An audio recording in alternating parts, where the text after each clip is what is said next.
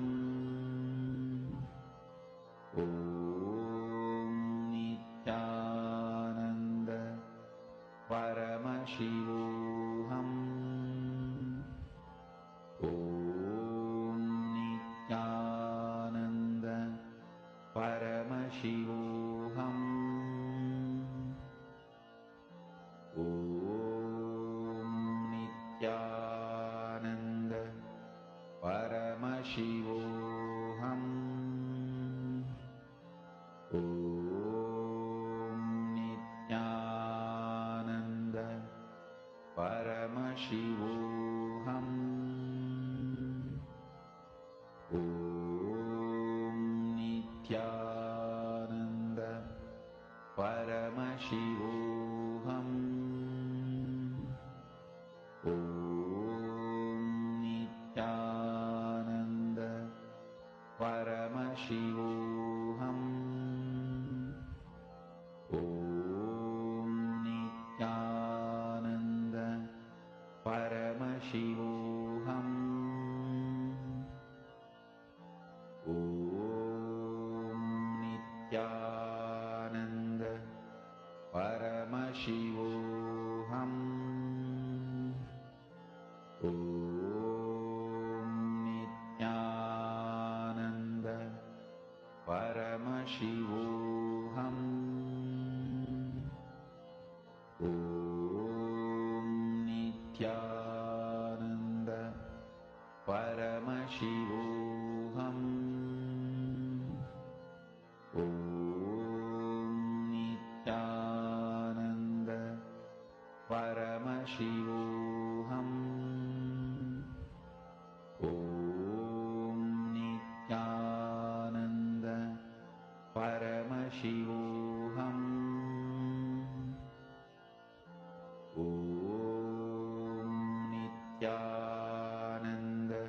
Paramashivoham. Om Nithyananda Paramashivoham. Om Nithyananda Paramashivoham. Om Nithyananda Paramashivoham. Om Nithyananda Paramashivoham. Om Nithyananda Written down. Paramashivoham. Now, can I request every one of you to post in the chat what exactly did you see? So what you're going to do now is, I request each of you to describe all the 5 things. You're going to be telling how it feels to touch it. Like you can say, is it rough? Is it very smooth? Is it very coarse? Or is it very, like, what is the feeling you get when you touch it? And what is the smell of it like? Is it sweet? Is it a bad smell? Is it something like a particular smell? What exactly do you smell? Right? And how do you see it? Okay, like right now you're all seeing it, but even the whole object, what it is. And then you're going to also tell the sound of it. Like if you knock on it, what sound does it come? What sound does it give? So I request each of you to describe all the 5. And of course, the taste. Is it bitter, sweet, sour, spicy? What is the taste of it? Come on, I'm curious to see. Okay, my Hedish Luck is saying lemon slice, but you should describe it. Can each of you put all the 5? Touch, taste, smell, and seeing and sound. All the 5. You all can list. So touch is like this, taste is like this, and sound is like this.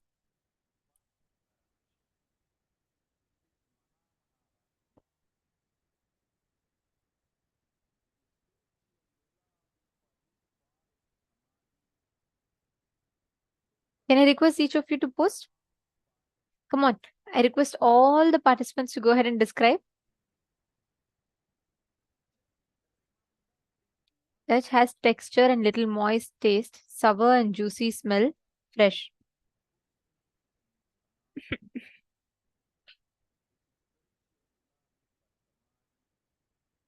Okay. Balmiist. Okay. Come on, all the others.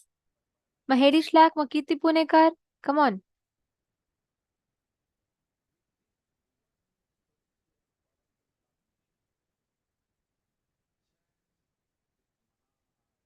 Tasty food, okay. Sweet, hard, hello, rough, smells like coconut. Okay, very, very interesting.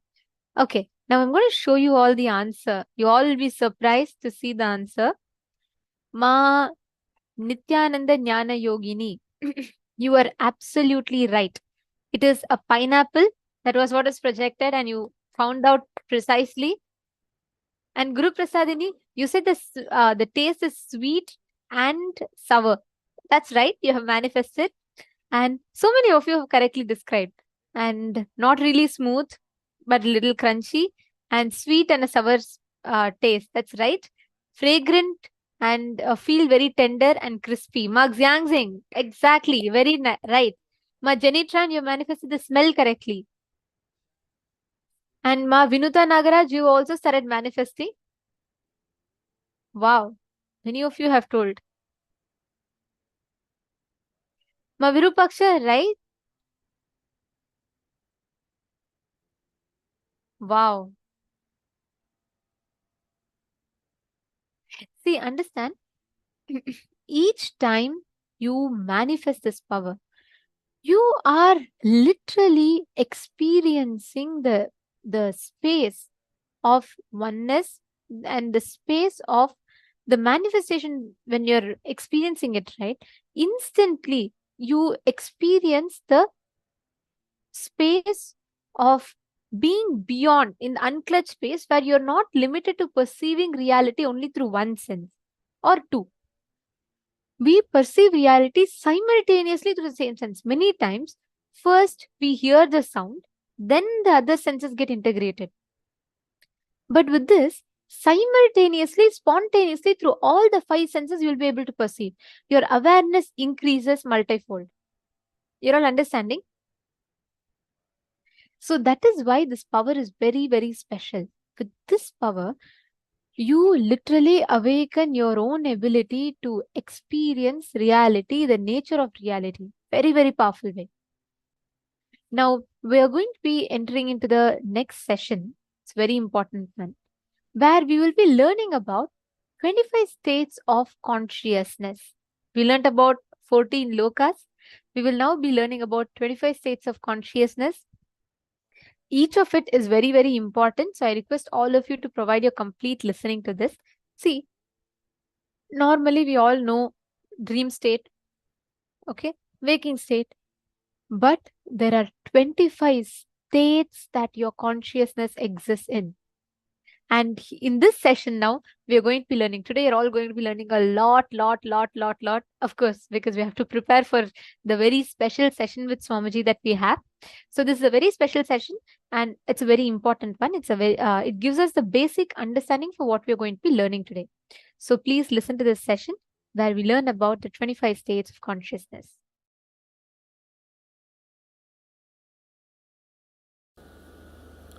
You have two levels of existing. Listen carefully. Two levels of existing. One with the thought currents, without the thought currents. With the thought currents means active inner image, constantly spitting thoughts.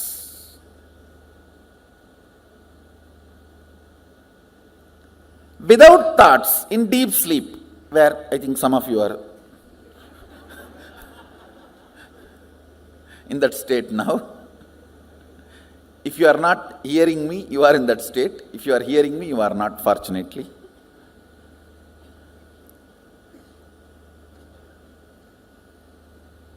I'll repeat, listen. With thoughts, without thoughts. With thoughts, all of you know, constantly picking fight with everyone, everything. Actually, with thoughts is nothing but constantly picking fight with everything. When you stop picking fight with everything, there will be no thought.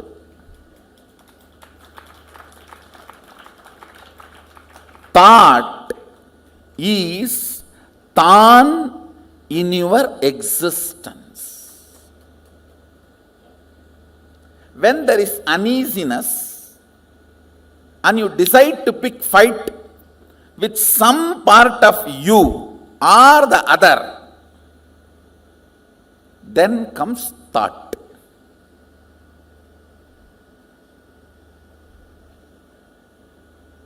Without thought, deep sleep in the night time or sometimes in the daytime. Whenever you are in the deep sleep, no thought.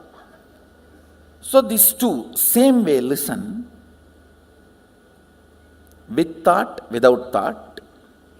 Same way, with your existence, remembrance of your existence, without the remembrance of your existence.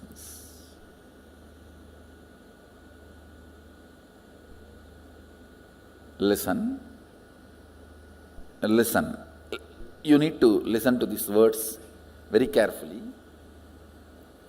With the idea, I exist, I consciousness. Without the idea, I exist. These two states, how many of you are able to understand? See, now, all of you have the idea, I exist. Am I right? The deep sleep, do you have that? That is why it is sleep.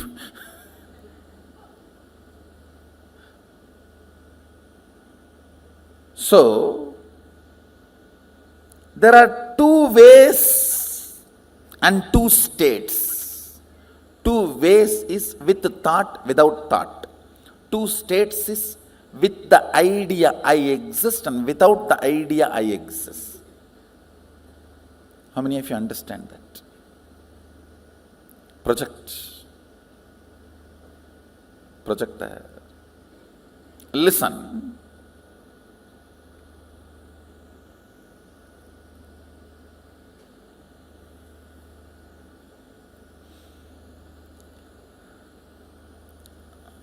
With the idea,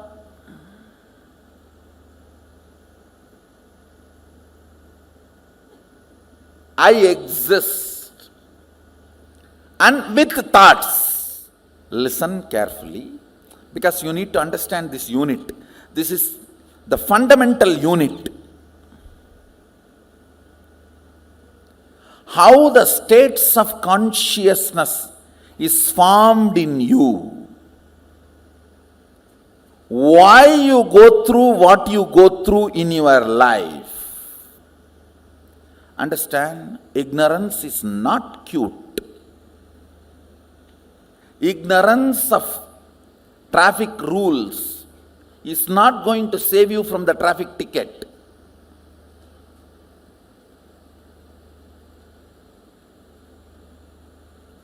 Ignorance of traffic rules is not going to save you from ticket.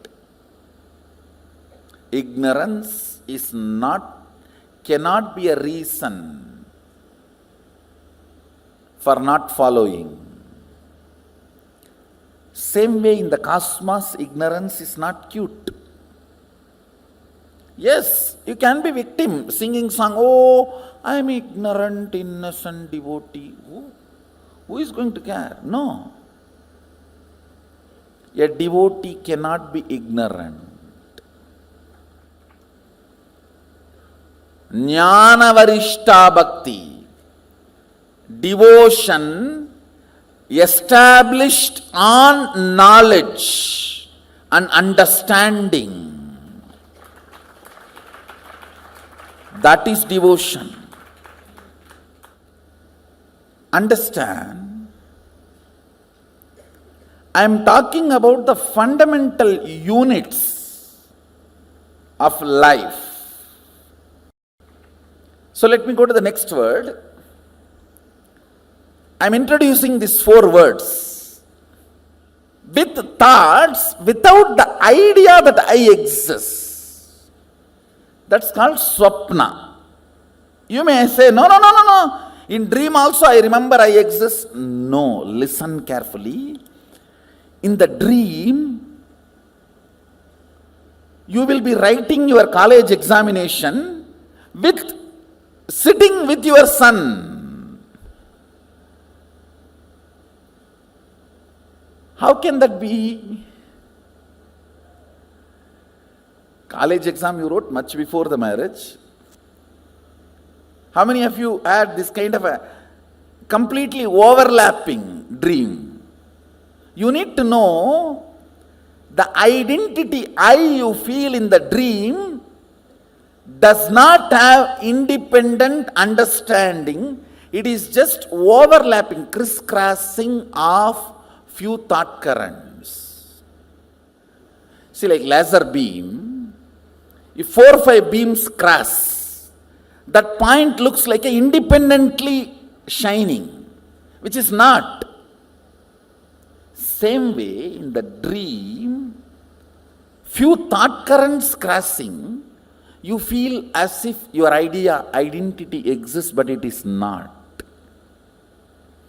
It does not have consistency.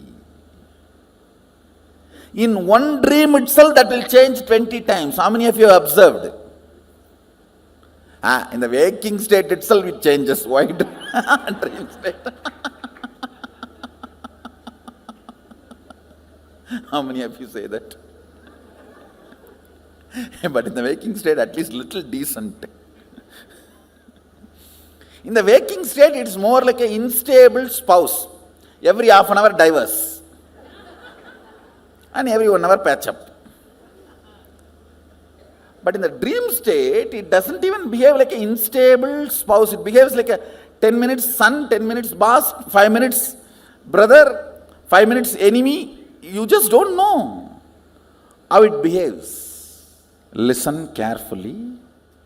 The number of thoughts gives idea that you exist for a spark. That's what happens in the dream state. How many of you are able to understand what I am saying? That is why the idea of I in the dream state is so illusory.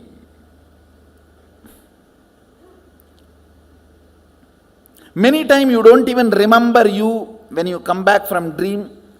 What was your idea about you? Seen but does not exist. That's a direct translation of the word swapna. Seen but does not exist. Where the idea of I does not exist, but the thoughts exist. Means the frequency of the thoughts is much higher. The idea of I, it has no existence. That frequency is almost like a zero. Then third word I am introducing, listen, where neither the idea I exists nor the idea thoughts exist. That is what is called deep sleep, sushupti. These 3 all of us experience in our day-to-day life. The fourth word I am going to introduce, it has no word. That is why it is called turiya. Turiya means fourth in Sanskrit. In Sanskrit, the word turiya means fourth. That's all. Because there is no word for it.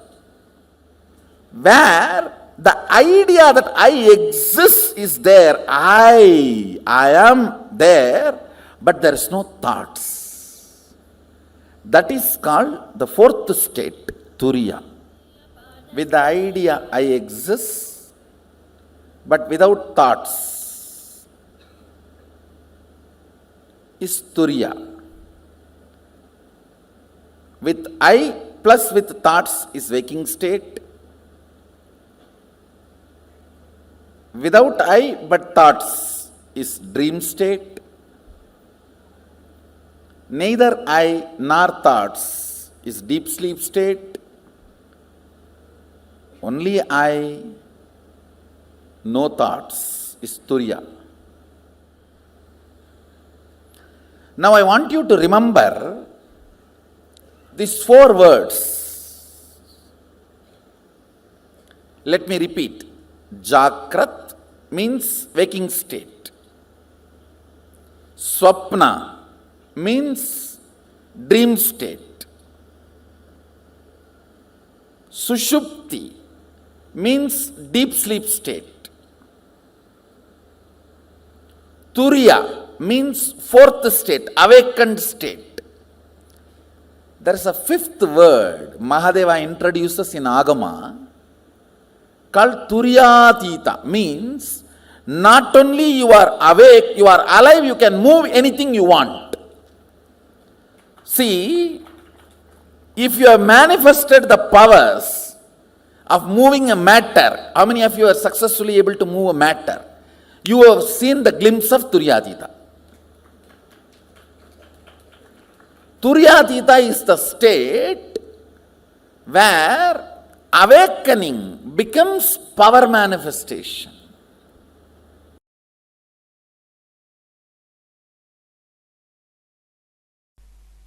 All these 5 states, deep sleep, dream, waking, awakened, alive, all these 5 states in Sanskrit, Sushupti, Swapna, Jakrat, Turiya, Turyatita.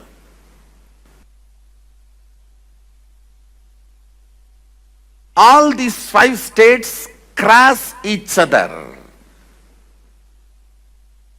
You may ask, how? Because you are no more a single integrated being. All the time, one part of you is planning, strategizing about your future and possibilities. The other part of you is just interested in denying you, which is strategizing. The part which goes on strategizing about you and your future is called mind, head, intellect, logic. The part which goes on denying you does not want the direction. Not because it is right or wrong, just it does not want. It's like a tantrum throwing child, what you call as heart emotion.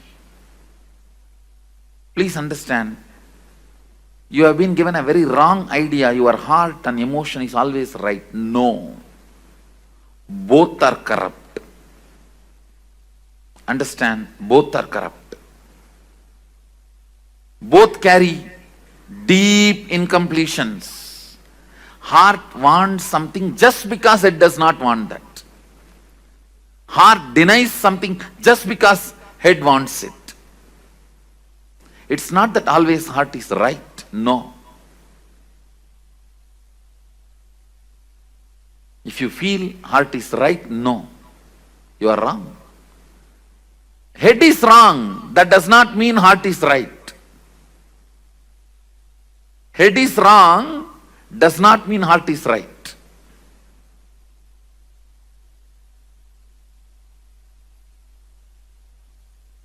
Sometimes head is right.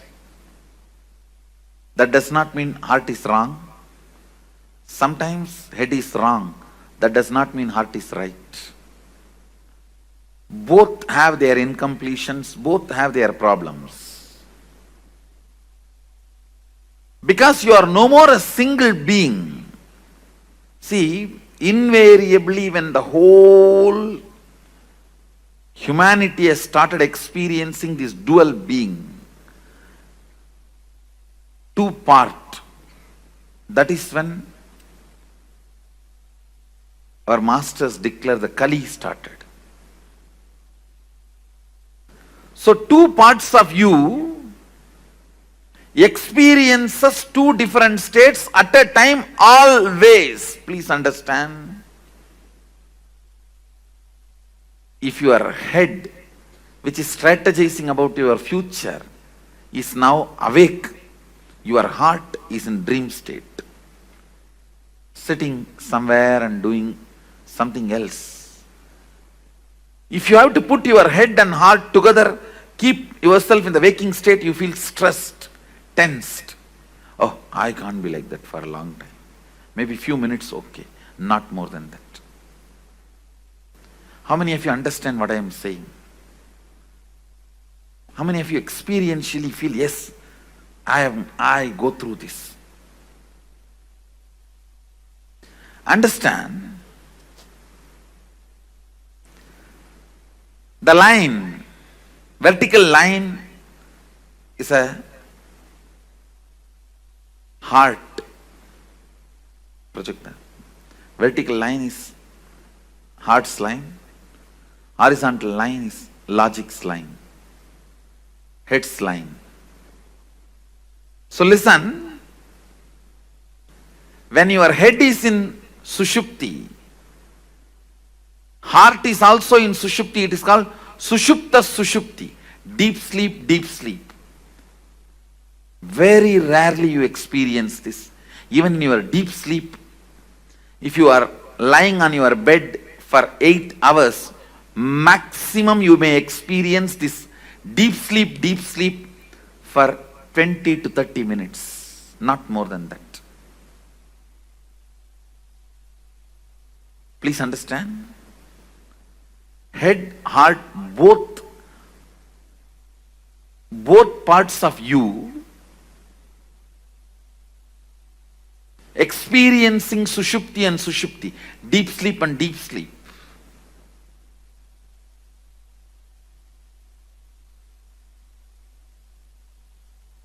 It may happen just for a few minutes.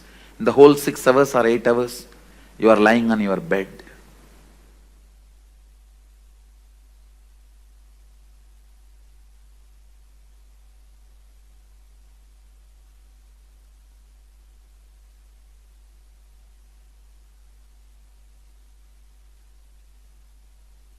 When your head experiencing dream state and your heart experiencing deep sleep, you can perceive this experience.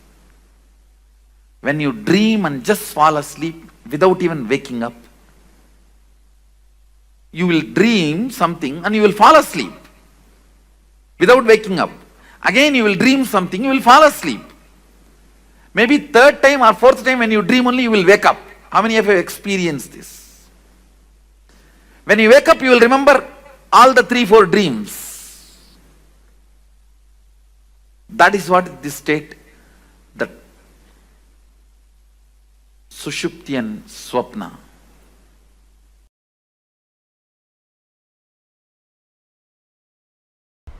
How many of you are understanding?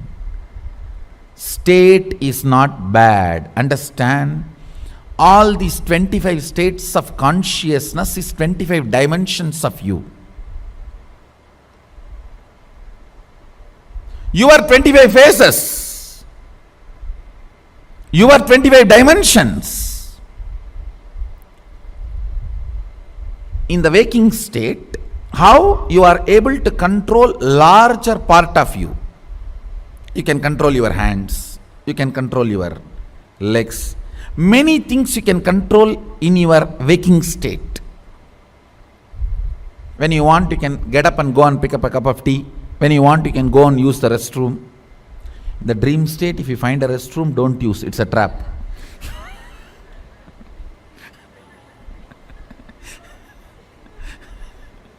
Once more, I am repeating, if you missed it. In the dream state, if you find a restroom, don't use, it is a trap. When your bladder is full, it is capable of sending instruction to your brain and the whole restroom will be built. And you will be made to feel comfortable. Only things are a little wet or hot, you realize what has happened.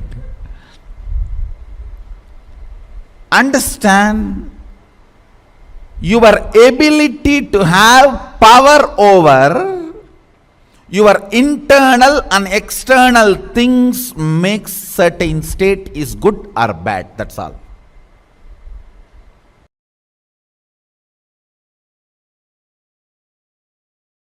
if you are in delusion, don't be afraid. It is actually delusion kicks you to the next level of liberation. See, 3 seconds of nightmare not only gets you out of nightmare, it pushes you to the next level of state of consciousness called waking state. From dream, you are just kicked to the waking state. High.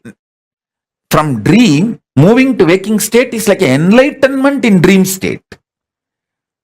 So, if you had a very sweet dream, normal dream in your dream state, you would have just gone again back to dream state or deep sleep state. But if you had a nightmare, you can neither go back to dream state or deep sleep state. You have to be kicked to waking state. So, delusion in the delusion in the dream state is nightmare. But ultimately that nightmare does a great good thing that you are enlightened, pushed out of the dream state to the waking state. From waking state, if you are pushed to the Turiya, that is enlightenment. Same way, from dream, if you are pushed to waking, that is enlightenment in this level. Understand? Enlightenment means getting pushed to the next higher state of consciousness. From deep sleep, if you are pushed to the dream state, that's one level enlightenment. From dream state, if you are pushed to the waking state, that is one level of enlightenment.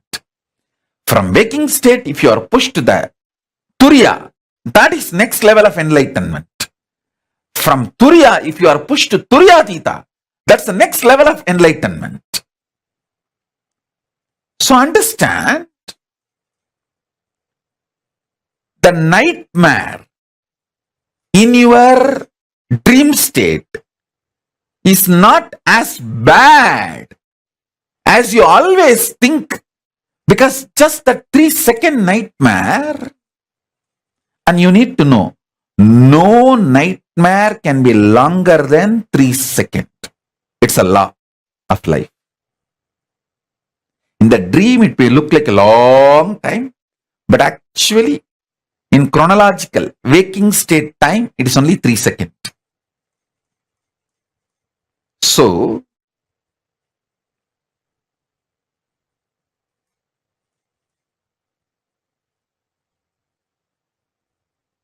all nightmares are enlightenment in the dream state, because it has pushed you from dream state to the waking state, which is a level of enlightenment as far as the dream state is concerned. I should call there are 4 levels of enlightenment. From deep sleep, when you are pushed to the dream state, it's called dream enlightenment. From dream state, if you are pushed to the waking state, it's called waking enlightenment. From waking state, if you are pushed to Turiya, it's called awakened enlightenment. From Turiya, when you are pushed to Turiyatita, it's called living enlightenment.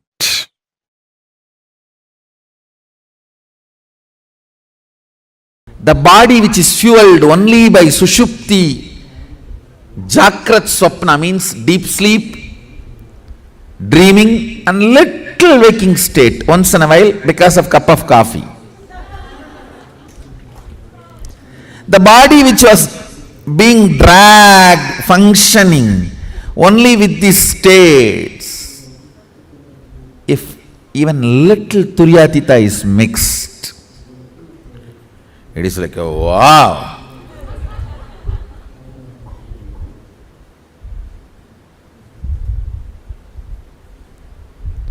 Today I'll put little Turiyatita.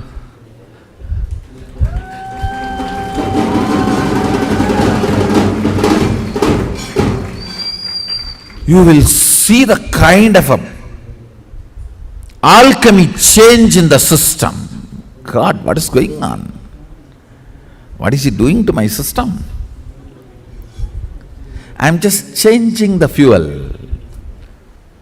Multiple multiple things will happen. One, a thorough healing of the body. All the repaired parts get healed. All the friction disappears. Ability of your mind to see, perceive, cognize Jiva, individual self, Jagat, universe, Ishvara, Sadashiva.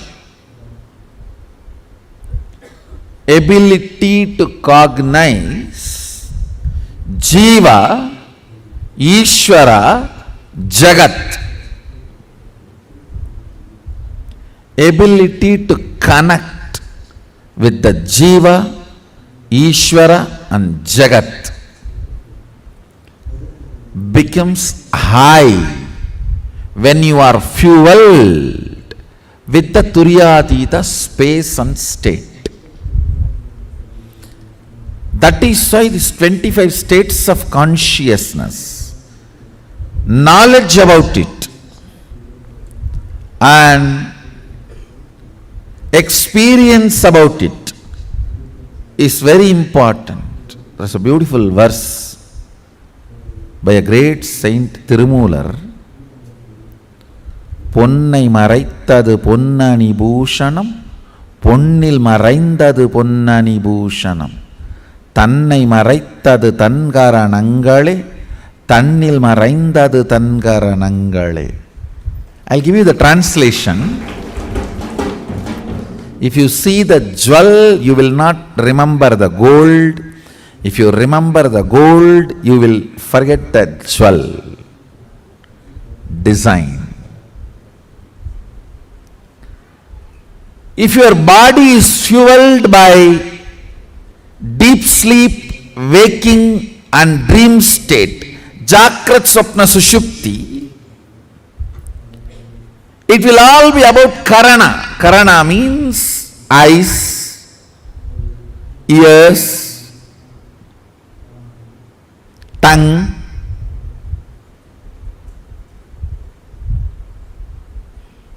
the action-based organs projecting the universe.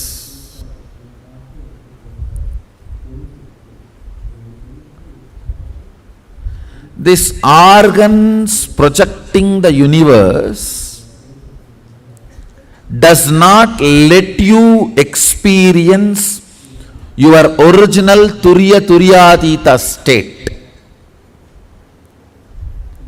When I add this Turya and Turyatita like a juice into your being, it can be added just like a juice. Like I can pour this tea on your head, like that, I can pour that.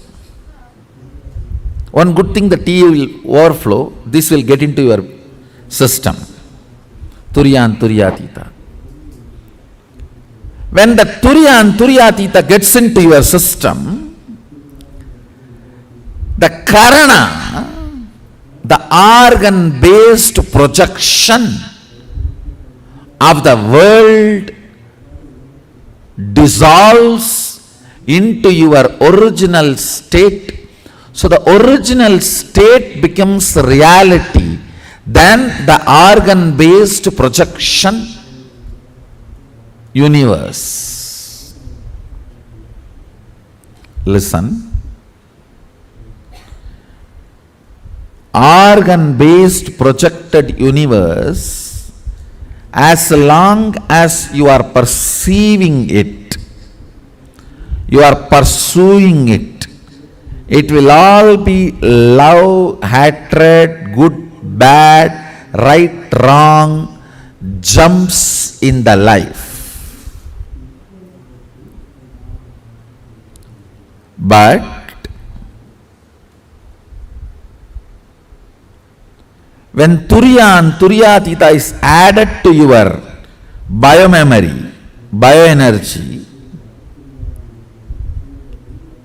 suddenly you will realize Your self is a much deeper and higher reality than the organ-based projected universe. Understand?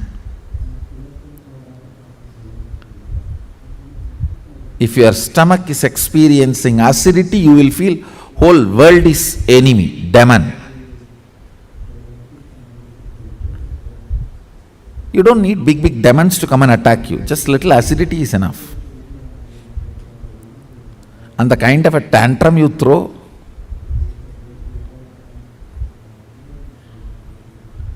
a simple hunger and food is not immediately available. How many go crazy? Raise your hand. True. It's true.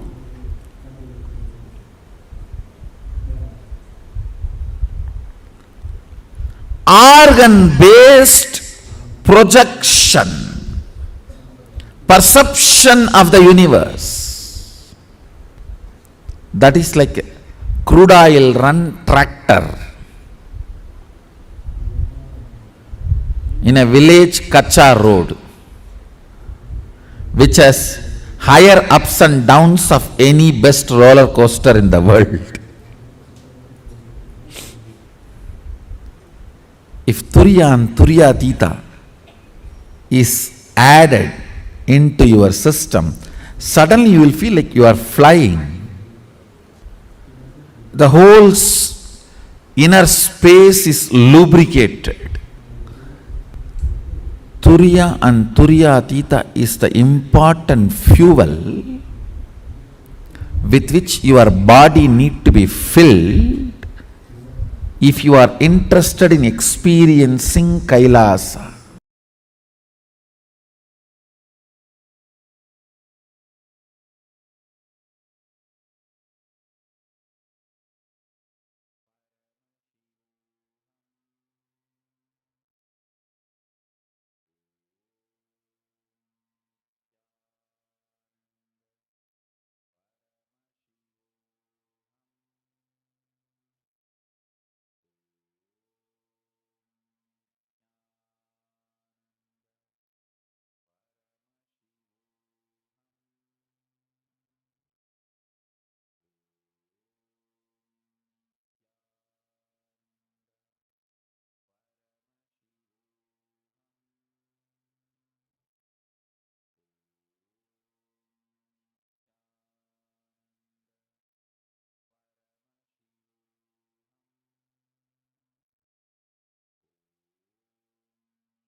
Sorry, yes. Swamiji revealed about the 25 states of consciousness, right? The Sushupti, Swapna, Jagrat, Turiya, Turiyatita. These are the 5 main states of consciousness. Now, our body and mind goes through these 5 states of consciousness in different phases. Now, the permutation combination of these 5 states of consciousness forms the 25 states of consciousness. You may be wondering, why is this relevant? Like, what exactly is this 25 states of consciousness about? This is literally like a map that helps you determine which state you are in and which state you would like to head towards. Nithyananda ma Sanghavasini Ananda ma. Okay, there's also there's someone called Freedom Heart. You could please put your name, full name. Yes. I encourage all of you to ask your doubts, your questions, and we will be taking it and we will be answering them as well. So you all can ask any questions, doubts that you have. Yes. Now, the 25 states of consciousness, each of them are like an indicator of what state you are in. Like, for example, let's say your body is physically in Jagrat, the waking state, but your mind is in, let's say, the deep sleep state, Shushupti state. So each of them correspond to a physical state of our existence. For example, when your mind is extremely tired, but your body is in wakeful state. When your body is in Jagrat, mind is in Swapna or Sushupti. That is what is called as sleepwalking. Because in sleepwalking, the eye consciousness in you is very less. You don't have the awareness, but your body is active. You can walk, you can do your things that automatically your body is trained to do. So sleepwalking is when your body is physically in the state of Jagrat, active, but your mind is in the state of rest. Right? Your mind is in the state of deep sleep. Now the same thing, let's say when your body is in the space of deep sleep, like completely tired, when your body is not awake, but your mind is extremely awake and active, the eye consciousness exists, you're in coma, which is where you can feel everything. You can feel hunger, but you can't eat it because your body refuses to move. Your body falls into a Shushupti state. So the whole life is a permutation, combination of the different states we experience in our life through our activities. You all can see here, this is the exact chart that Swamiji was showing us. So when you have eye consciousness and you have thoughts, you are in Jagrat state. Like right now, you all have the eye consciousness and you all have your thoughts. That's Jagrat. Now your eye consciousness, but without the thoughts, that is Turiya, where you know you exist, but there are no thoughts. That is Turiya. When you are having without eye consciousness, but you have thoughts. For example, let's say the dream, all the dream is without eye consciousness with thoughts. That's why when you are in a deep sleep, if someone calls you,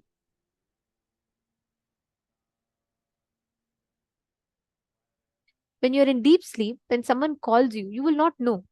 When you're in deep sleep, if people around you are talking to you, if they scold you, you will not know anything because you do not have the eye consciousness, but you have thoughts. The dreams happen in you. Understanding? So without eye consciousness, with thoughts, it's in Swapna. Without eye consciousness and without thoughts, you're in Sushupti, deep sleep. Now, these 4 states of consciousness, these 5 actually, these all form the 25 states of consciousness, as you all can see here in this.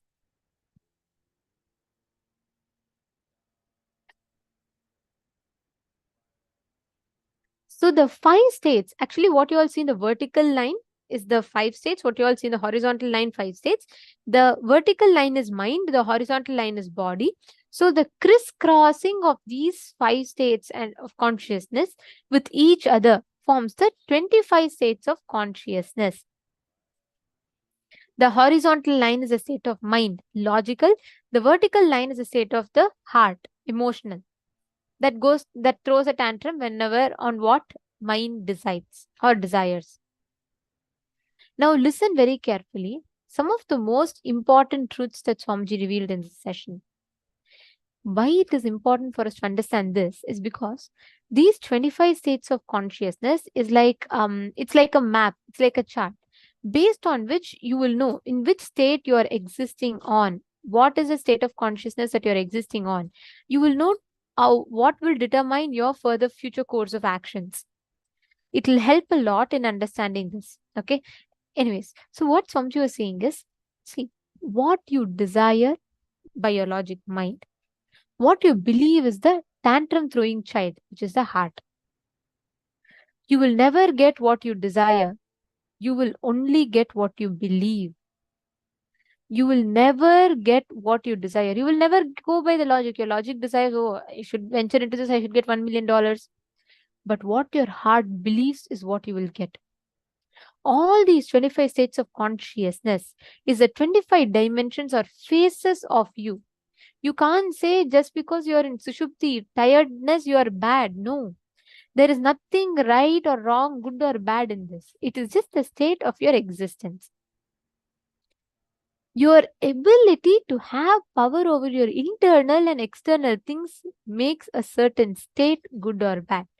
If you have power over your external and internal emotions, then you are good. That is good for you. If you are powerless and you let the external situations take power over you, then it is bad. Now, Swamiji told, right, your focus needs to be on being powerful, not on changing the states.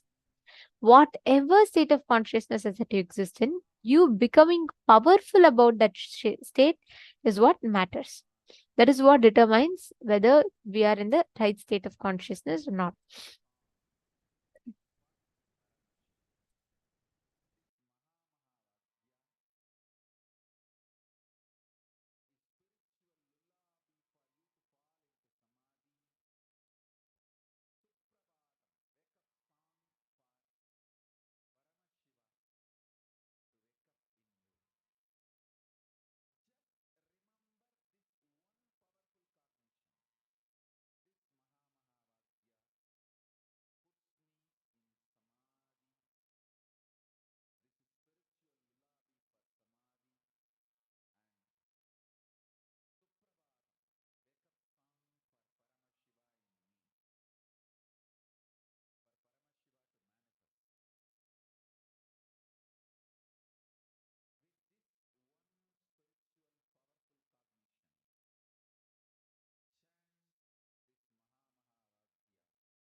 I hope all of you are understanding the explanations and revelations that Swamiji explained elaborately to us. See, these 25 states of consciousness, understanding this would bring in-depth understanding even about yourself that you have. There are 4 levels of enlightenment. From deep sleep, when you are pushed into dream state, it's called dream enlightenment. From dream state, if you're pushed to the waking state, it's called waking enlightenment. From waking state, if you're pushed to Turiya, it's called as awakened enlightenment. From Turiya, when you push to Turiyatita, it's called as living enlightenment. Now, we'll do a quick thing. Actually, that living in every day, we all experience that pushing from dream state to waking state.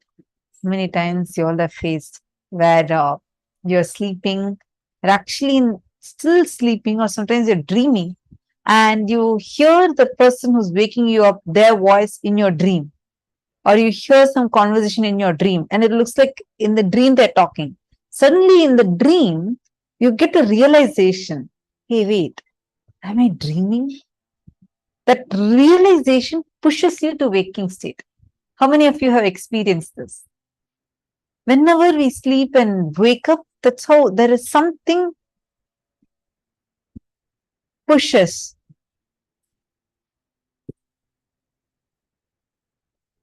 Sorry, I'm seeing in the mail Zoom. Are all of you able to hear us?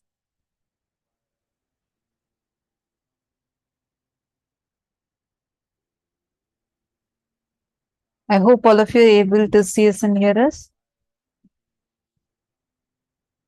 Yes. Okay, great. Yes, Everardo Alfaro, like alarm. Something like that. See, Guru is actually the alarm for us. Now, when an alarm comes, actually, sometimes in your sleep, you hear the alarm and then you wake up. That reminder, right? So, that is what makes us to move to the awakened state. Swamiji actually says, you can never experience or dream of yourself dying ever. And every nightmare is only 3 seconds long. Any nightmare you have, it can maximum be there only for 3 seconds or 30 seconds, like very less, very, very short amount of time. After that, you'll wake up. You cannot be in a situation. I have actually, okay, how many of us have dreamt of things like where you're almost attacked, almost even something like a tiger is chasing you, it's almost going to kill you. But then, and at situations where like you even think that you're about to be killed, but you wake up. Because you can never dream of yourself dying at all. That pushes you to the awakened state, like to the next state. Anyways, now let's take a few minutes and write any 5 instances where you know that you are powerless in one of these states of consciousness. Take a few minutes and just any 5 instances where you know that you are powerless.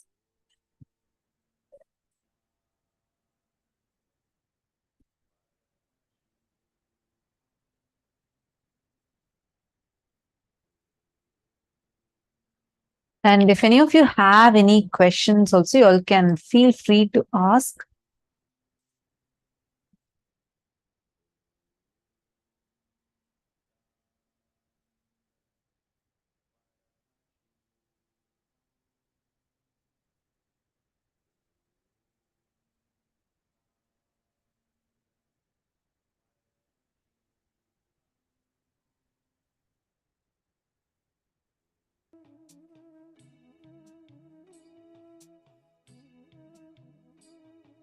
Any questions any of you have, feel free to post it now and make sure you put it as question in caps and post your question.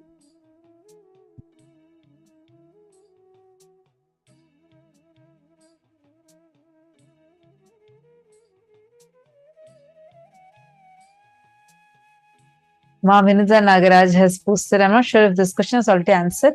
They're asking if we are not manifesting correctly, does it mean the third eye is not completely open or do we need more practice? It's neither of these. It's just that you need more practice. Tune yourself to the space of oneness. The more and more you do the power manifestation, more and more you're tuned into the space of oneness. So there's no practice required to manifest the power because there's no trick involved in it. You don't have a logic behind it. You can learn again, practice again and again if to strengthen a particular skill, but this is not a skill. This is your own power that's manifesting. You're only doing it multiple times to strengthen the oneness frequency from which you can manifest this power.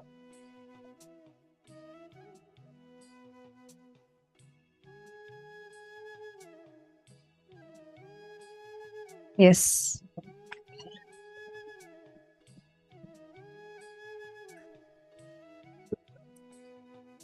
And why is Swamiji chanting Mahavakya? Is Mahavakya about Swamiji? This Mahavakya is not on anything. See, Mahavakya, it's more like a password. The password for us, Swamiji has, see, enlightened beings, enlightened masters and avatars put a huge amount of energy and some cognitions, powers into a code. Whenever we hear where they say, for example, Arjuna was given the revelation, he was initiated with Pashupatastra, or he was given the knowledge of Brahmastra, any astras. These are not physical weapons. Understand, these were like a code. The moment they utter that code and visualize that code, it becomes an astra and goes and destroys the person or destroys the thing that they want to destroy. These astras were by a code. Same way, there are mantras that actually won't make any sense. Like the meaning would be, there would be meaning, but not really to what extent the mantra is powerful.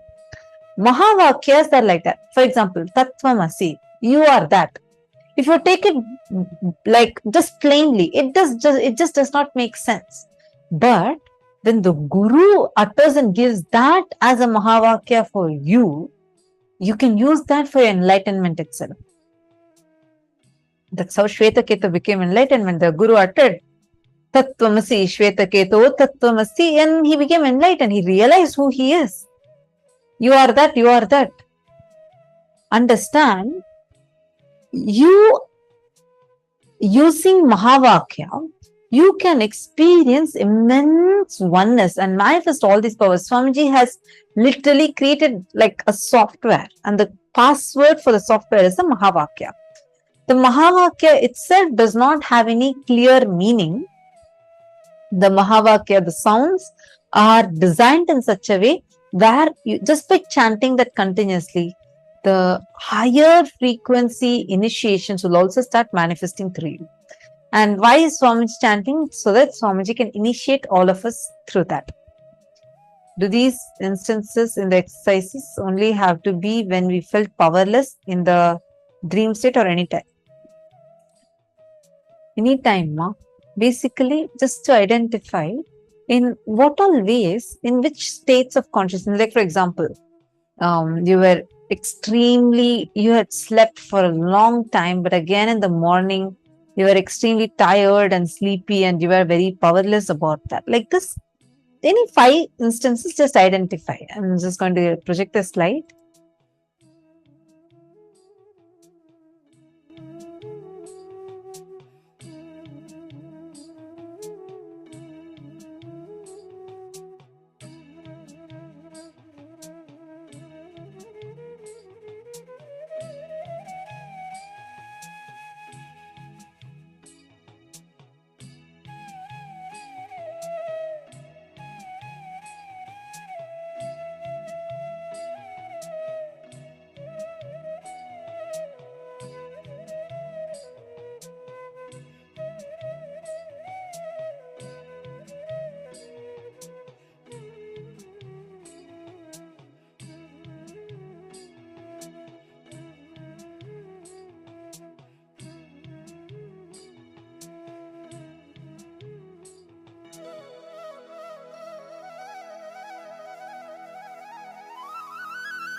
Nithyananda, I hope now all of you have already written the 5 instances. Now, let's all enter into the next session. So, we all understood about the 25 states of consciousness. We learned about 14 lokas. Then we now learned about the 25 states of consciousness. Next, we're going to learn about 11 dimensions of the universe, like how you say length, breadth, depth. And then that's what we are experiencing, and we know very little about time and little about space. What are these 11 dimensions of the universe? Recently, scientists have also discovered, saying that our brain can see up to 11 dimensions. So what exactly are they? Let's listen now to the revelation from Swami.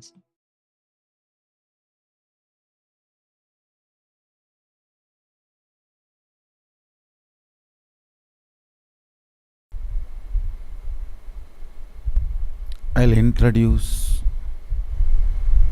the different dimensions of the universe. Before introducing, I'll tell you the purpose why I am introducing. Understand?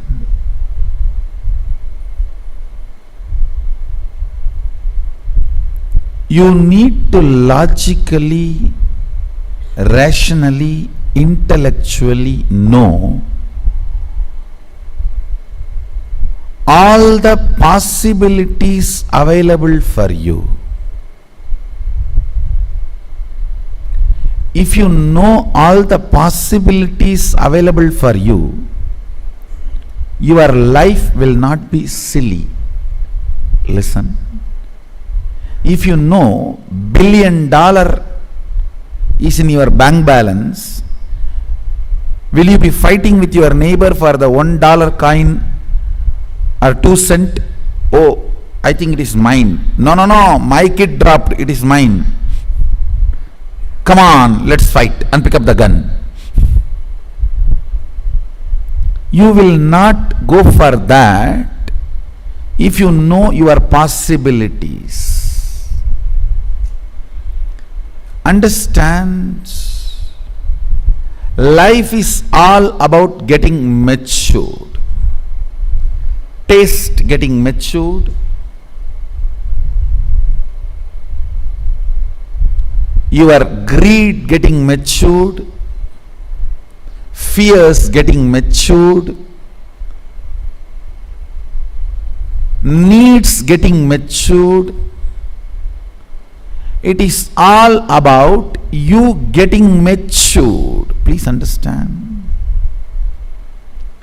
At the age of 7, you want to play with a car toy. At the age of 17, you want a car. Then by 25, different style cars. Your desire is getting matured. That is what is society calls as growth. But here I am telling you, not just only this level, even in this level, if your desire gets matured, even in your conscious level, you have conscious maturity happening. For example, depth of your existence. Listen carefully. Everyone tries to ask me what technique I should do. No, technique is not solution. I am not here to give you technique. I am here to give you depth of personality. Every time people ask me, if I don't manifest powers, what technique I should do?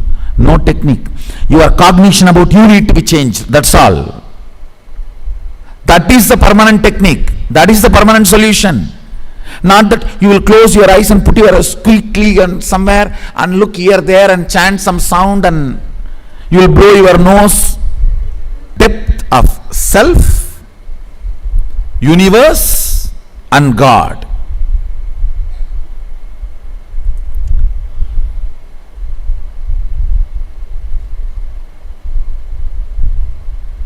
Your identity you are carrying is too silly. It may be, oh, I'm a successful businessman. How can Swamiji say I'm silly? I'm a successful social leader. I'm a successful political leader. I'm a successful educationist. Understand, in that the I you carry is amazing, but not the titles you carry after that. If the I is carrying depth, if that frequency of that I is powerful enough, the adjectives, the afterwards the titles added will not be adding glory to you. Understanding about this 11 dimension will make your existence frequency intense. Understand, life should be like everything around you should be just vibrating with you. The moment thought comes, an idea comes, a cognition comes, the whole nature should cooperate and make it happen. Introduction to 11 dimension itself is to show you your multiple possibilities.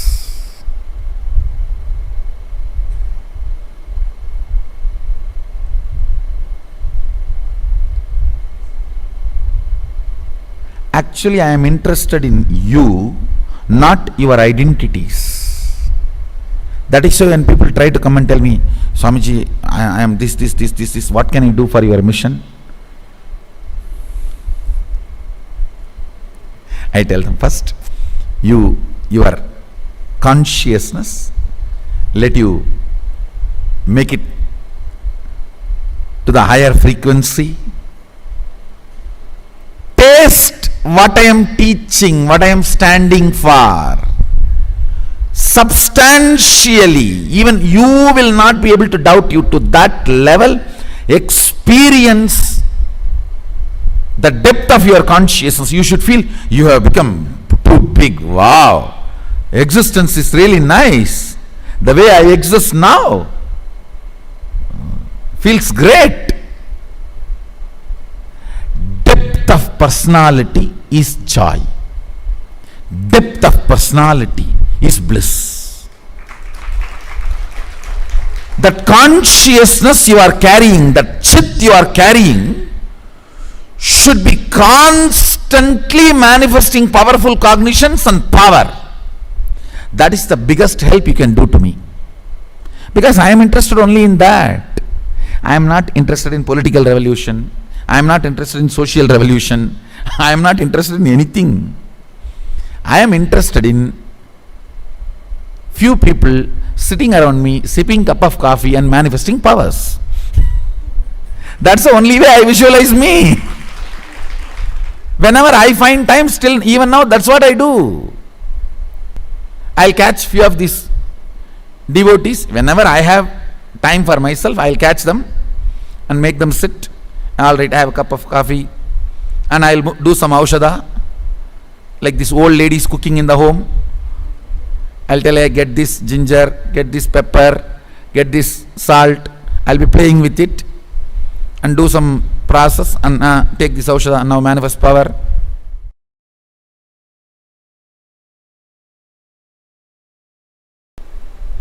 When he decided to become many, to celebrate himself, all the dimensions of this universe opened.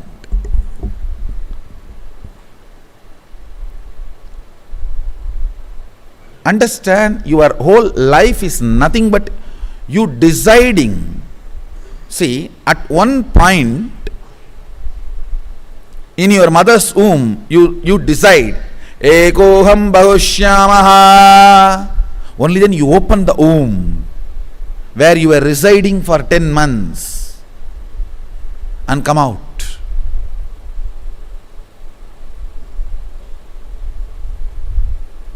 But after that, everything is mess. That is different. Listen, Many times you will hear me saying, whenever you have a problem, always see how your ideal, your guru will handle this. I used this as a technique when I was young. I always used to connect. Whenever I have a problem, Annamalai Swamigal was ideal for me. Ramana Maharshi's disciple. First thing I will say, how Annamalai Swamigal will handle this? Of course, after Arunagiri Yogeshwara happened, he became the ideal. Then I will always look how Arunagiri Yogeshwara would have handled this. Have this one understanding how Sadashiva will handle this. The moment the one became many, all the problems you have, we also started having.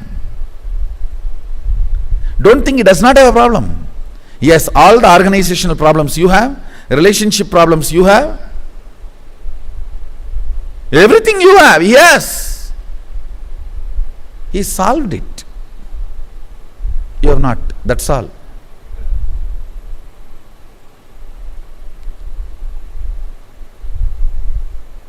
If you understand this one principle,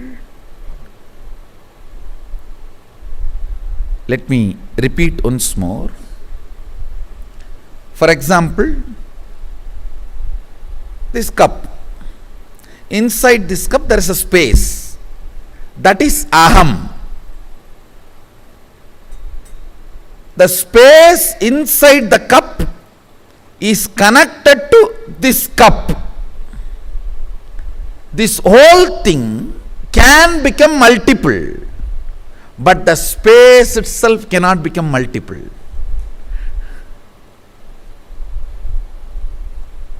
Anything which has become multiple, as the source of oneness inside them. Listen carefully. Anything which has become multiple, as a source of oneness in them, oneness has not become many, only one became many. Aham associated with oneness, one associated with oneness has become many, but continue to be filled by the oneness.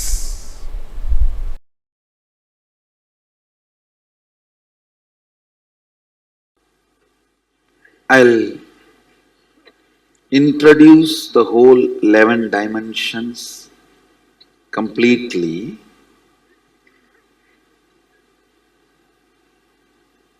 and answer all the questions you have.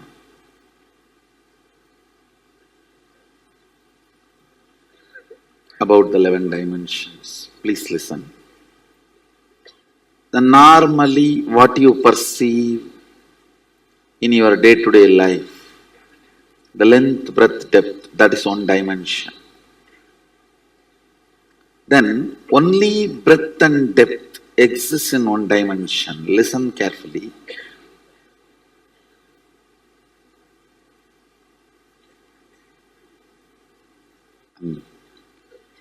Only breadth and depth exists in certain dimension.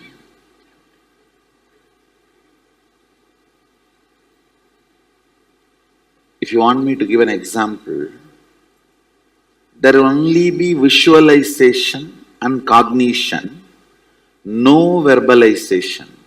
Some dreams, sometimes in the dream you will be seeing. Only visualization, only cognition, no verbalization. How many of you have experienced that kind of dream? And even this object, its breadth and the depth can be left and length can be moved out. Then what will happen, you know? Really, length can be moved out, then If you put your hand like this, you will see object. If you put your hand like this, you will not feel the object.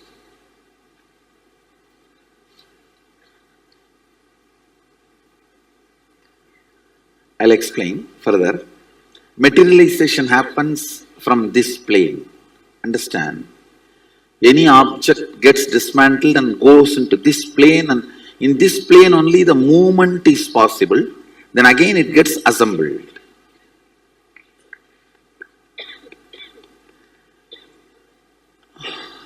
I think this will give you a much better example. If this length is taken out of this object, to any length this can be shifted.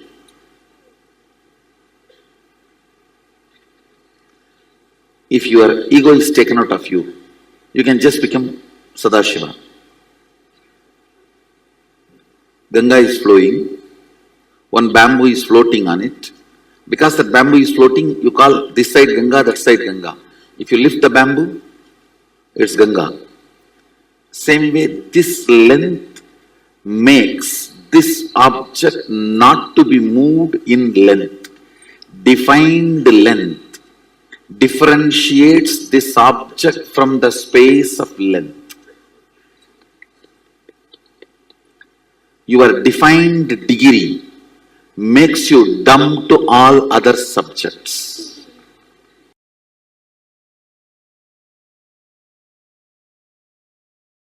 Listen,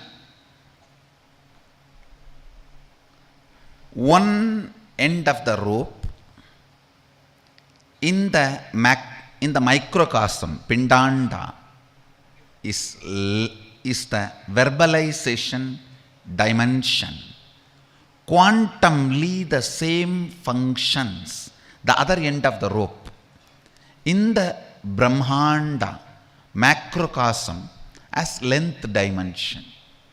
Same way, what functions in the microcosm as visualization in the Brahmanda, in the macrocosm, that is only is breath. Listen, now third statement is very important. What functions in you as cognition, how you cognize yourself, individual inner image in Pindanda, microcosm. How you feel about you, that same only, that cognition, inner image, vibrates as the dimension of depth in the macrocosm. That is why your inner image matters for your life. What you attract, what you manifest, how you live matters, I tell you. Never allow lower inner image in you. There is nobody has a right to judge you. Even your guru has only right to help you, not judge you. Listen. Even your guru only has a right to help you, not to judge you. Even guru does not have a right to judge you, then who else?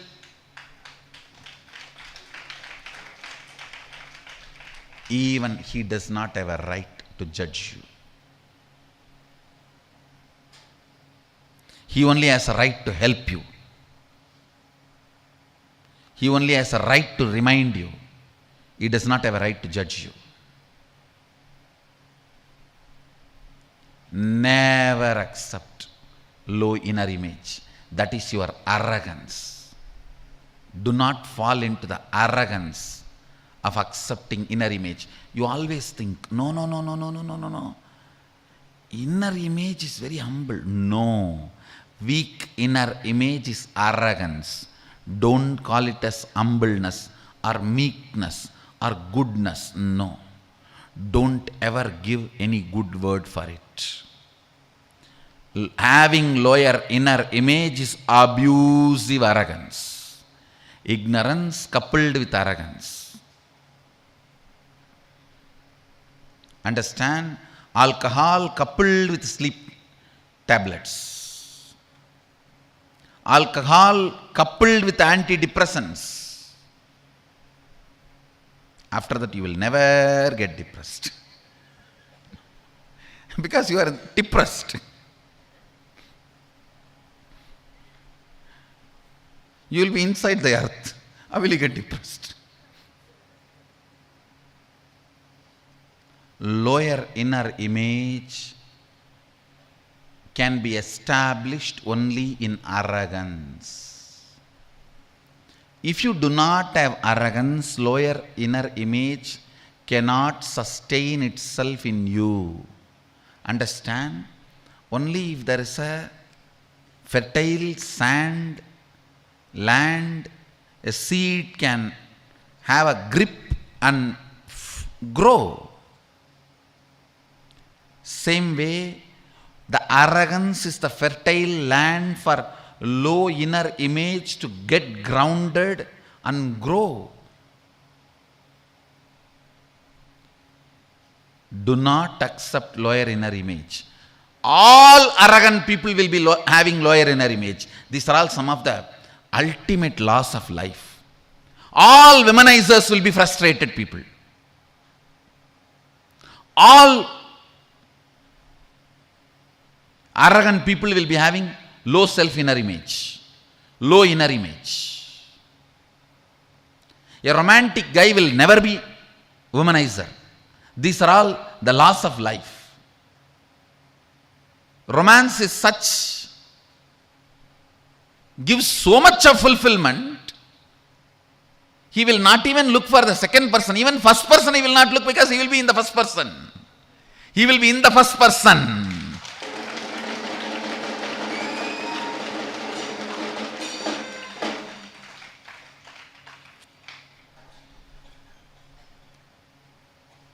A womanizer will be most frustrated fellow. These are all some of the ultimate laws which can never be changed at any time. Low self inner image means quantumly you are sending the signal to the macrocosm to keep you in the lower depth of the cosmic dimensions. Understand? The kind of a frequency you send from here, the way you are dealing the rope in one end, are you pulling or pushing or burning? One end of the rope is in your hand, the other end of the rope is with the cosmos. Listen, one end of the rope is in your hand, the other end of the rope is in the cosmos. The macrocosm quantumly operates into microcosm. Your verbalization directly affects the length dimension of the cosmos. Your visualization directly affects the breadth dimension of the cosmos. Your cognition about you directly affects the depth dimension of the cosmos. You quantumly function with the macrocosm. You quantumly function with the macrocosm. Whether you want to function, you don't want to function. Whether you want to drive or don't want to take control of the vehicle you are sitting in. Car is already moving in 120 kilometer speed. Listen, you do not have a choice now. No, I'll wake up after 2 years. I think I will attend to all this and then wake up. No, no choice. By the time you wake up, you may not be able to make up. By the time you wake up, you may not be able to make up.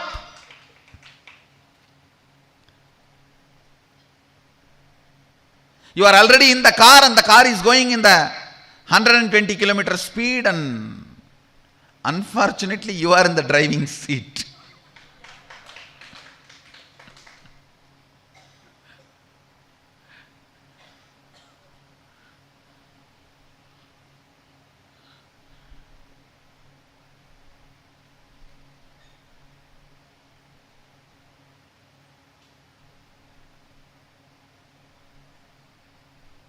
It's like one person is saying, my grandfather died peacefully, but people around him only died a horrible death. He asked why? Because he was on the wheel and sleeping.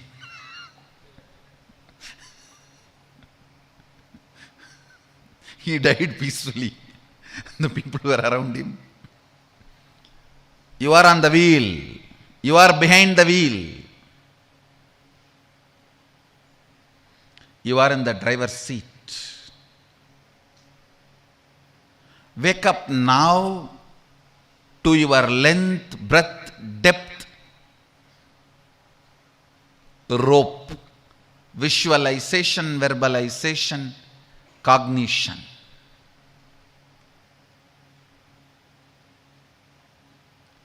Even if you don't wake up, the earlier signals you sent is doing its job automatically. Understand? If you don't wake up now, don't think the car is going to stop. The earlier automated gear system in which you have put, it's going to be running in that. How long? Sometime till the fuel is over. It runs like that and stops. That is what I call unconscious death and birth. You take another one, Janma, without waking up. Appa.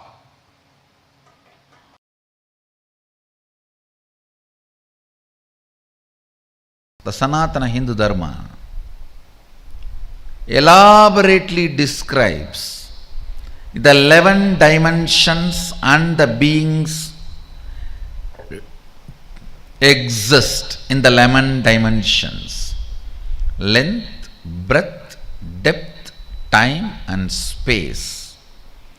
These are the 5 unit dimensions.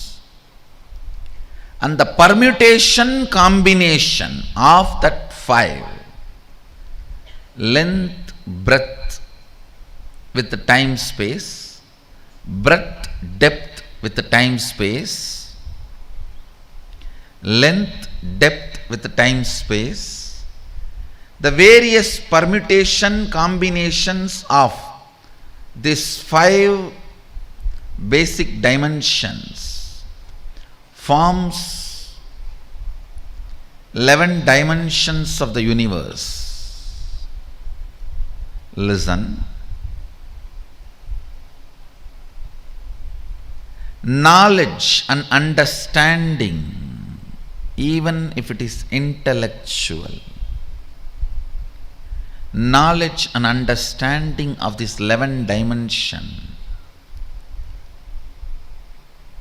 makes many of the suffering caused by others and the sufferings you cause to others redundant. Only a person who understands 11 dimensions of the universe can be non-violent, can be really non-violent. The ahimsa.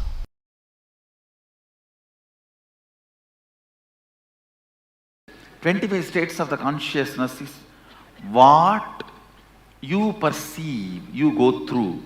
11 dimensions of universe is what universe perceives it is going through." So if you change your state of consciousness, you'll automatically change the dimension you're in, Yes, and vice sure. versa? When somebody moves to Turyatita, he will never be in length.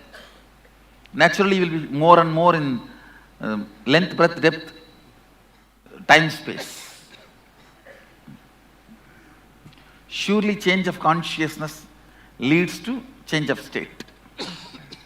But will the change in state actually lead to a change in consciousness as well? If you Yes, both. both. Both. See, when you change, world changes. When world changes, you change.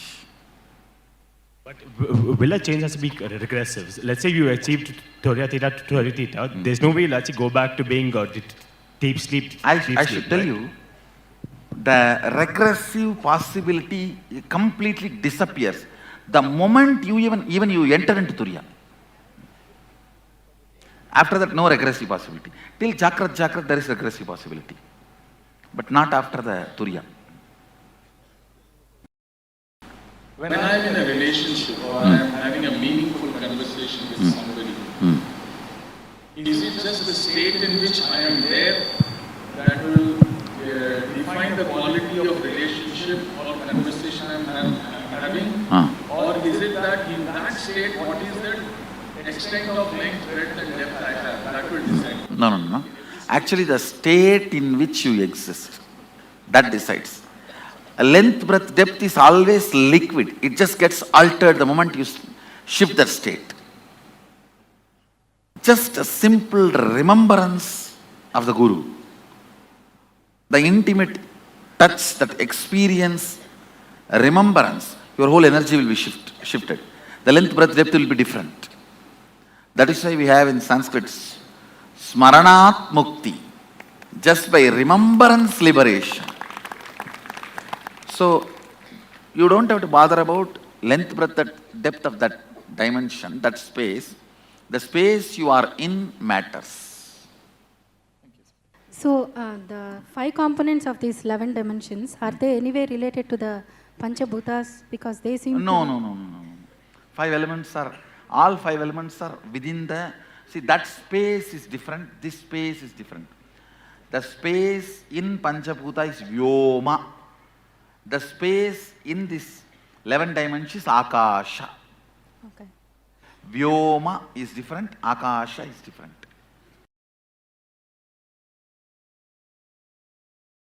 Are the 25 states of consciousness, 11 dimensions and 5 actions which are creating the matrix are only associated to Bhuloka? No. The whole spindle, the standila, Meru standila, on which all the 14 lokas are situated, are under this matrix. Other than the Kailasa, which is beyond this matrix, which is the space of Sadashiva, where the matrix is irrelevant. Everything else falls under the matrix. It is already inside these 25 states of consciousness and 11 dimensions and 5 actions. And the next question you are asking about the analogy we can do with the movie Matrix and our fictive reality in the so-called real world who is supposed to be Neo. See, actually this, you can't exactly match who is Neo and who is Agent and all that. Roughly we can match. Neo is a seeker who is struggling and getting enlightened. Morpheus can be roughly matched as Guru. But it is not necessary Morpheus has to die. And only roughly can be matched. What is the artificial intelligence? Yesterday this was the question. What is that machine's artificial intelligence?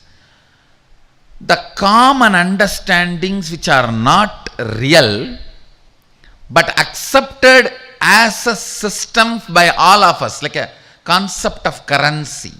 It's not real. It's a paper. But all of us agree to work with that. The realities made by us, but not existentially real. Currency, passport, citizenship, ownership, paper. All these are the artificial intelligence. All these are the machines which are sucking us. Understand, You are nothing more than 120-volt battery for this matrix. And don't think matrix is going to start. It is already started. The moment created reality is playing 51% of your life than the existential reality, you are under matrix. See your life, the decisions you take, the actions you perform, the life you live is 51% is based on the existential reality or based on these comparative realities. Non-existential but created realities which are almost made to believe by us as existential reality. Please understand, a disease is an existential reality. Medicine for it is an existential reality, but currency is not existential reality. Grain is existential reality. Hunger is existential reality. Currency is not existential reality. Separate these two. Land is existential reality. The passport you need to live there is a created reality.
dimensions that exist, and all these 11 dimensions put together, all these 11 dimensions put together makes up this whole universe. And our brain can cognize not just length, breadth, and depth, not just 1D, 2D, and 3D.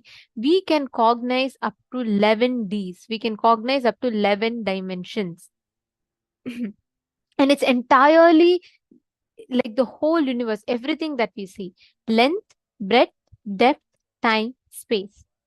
Length, breadth, depth, time, space. The permutation combination of all these 5 put together forms the 11 dimensions of the universe. And every one of us that are here are experiencing this exact 11 dimensions, all 11 dimensions being awakened in us today through the initiation. And once again, to remind all the participants that are here today, we have a very, very special initiation where you can meet your ancestors. Yes, you can meet the deceased people. Let's say some of your near and dear ones have passed away and you want to see them, you want to convey something to them. Today, initiation, Swamiji is going to be taking all of you directly to the Pitraloka, the parallel universe, where you can meet your ancestors. So please share this with your friends, invite all of them, whoever wants to join for today's session. Please don't forget, you can welcome all of them. Yes, now let us enter into understanding this in detail.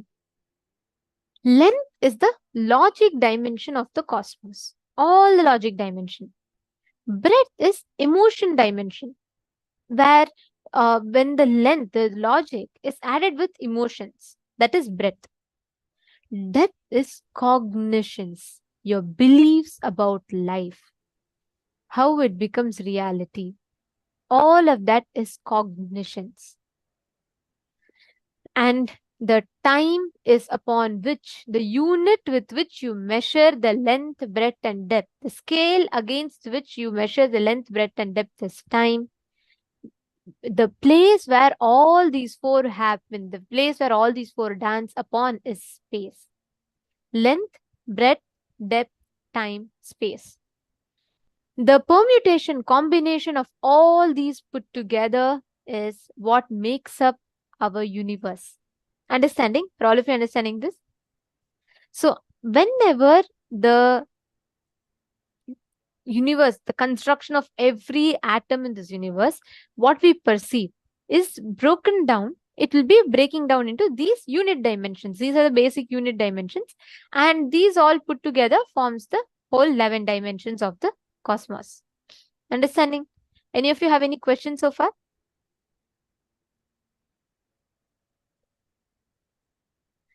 Yes, if you all have any questions, please feel free to ask.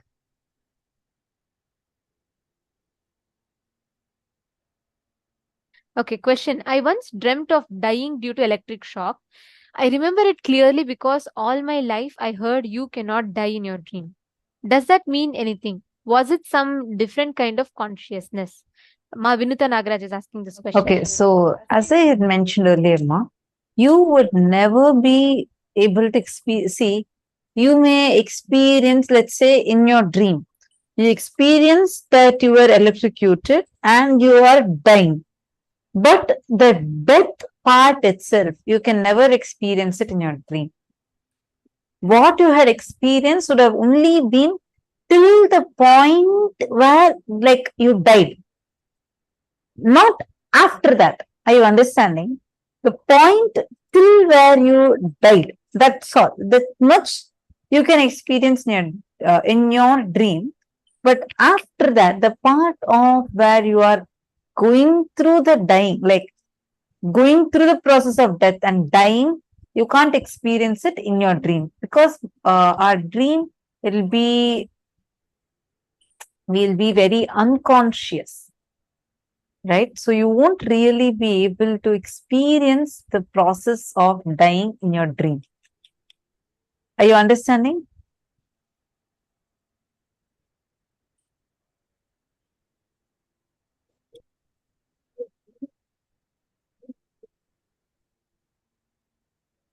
Okay. Any other questions any of you have?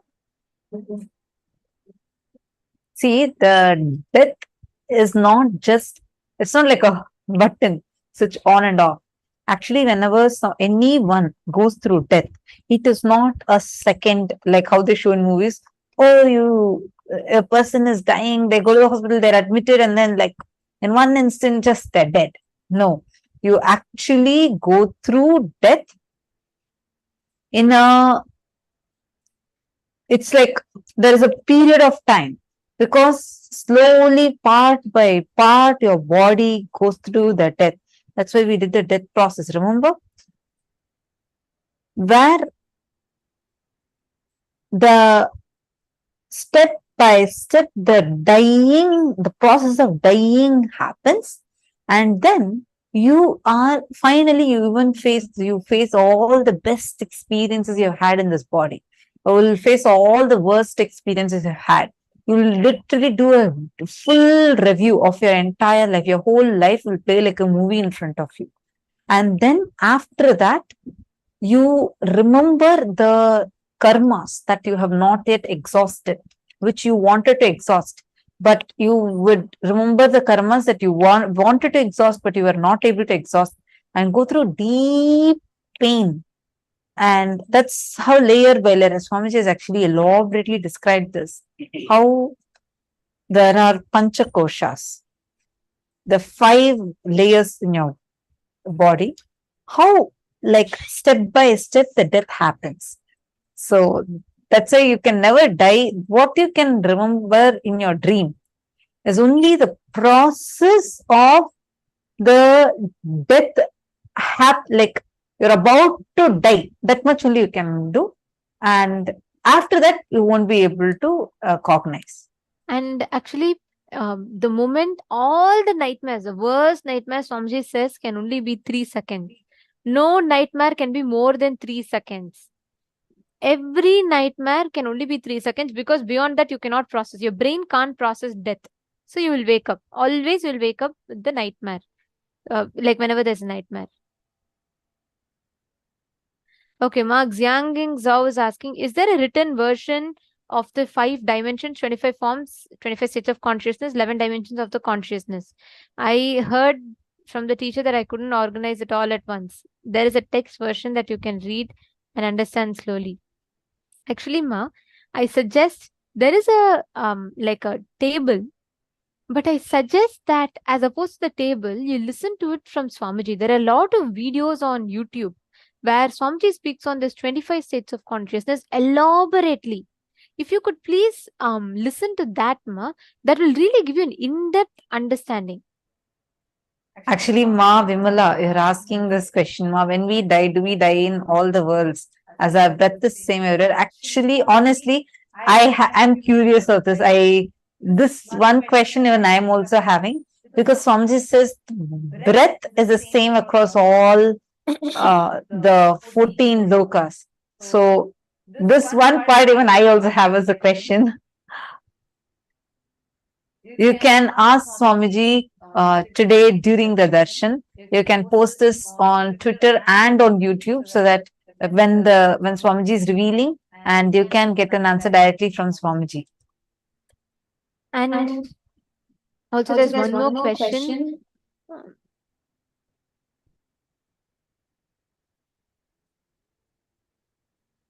Sorry, there's a lot of questions here.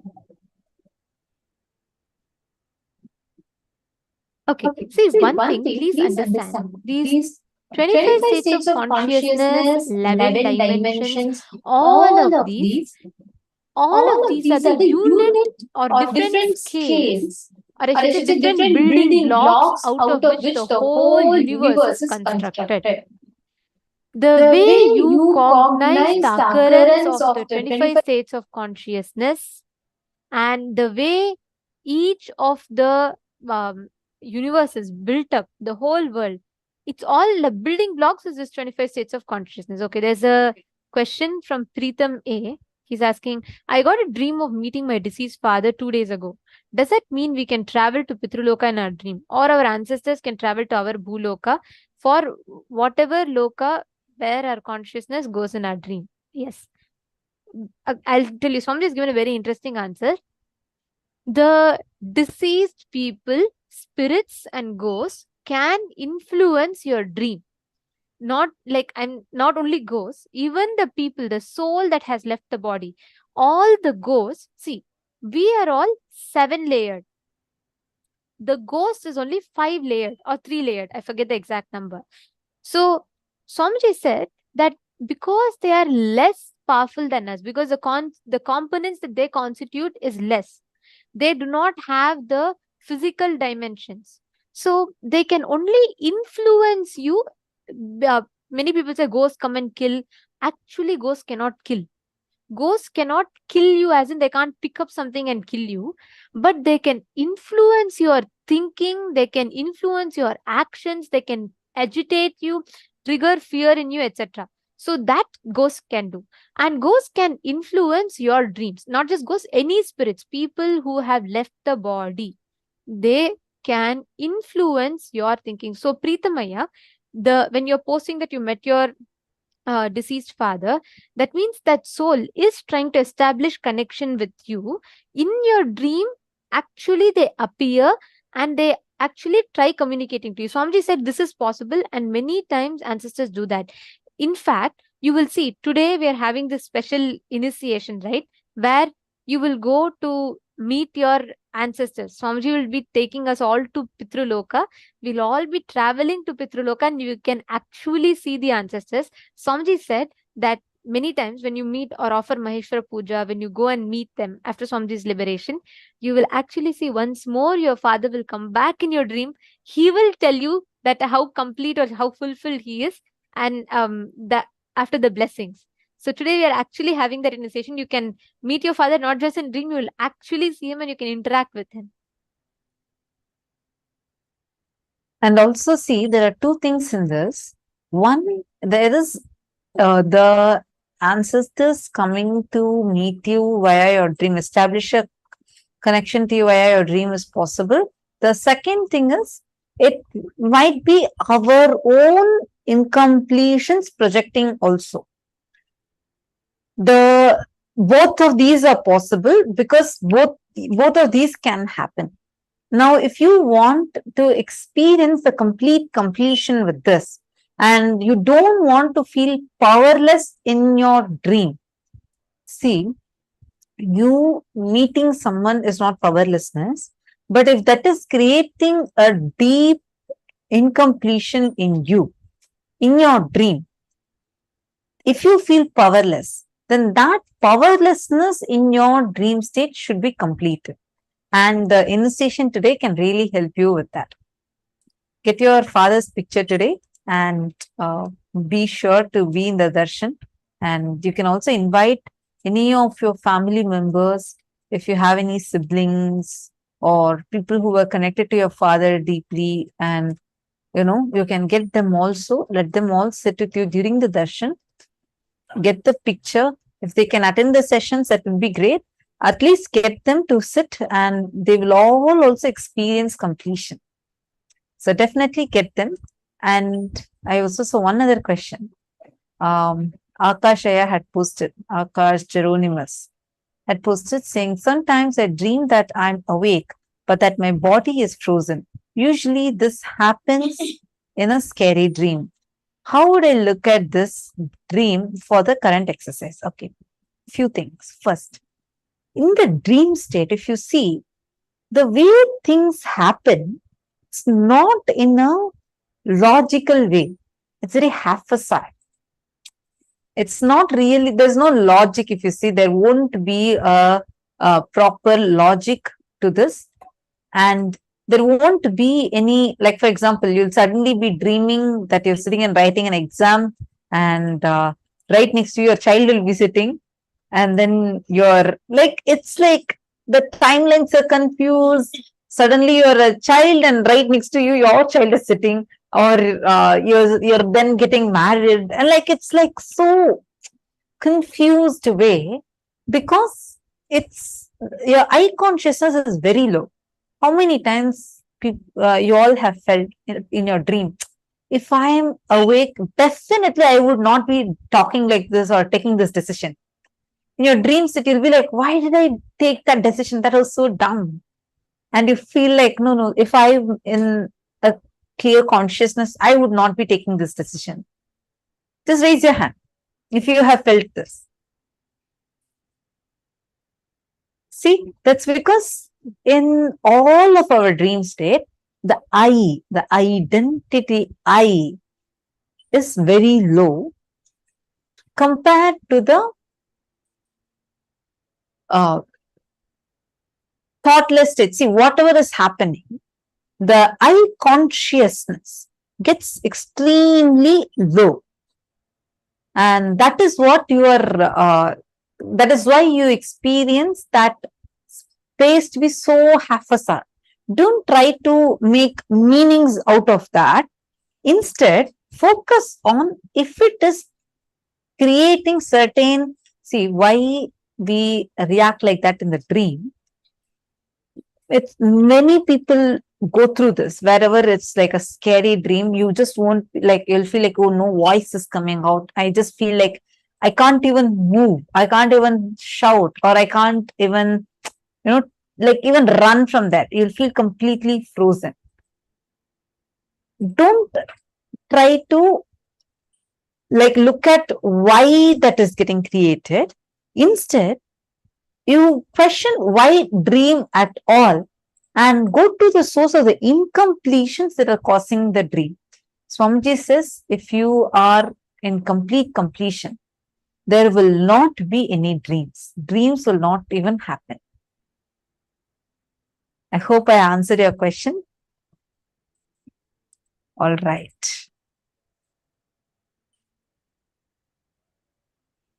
How to differentiate between incompletion and real connection in the dream? Preetham A. If a dream is a vision, it will be in color. I know immediately all of us will be like, all my dreams are in color. Actually, we dream only in black and white.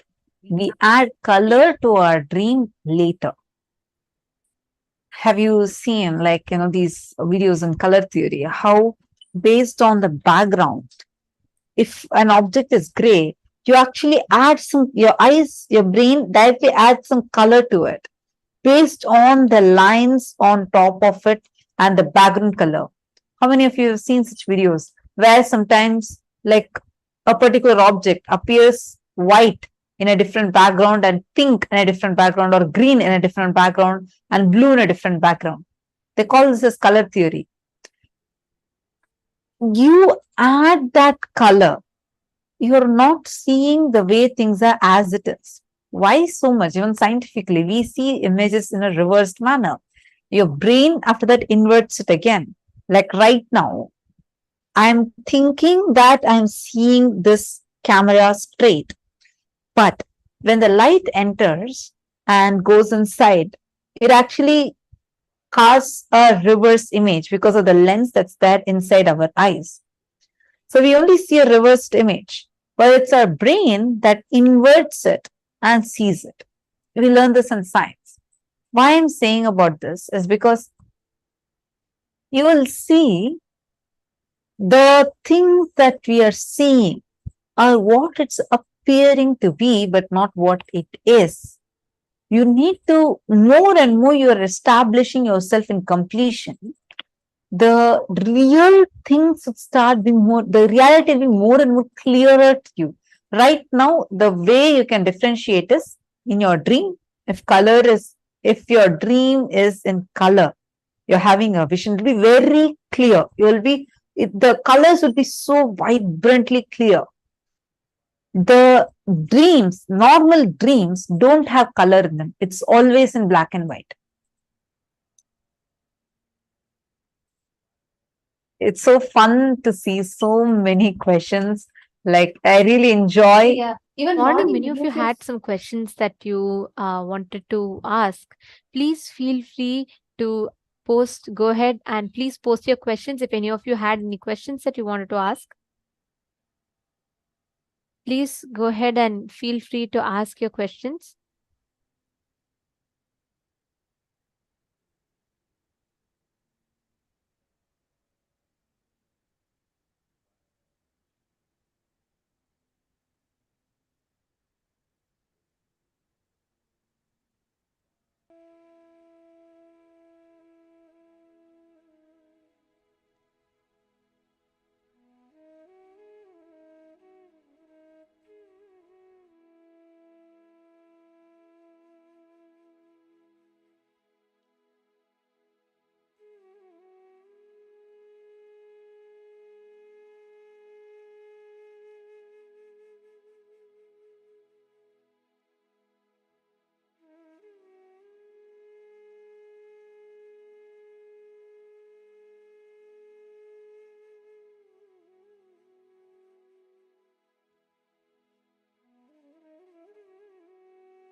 There's also one more question from a participant.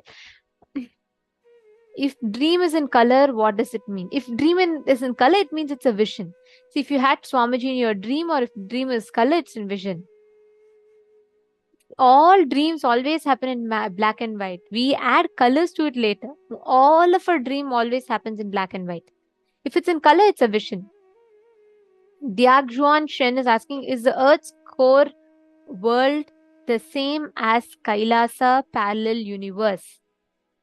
See, Bhuloka itself is a separate universe. Understand? Kailasa, like yesterday Swamiji said, Kailasa's portals exist here. But Kailasa is a very clearly established parallel universe which is up there. So it exists there with the same intensity, frequency. It exists in you also. It exists everywhere also. But Kailasa itself exists out there. It's the highest, one of the highest lokas. How to differentiate between incompletion and real connection in the dream? It's a very beautiful question. Understand? If the dream triggers, agitates any pattern in you, even joy, if it creates a certain reaction in you, when you remember it, any kind of attachment to the dream, it's a incomplete. If the dream puts you into the existence of higher planes, reminds you of something experience, like whenever you have some dreams, you feel like very strange, you feel like it's something, you are neither happy, you're nor sad, you're neither scared, nor you're intimidated, you're just cognizing it, correct? Have you had such experiences? You're like, it is an experience for you. All of them are a vision. This is a scale to measure.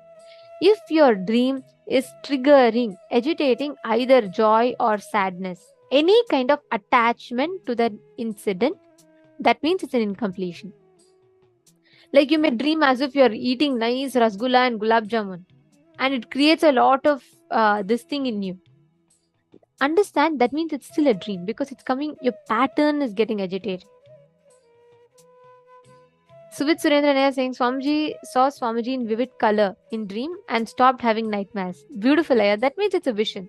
See, if Swamiji comes in your dream, it's a vision. Especially if you see it in color. And understand, Swamiji tells, all your nightmares, you cannot experience any nightmare for longer than 3 seconds. So understand, even your worst nightmares that you say is less than 3 seconds. Yes, any other questions? That's all.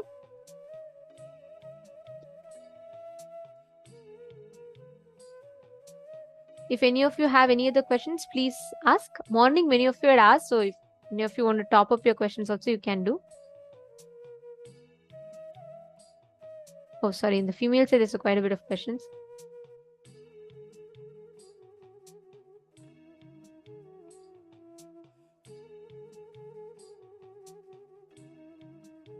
Marcellus, she's saying, when we die, if we have 4 arms, legs, or we merge to Swamiji, our body. We cannot eat where people are good in higher lokas.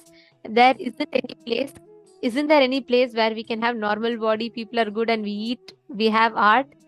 Life like here looks like if people are bad.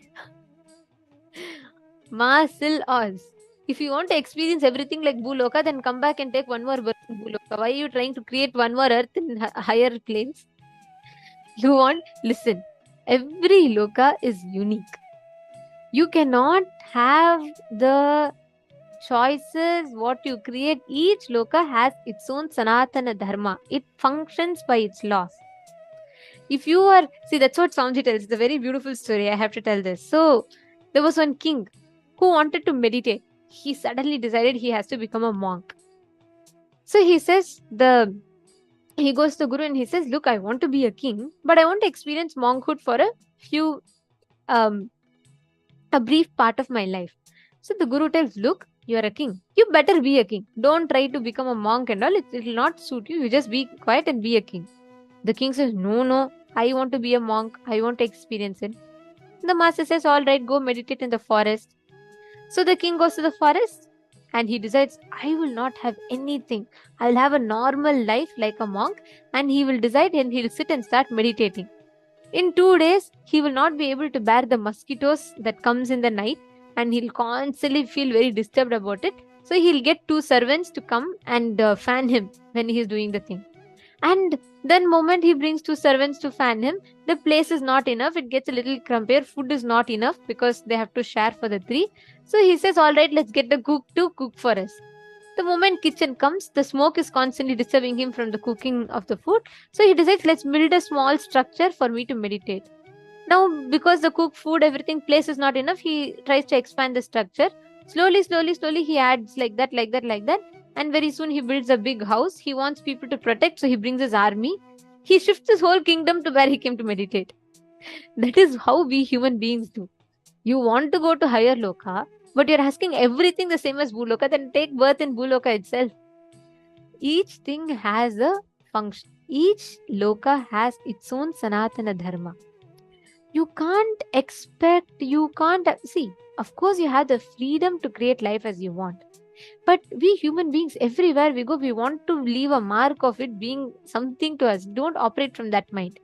Enjoy everything as is. When you are in a place that is cold, enjoy the cool. When you're in a place that is hot, enjoy the heat. Don't ask for cool when you're in hot. Don't ask for hot when you're in cool. And always don't ask for what is not. Just enjoy what life gives you, and you will experience the higher dimensions through that itself. Okay, Mark Xiang Xing is asking about humans evolving. Seema, please understand, there are 2 things. One is evolution of human beings from monkey to human beings exists. That's true. There's also called a conscious descent. That conscious descent is happening where from the higher planes the consciousness is descending. So both happens. For a human being, we have not just evolved, we've also descended. Paramashiva comes down, one of his own extension comes down, falls into delusion, and that's how human being forms. Right? And you're asking if apes evolved into adults. Why are apes still apes now? The time frame with which you are measuring, the frequency of evolution might be different for different species. And the cycle of birth and death continues. So each consciousness, based on where its stage of evolution is, based on that the births happen. It is not like once and for all apes should be redundant. Each birth, for example, if a person is living, if there's a consciousness which is extremely low consciousness, likes to always only eat and sleep, that consciousness automatically gets attracted to the body of a buffalo. If there is a consciousness that only likes to kill like a lot of rajasic, that automatically gets attracted to the tiger body, lion body and lives. So based on what consciousness is, based on that we assume the body. So the monkeys, apes consciousness is designed for the body that chooses that kind of a type of the consciousness that chooses that body is there in that. So from there the evolution happens. You're understanding? So it's not that just because million years ago we evolved, it's not that there should be no apes in planet Earth now. Make sense?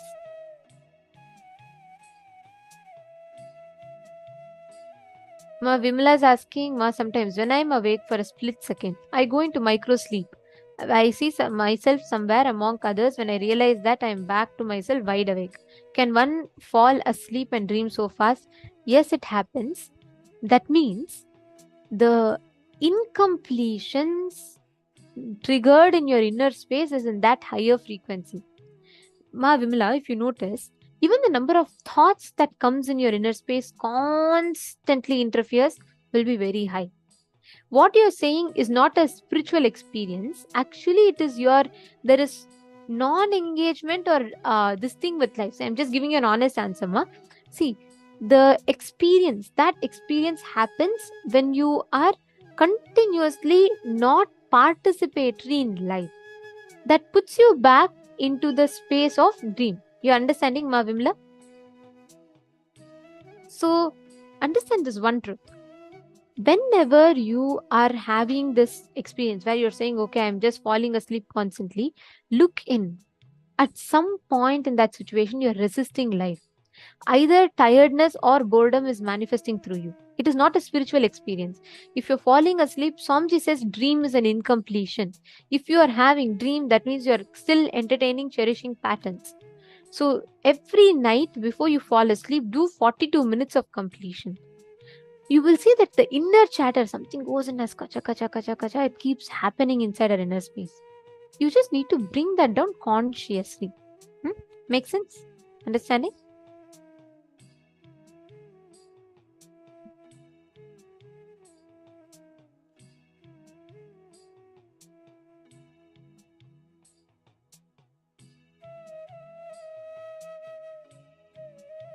Yes. Thank you, Ma. Thank you, Ma Vimla. I'm happy that you decided to completion. Ma Kirti Puneka, the same answer applies. See, it is not always, see, you don't try to find out meanings for your dreams.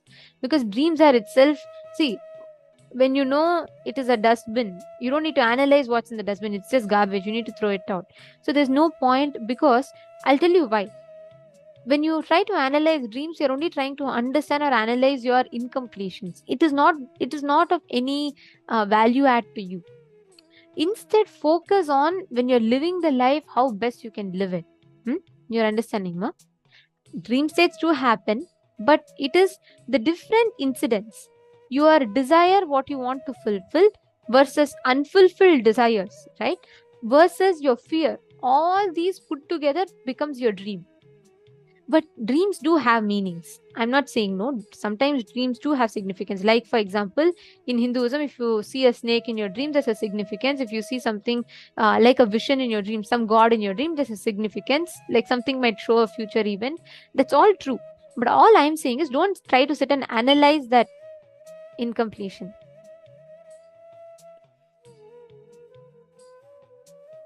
Yes, Ma Virupaksha, I'll speak slow. Alright, now let's all enter into the exercise. We will now be understanding further of what Swamiji revealed.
Nithyananda, everyone.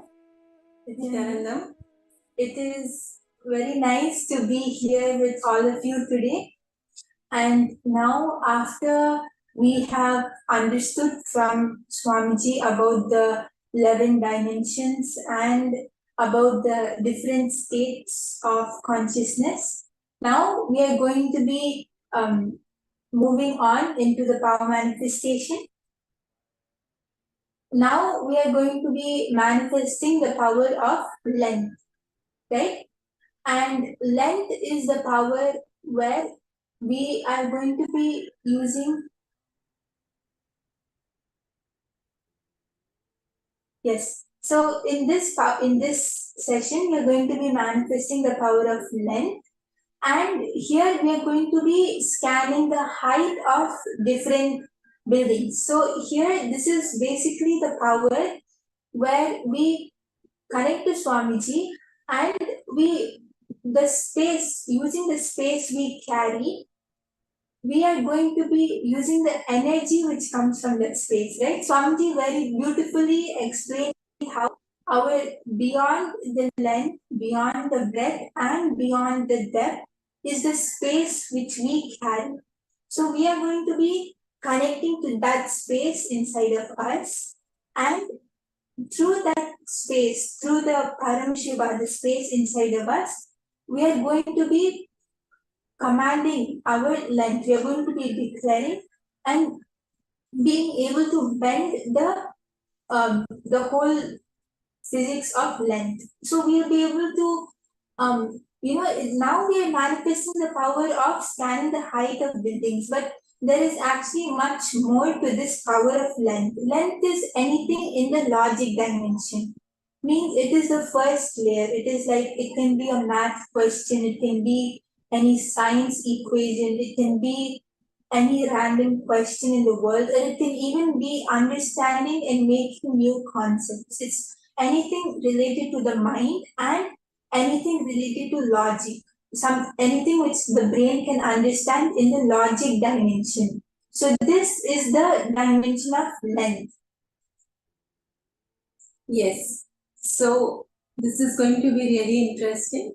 And beyond our logic, we will be manifesting this length power. And as all of you just hold on to this powerful cognition, it is my space, right? And this space comes from these very powerful cognitions and initiations which Swamiji gave us in the last satsang, like how we exist in the 11 dimensions. So these initiations, please understand, when Swamiji is delivering these powerful truths, it is not just words. Swamiji's words are energy. They are very powerful initiations happening to each one of us wherever we are. Swamiji is beyond time and space, right? So cognize that, hold that space that all of us have been initiated into very powerful truths, cosmic truths, and whatever are your clicks, hold on to that, the powerful cognitions which clicked with you. Hold on to that, hold on to those clicks, this space inside you, and we will enter into this power manifestation.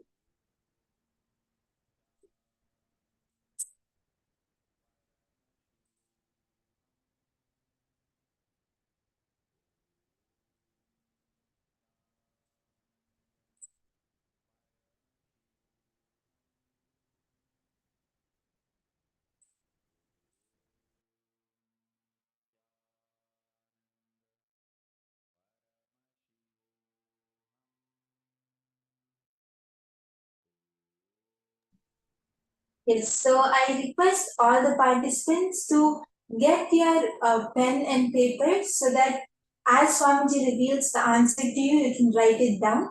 This is the power of length. So now we are manifesting the power of scanning the height, but any other thing which Swamiji reveals also you can scan. Like Swamiji might show how many stairs are there in the building, or Swamiji might show how the building is, when it was constructed, what is this building, the name of it, the significance of it, right? When we scan through our third eye, we get much more detail than what our normal mind, our normal brain would give us.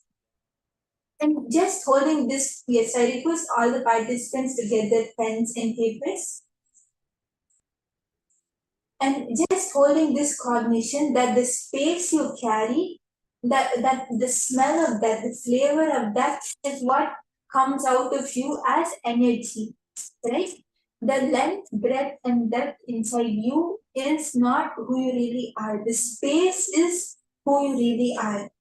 And that the whole space outside you means Paramashiva, me, you, all of us are in the space of oneness.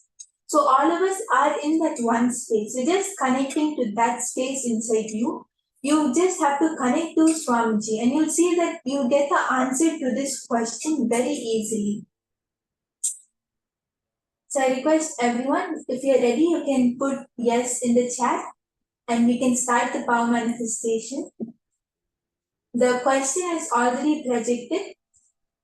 As all the participants can see, we have to scan the height of the building which is projected. So I request everyone to sit straight and connect to Swamiji.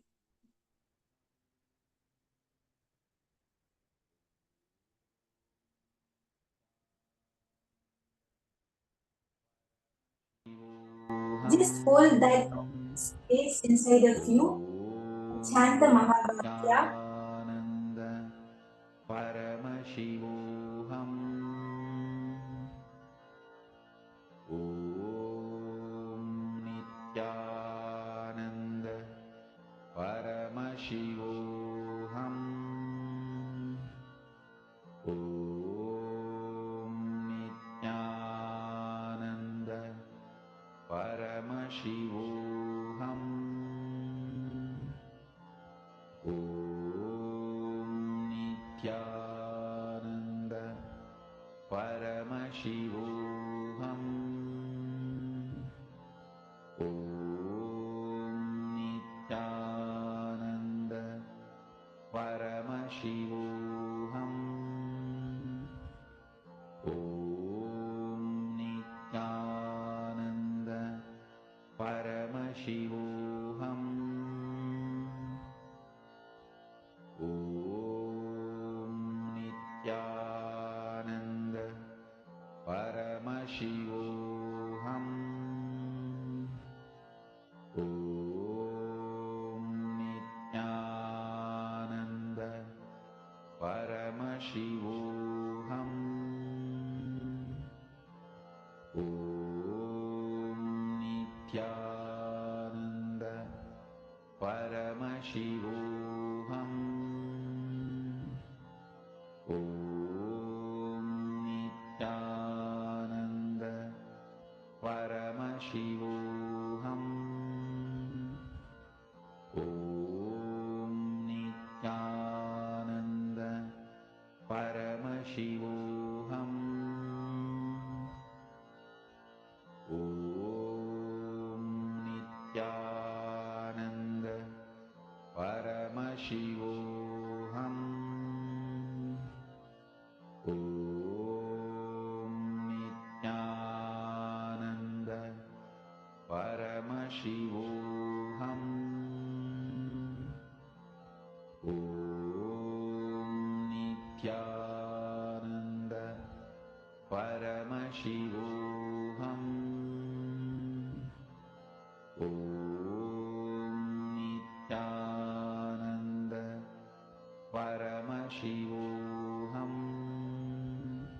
Om Nithyananda Paramashivoham Om Nithyananda Paramashivoham Om Nithyananda Paramashivoham Om Nithyananda Paramashivoham Om Nithyananda Paramashivoham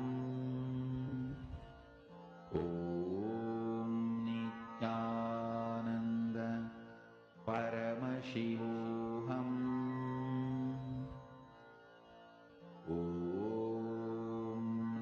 Nithyananda Paramashivoham. Om Nithyananda Paramashivoham. Om Nithyananda Paramashivoham. Om Nithyananda Paramashivoham. As Swamiji is showing the answer, all of you can start telling it down. You might see numbers or you might even see pictures. Whatever Swamiji shows, you can start writing it down. And I also request all the participants not to miss a single detail which Swamiji shows, because everything which comes through your third eye is the answer. And whatever you're able to see first, just write that down. The moment you are seeing an answer, the moment you see the number or the color picture, whatever Swamiji shows, write that down, because that is what is the answer from your third eye. Because after that, that is when your logic will start coming in, that is when your mind will start coming in. So the first answer which comes in your third eye, in your inner space, is only the correct answer. So as Swamiji is showing the answer to you, you can even start putting it in the chat. Nithyananda Paramashivoham. Om Nithyananda Paramashivoham. Om Nithyananda Paramashivoham. Om Nithyananda Paramashivoham. Om Nithyananda Paramashivoham. Om Nithyananda Paramashivoham. Om Nithyananda Paramashivoham. Om Nithyananda Paramashivoham. Om Nithyananda Paramashivoham. Om Nithyananda Paramashivoham. Om Nithyananda Paramashivoham. Om Nithyananda Paramashivoham. Om Nithyananda Paramashivoham. Om Nithyananda Paramashivoham.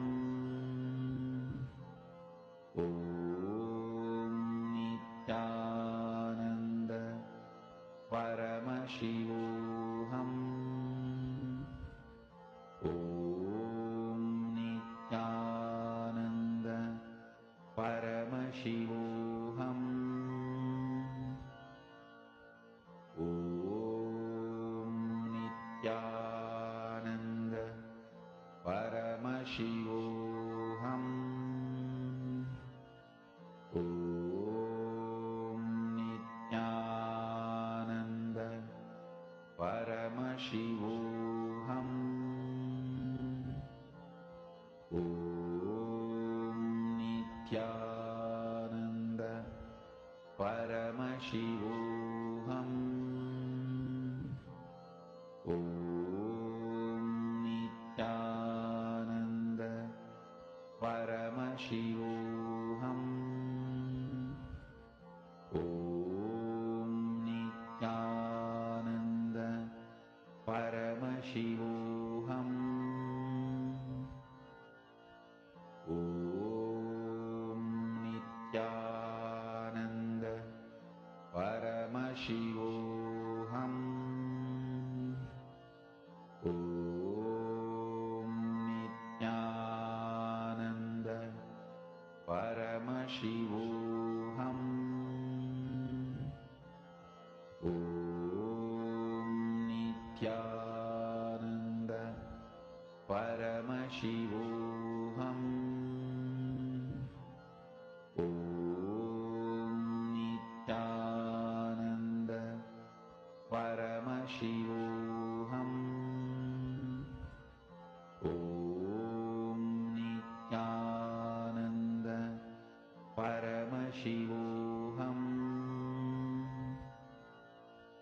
Om Nithyananda Paramashivoham. Yes, and even if any one of you are feeling, if any of the participants are feeling that you're not able to manifest or it's completely black, no answer is appearing, then just recognize the powerful cognition which Swamiji gave, that the space which we carry, the smell, the flavor of it comes out of us like energy.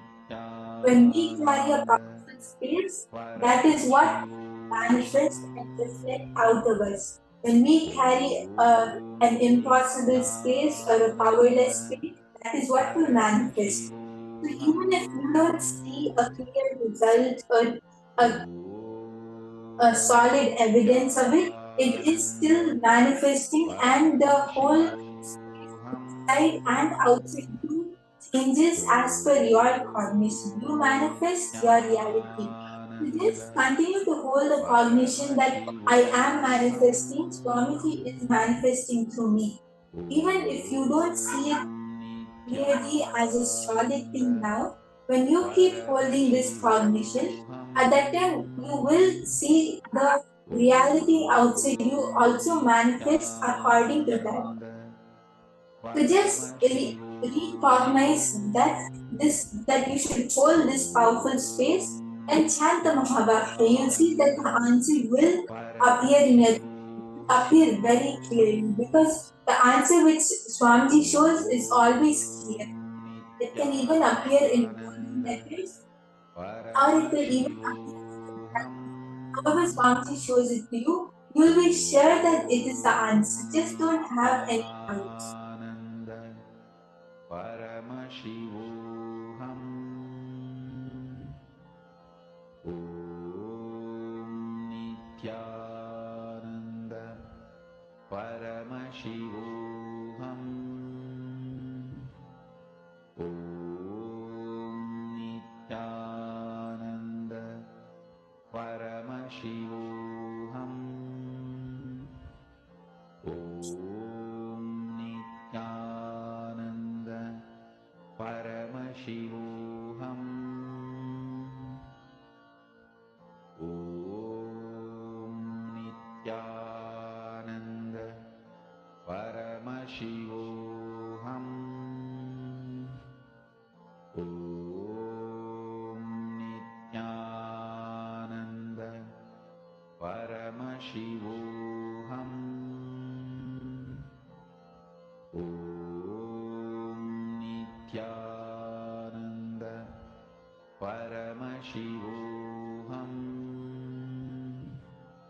Om Nithyananda Paramashivoham. Om Nithyananda Paramashivoham. Om Nithyananda. Yes, so many of the participants have posted the answer. So the answer for this power, this round, is this is the roof jet included lighthouse in Denmark, and the height is 23 meters, 75 feet long. Yes, so this is the answer for this round. If any of you got 23 meters or 75 feet or a grey color building, anything which is related to this, if you saw it was in Denmark or if you saw it was a lighthouse, all of these answers are correct.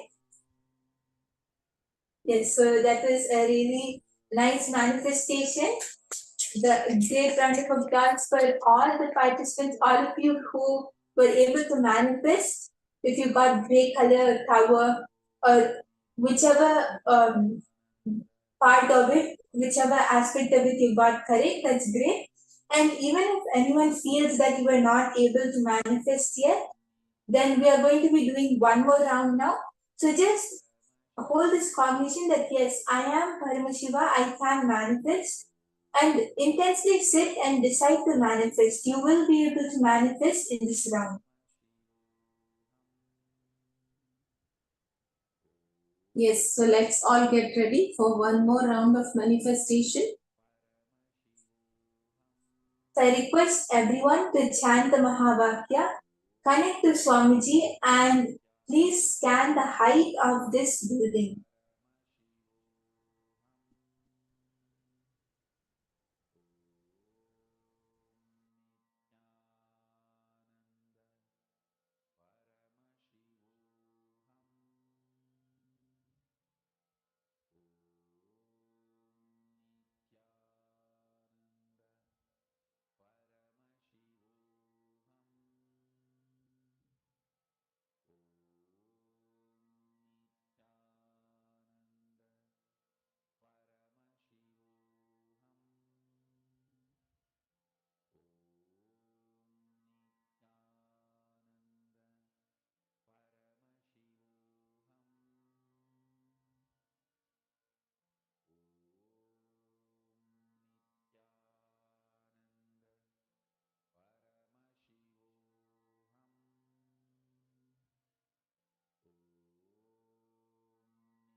As Swamiji is showing the answers to you, all the participants, you can start typing out whatever Swamiji shows, whatever numbers you're able to see.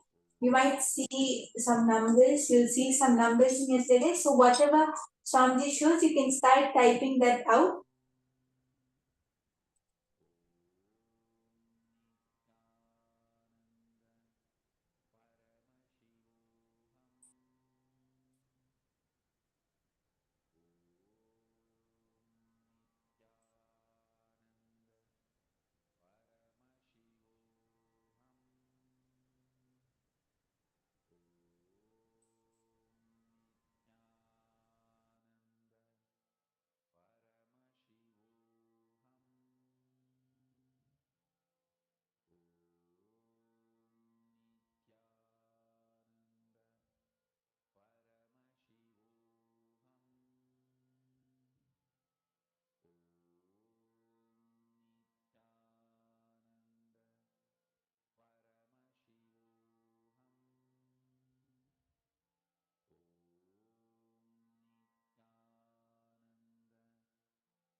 Yes, I can see few of the participants are starting to post.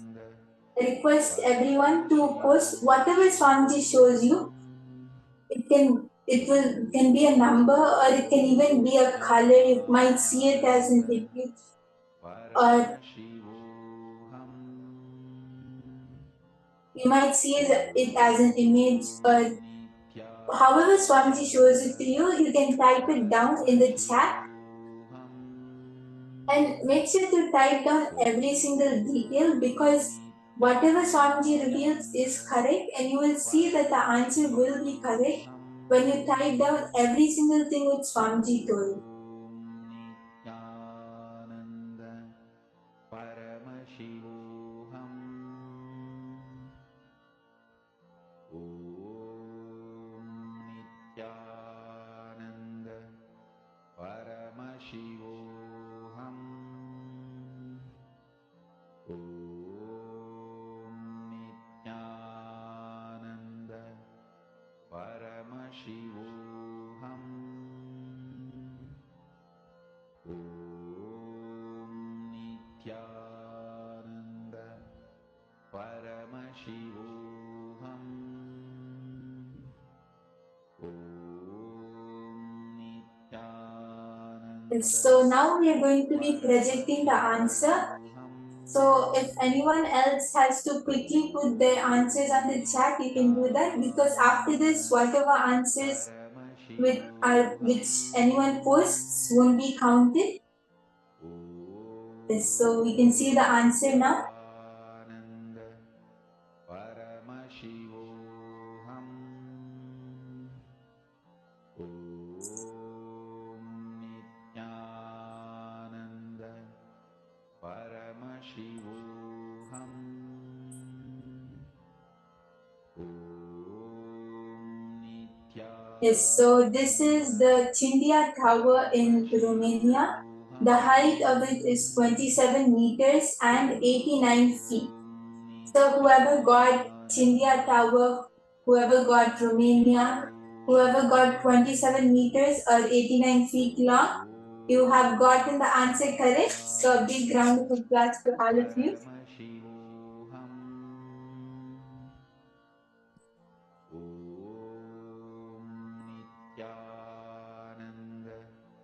Paramashivoham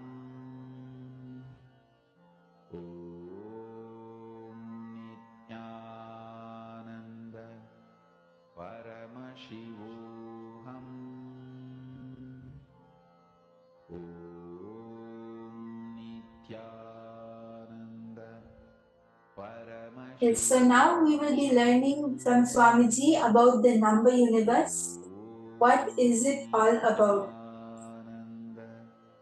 Paramashivoham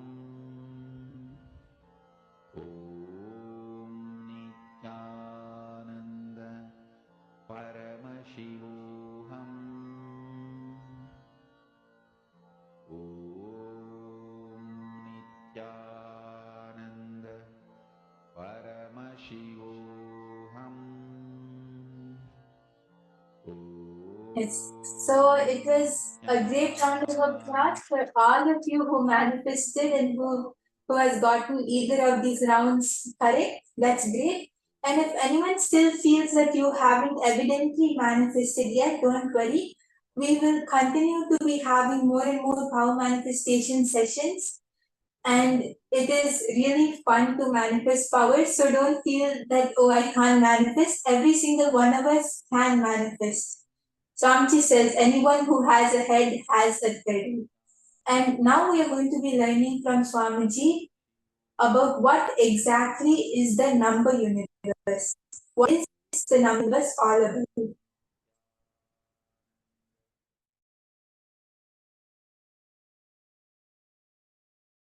I'll try to explain step by step.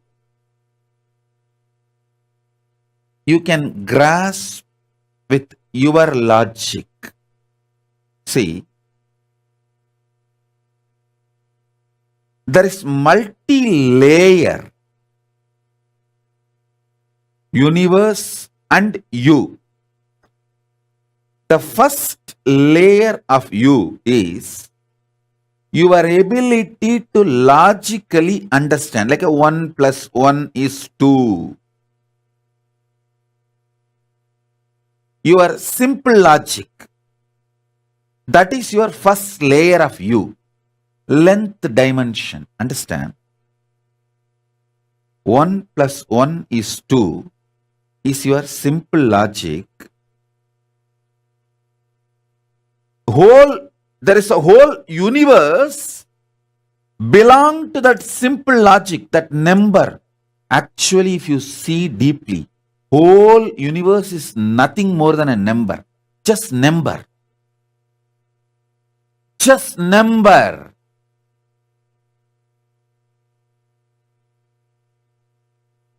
See, everything around you can be reduced to a number.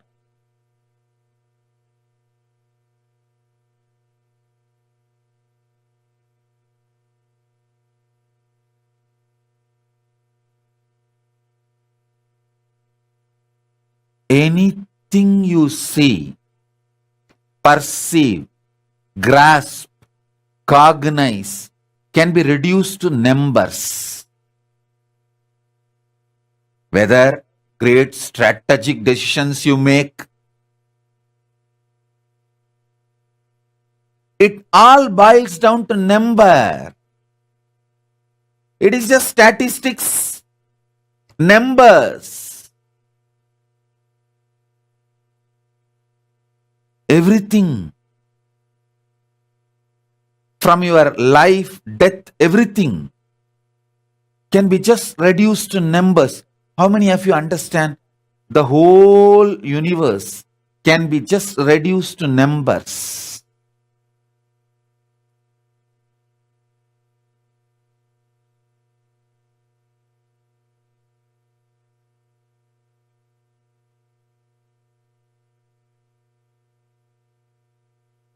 If you understand, this whole universe can be just reduced to numbers, raise your hand.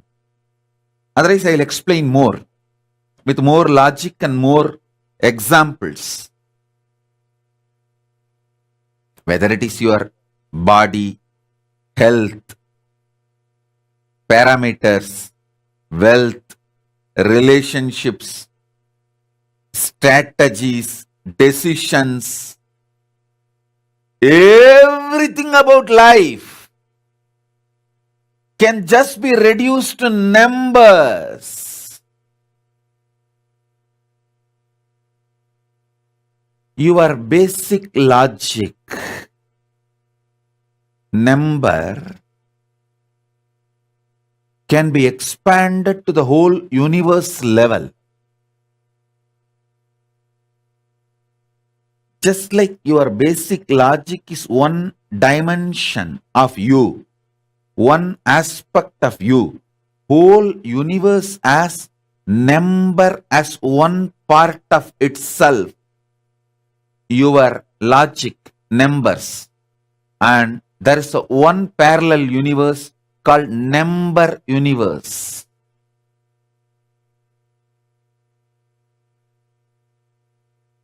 Number universe. Number based identity of you. Number centric universe. How many of you are able to grasp? Actually, if you see all planets, everything can be just reduced to numbers.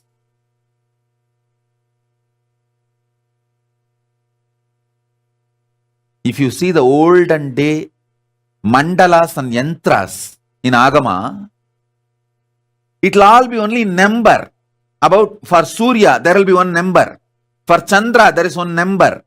For Buddha, there is one number. For each planet, there is only one number. How many of you have seen that? That number is nothing but the multiplication or subtraction of the Surya proportion. The sun is the center, and based on the sun, that proportion that is what is the number given to all the other planets. That's all. whole universe, whether it's a DNA strand or this whole Milky Way, everything can be just reduced to numbers. How many of you are able to understand?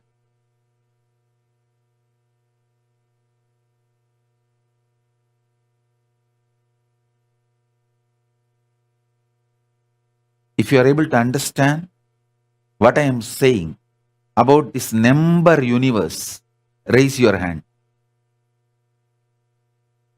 People who understand everything is number become wealthy just like that. Wealth is nothing but understanding number. That's all. Hey, that's all. I am telling you. If your brain is able to be friendly with the number, I challenge you will become wealthy. People who have incompletion or anger with the number does not want to keep number in the memory, remain poor and die in poverty. Just understand number.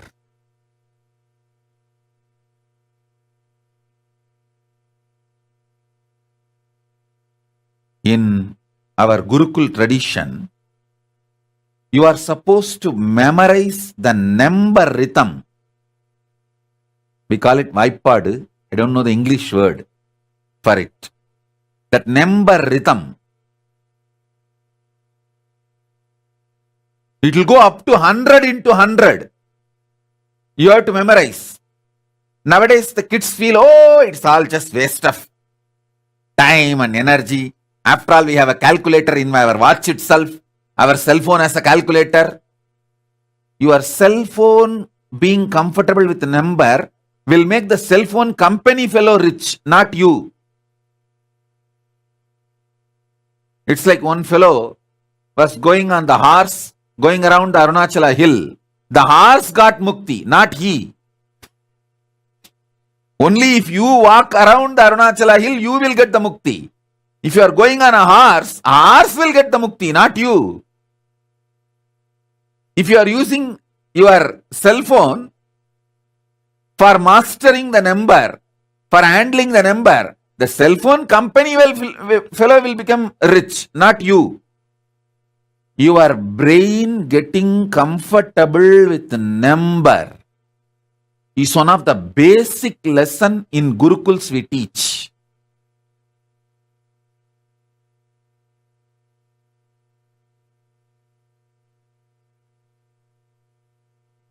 Understand? Whole thing is number.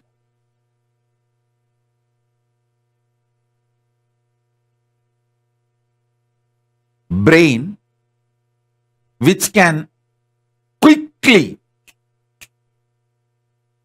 grasp numbers, handle tables,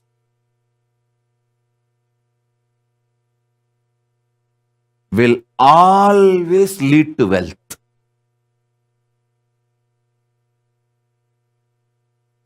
Try it, you will see it.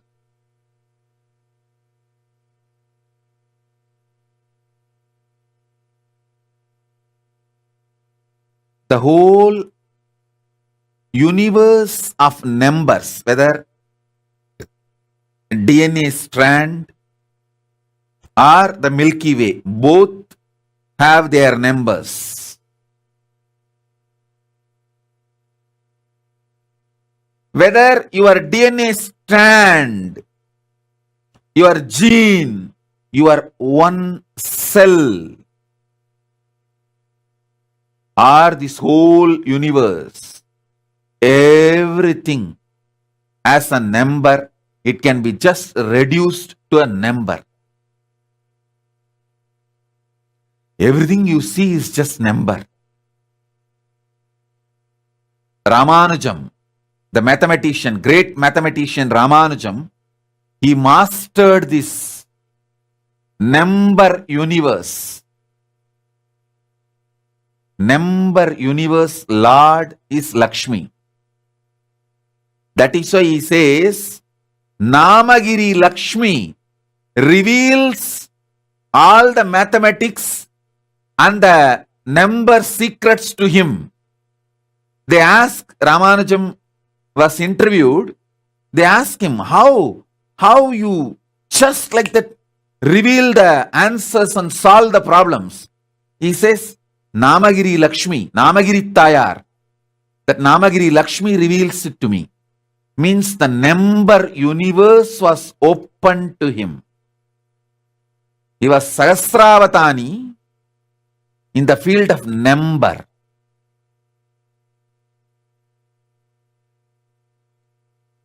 Your aspect of number, understand, it's actually your own aspect. Listen clearly, listen carefully. Your ability to breathe deeply is the aspect of these huge storms. If you can breathe deeply, you can create a storm in the universe. If you can increase your blood pressure, you can create tsunami in the ocean. You are universe. If you think you are connected to universe, you are Advaiti. If you think you can become one with the universe, you are Visishtadvaiti. If you know you are one with universe, you are Advaiti. If you know universe is one with you, you are Paramadvaiti. I finished the whole philosophy, the philosophical problems of Hinduism in this one statement. If you think you can connect with universe, you are Advaiti. If you think you can manifest as universe, you are Visishtadvaiti. If you think you are one with universe, you are Advaiti. If you know universe is one with you, you are Paramadvaiti. That's all. This four is the whole philosophical problems of Hinduism.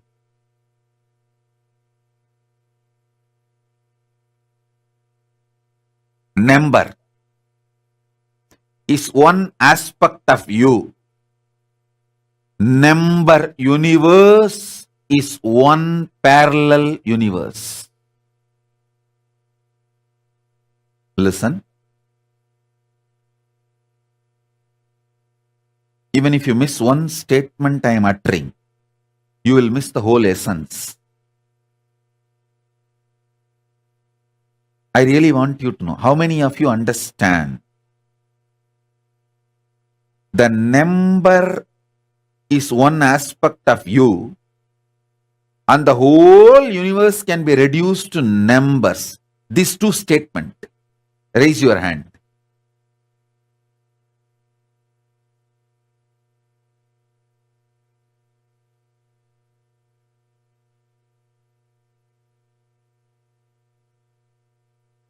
Whether it's your genetical code or DNA code. Actually, Paramashiva has put a barcode on you. That is what is your genetical code and DNA code numbers. He has put a barcode. Just like how you guys put the barcode on all products. Go to mall and see, even the fruits have barcode. Same way, Paramashiva has put a barcode on all of us. That is what is our DNA code. That is what is our genetical code.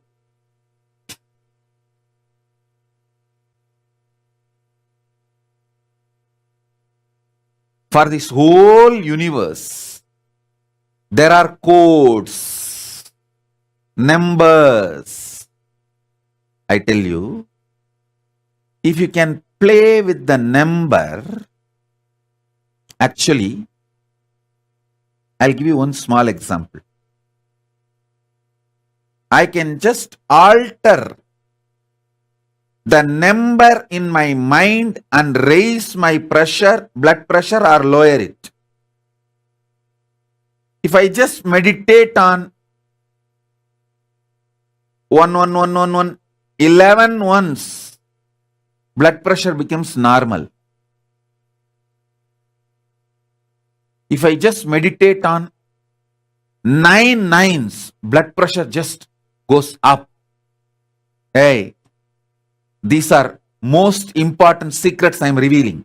Any of you have a blood pressure related problem, just meditate on 11, means 11 times. That 11. Try to utter that in your own mother tongue. How many crore, how many lakh, how many million, how many, what is the number of 11? Your blood pressure will become normal. Too simple.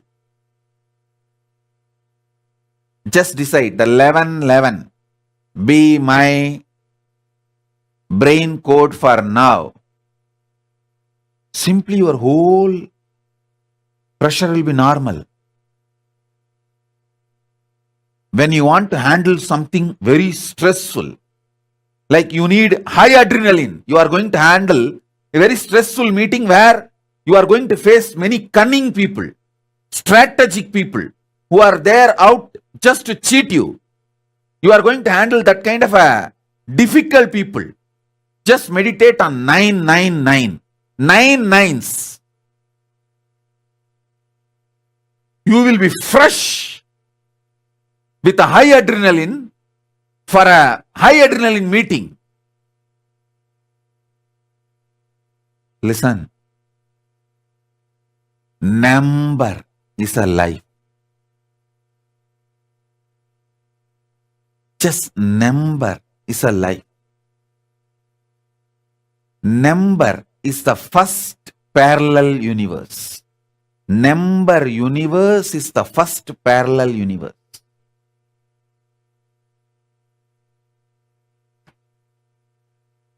Only Vedic mathematics has the longest numbers defined linguistically.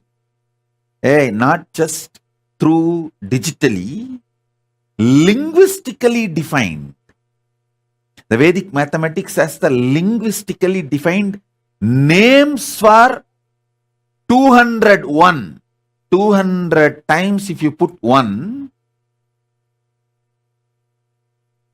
Koti Antara Koti is the number. 200 times you can put 1. There's a linguistic description for that in Vedic mathematics.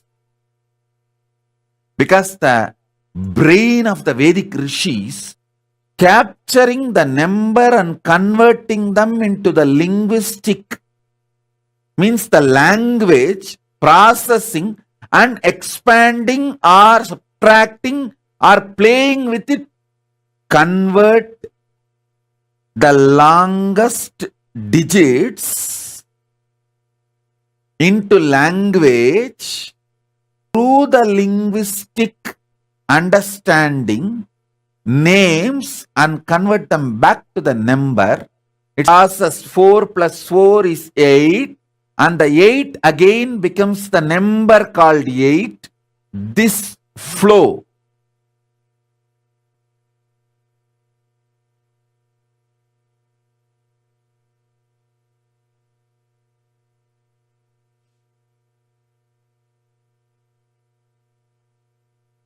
be wealthy, nothing can be done. This is the wealth grew. Wealth grew means ability to grasp the number and convert them into language. You know, it can be Sanskrit, English, Tamil, your mother tongue. Raise your hand. This capacity, this grew is wealth. And it grows in your brain if you consume more ghee and curd and no meat. Listen, person who can play with long numbers digitally and linguistically will not fall sick, because the ability of brain handling number and language simultaneously increases the brain's capacity to automate all the automatic actions needed to happen in your body to keep your body and mind healthy.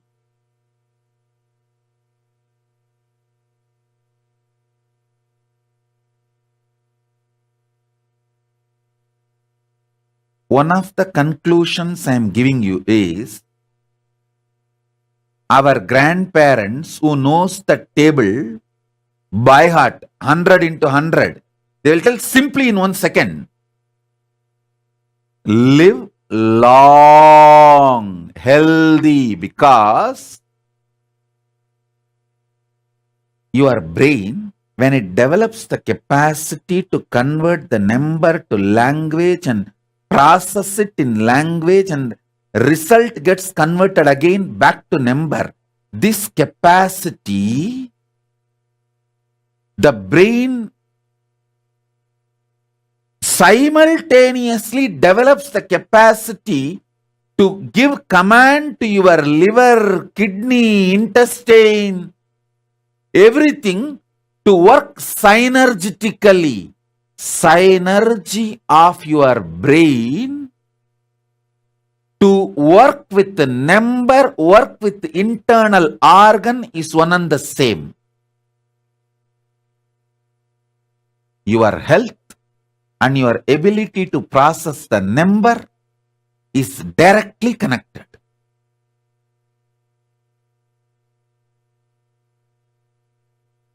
The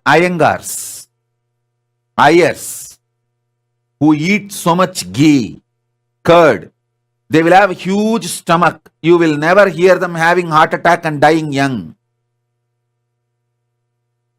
They will have huge bellies. You won't hear them having heart attack and dying young. They will be living 90, 100, comfortably pulling that huge belly.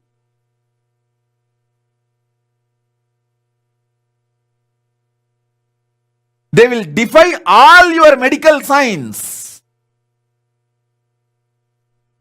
because their brain knows how to synergetically command all organs. Hey, listen.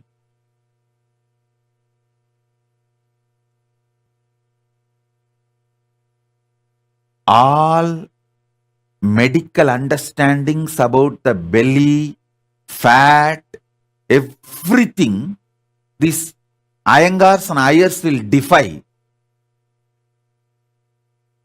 just because of this one capacity. I tell you guys, any one of you, do little research, put your 3 months time and research on your brain's ability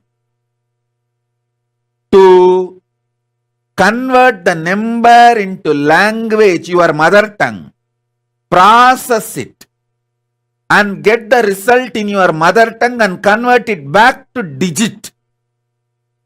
Digit becomes your mother tongue, gets processed, and the result again becomes digit. This capacity and your health is directly connected. Any of you guys do research on this and establish, you will get a Nobel Prize. And I am giving you the theme for a Nobel Prize.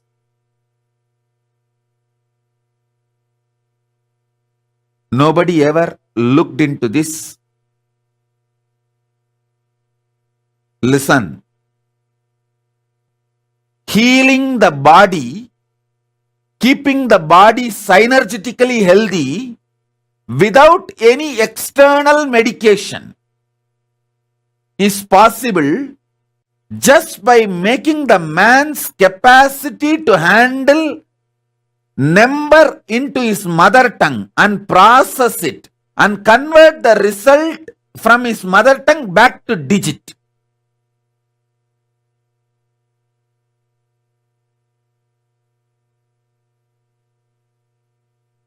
Understand?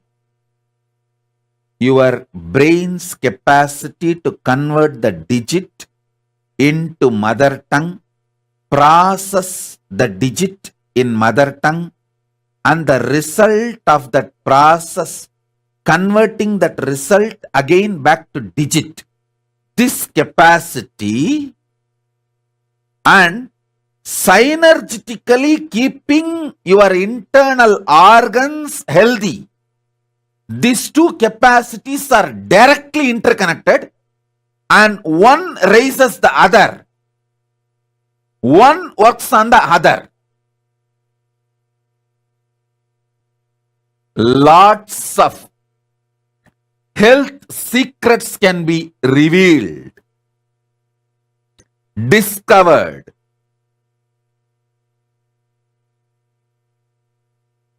Lots of modern day pharmaceutical mafia's myths will be destroyed. How many of you understand this Iyengars and Ayers having such big double-sized pot belly live for 100 years, defying all the myths of the modern day science? How many of you have seen it? Raise your hand. Not just one or two. Go to every Indian village, you will see Iyengars and Ayers with huge pot belly, living for 100 years, healthy, without going to any hospital, defying the whole modern medical science.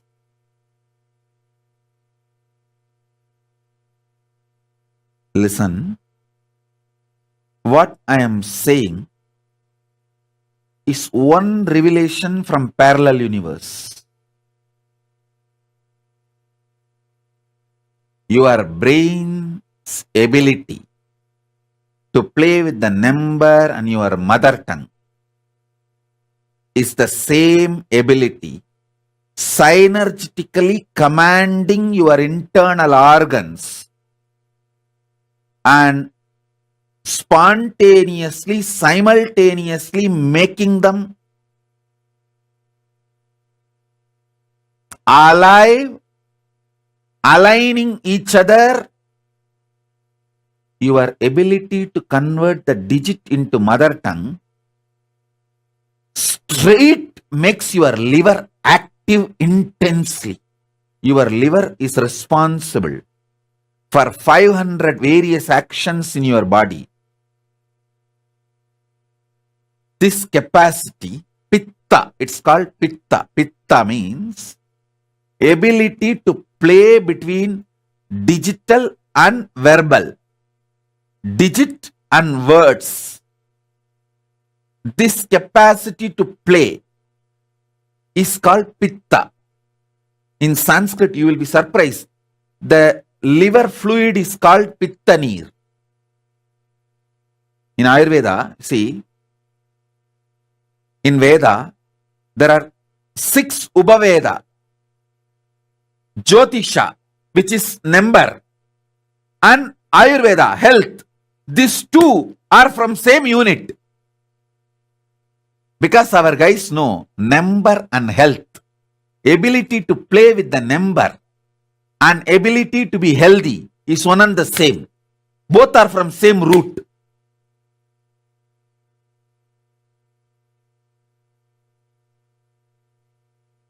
If you understand astrology, you will understand health science. If you understand health science, you will understand astrology.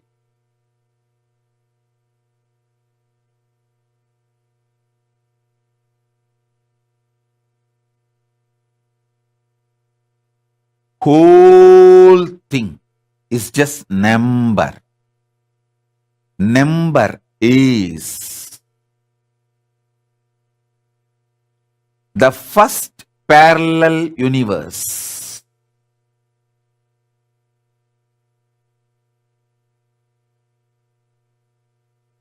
Jyotisha Ayurveda interconnection itself is just number.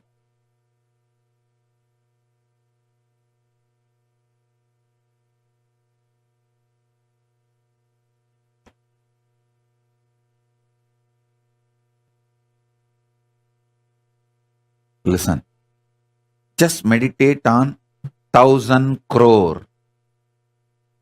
You will become fresh now. 1,000 crore. Don't try to skip. Don't try to escape from the number of zeros. For 1 crore, how many zero? Then naturally you have to calculate for 1,000, 3 zero. For 10,000, 4 zero. For 1 lakh, 5 zero. For 100 lakh, 7 zero. And then 1,000 crore means 7 plus 3, 10 zero. 1, that 10. Without skipping, without brushing it aside, just sit and meditate on 1,000 crore, you will become fresh.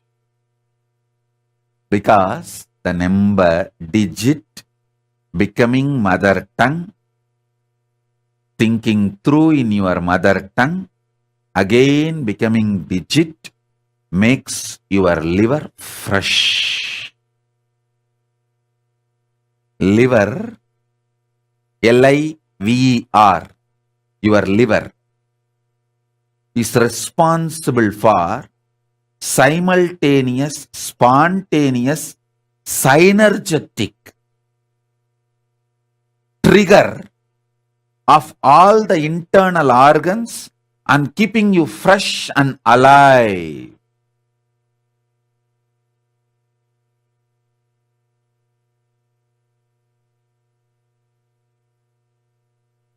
Then just think, crore, crore.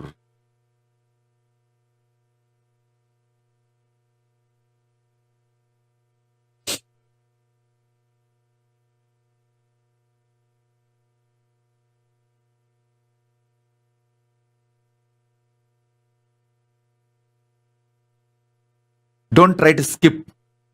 Don't think, what am I going to do? Thinking of crore and crore. Whenever I need to calculate, I will pick up calculator or a cell phone or Apple Watch I have. If you are thinking your Apple Watch is enough for you to calculate numbers, the Apple Watch company fellow will become rich. If you depend on your brain, not only you will become rich, I tell you, listen. If you can handle larger numbers in your head, you will be beautiful. Because the symmetry of the body and ability to handle the number is one and the same. Hey, listen.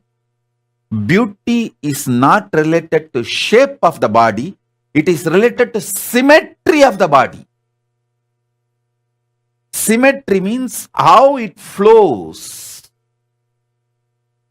in the eyes of the other. How it flows in the eyes of the other. That is the symmetry.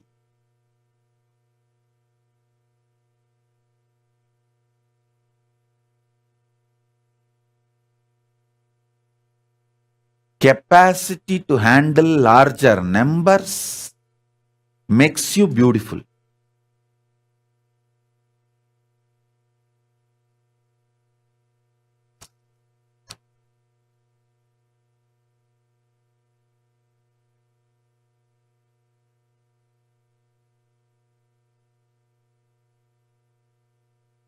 There is so much in the number. I tell you, number universe is the first parallel universe. The statements I am making, all of them are absolutely logical and truthful.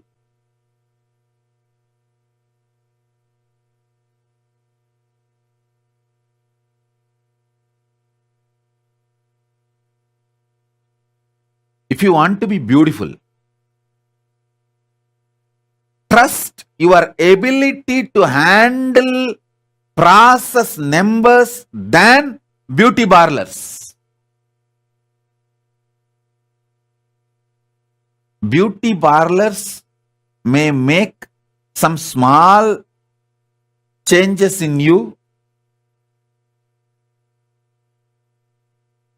but the game of playing with numbers internally will make your internal organs alive, fresh. I tell you, if you can play with the numbers inside your brain, it is equivalent to doing 1 hour yoga. 10 minutes without getting tired, without skipping, playing with the numbers in your brain is equivalent to 1 hour yoga. You will trigger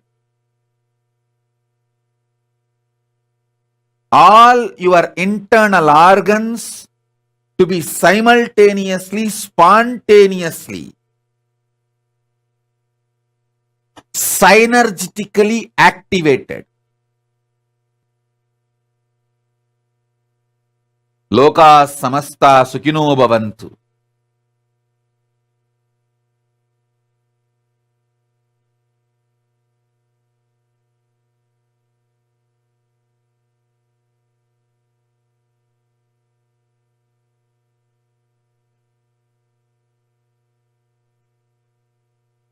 If you trigger your brain, listen, brain is number, throat is mother tongue. If you sync both and trigger them, that will straight trigger the liver and make the liver work synergetically, spontaneously, simultaneously, and balance your whole internal organs, body, make you best, healthy and beautiful. Alison Asami is asking, are there any books you recommend on the topic? There are no books available. It's all my revelations directly from Vedas and Upavedas.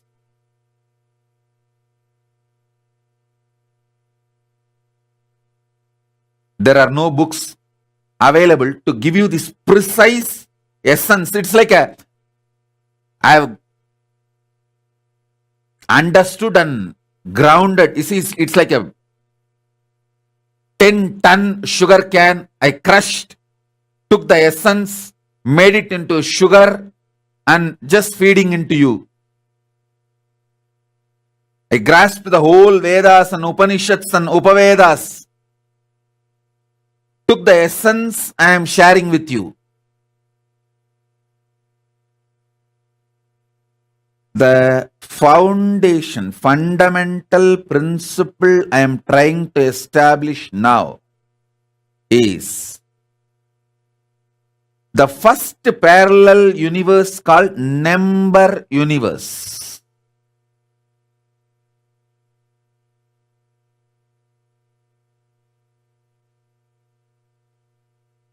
Number universe. By meditating on larger numbers, you can alter your genetical code and DNA code. Listen. Listen. I want you to know, this is not for pride I am telling you the truth. See, the mitochondria cell energy.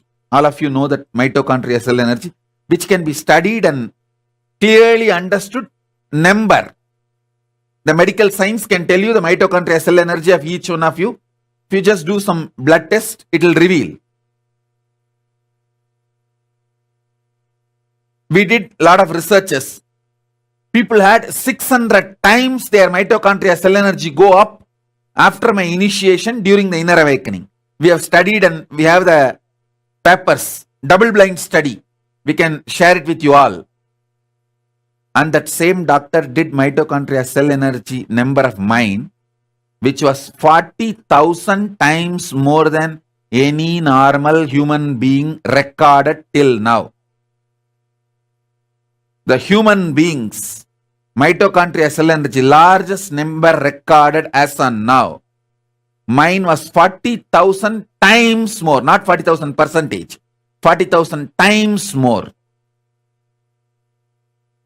It is just if you meditate on larger number, your mitochondria cell energy just shoots up. And mitochondria cell energy shooting up makes your body healthy, energetic, alive, fresh, and heals it completely.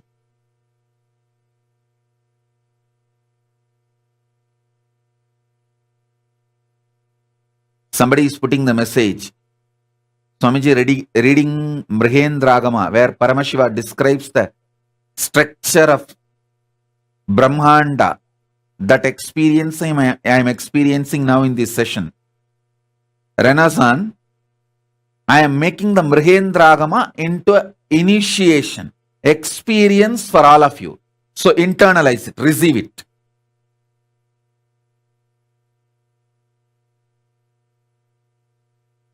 You may think, how? If my brain thinks about number, my mitochondria cell energy will go up. It will. It will. And next, listen to this next. Not only if you think about larger numbers and internalize them, your mitochondria cell energy will go up. Even if you are touched by somebody who thinks large numbers in his brain, his mitochondria cell energy will be transmitted to you and your energy will go up.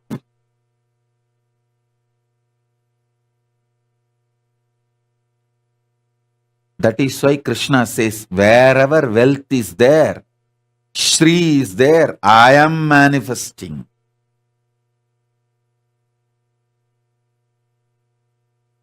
Wherever wealth is there, I am manifesting.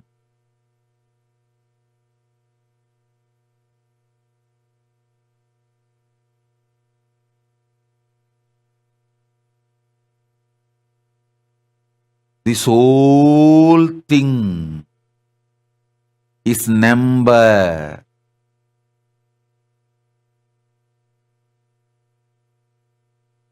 Brain grasping the digit, converting it into your mother tongue, a natural flow. Mother tongue is natural flow. In Ayurveda, thyroid gland and mother tongue have a same word. If you know Sanskrit, a little bit of Ayurveda, you will understand. Thyroid gland and mother tongue, for both in Ayurveda we have a same word. Your brain able to convert the digit into your mother tongue, process it in your mother tongue, and convert that result from your mother tongue back to digit. That capacity, when it is expanded, it triggers your health. Spontaneously, simultaneously, synergistically. I am giving you simple revelations. You can process high complicated numbers and send that energy to somebody, that person will become healthy. You can process some crooked, complicated numbers in your brain. Just straight throw that arrow on somebody, that fellow will immediately die. This is the science of astras in Hindu tradition. Listen, when Arjuna, Karna, all these warriors go to war, they don't carry all the weapons like a physically. They carry the codes, barcodes of each of the weapon. So they will just utter that barcode, process that, release it, and straight it goes and kills the enemy. How many of you are able to understand what I am saying? They carry the barcode number of the weapons. When Brahma appears and gives Brahmastra to Vishwamitra, he reveals the barcode, password of Brahmastra to Vishwamitra and goes.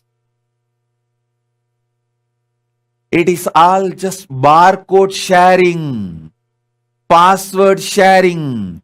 When Drona teaches Brahmastra to his son, Drona reveals it to his son, he just gives the barcode, password. It's like how the Indian politicians, they save all their money and put it in the Swiss bank, and that bank account number only they know. When they are about to die, they will tell that number secretly to his son and die.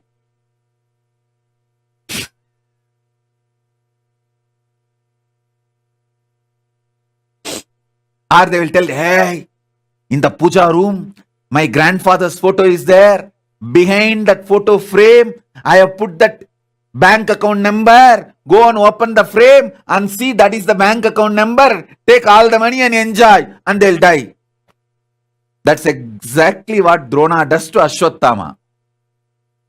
Barcode number, cosmic barcode number. For each of these astra, passcode is revealed. That's all. First, Ashwatthama will be prepared for his brain to have this ability to process large numbers for good or bad. The capacity will be built in Gurukul. Once the capacity is built, he will be given the number. That's all. To process the barcode. If you understand this, you will understand how the Ramayana Yuddha, Mahabharata Yuddha, all that happened.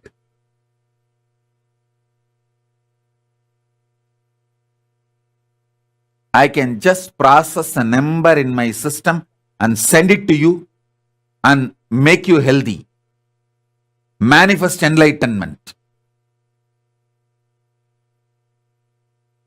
Raise your consciousness to the higher level.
Just visualizing one set of numbers is equivalent to you doing 1 hour of yoga.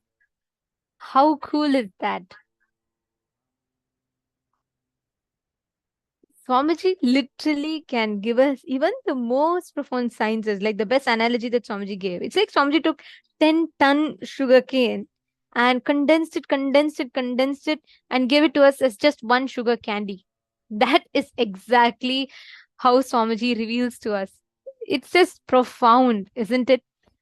The whole experience, the whole experience that Swamiji has transmitted to us. What did you all click with in this number universe? Can I request each of you to share with us? What about number universe did you click with? What did you learn? And let me start with a quick question, okay? What is the exact set of numbers you're supposed to remember to reduce your blood pressure? What is the exact set of numbers you're supposed to remember to increase your blood pressure? Let's see. Come on. Can I request each of you to post it in the chat?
You have posted different answers.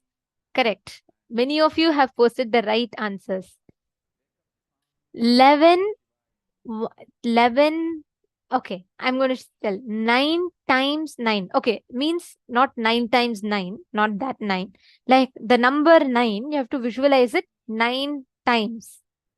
So the 9 nines, if you visualize, then you get the whole blood pressure high. Your whole dopamine energy will go high. If you visualize 11 11s, you will immediately reduce your BP.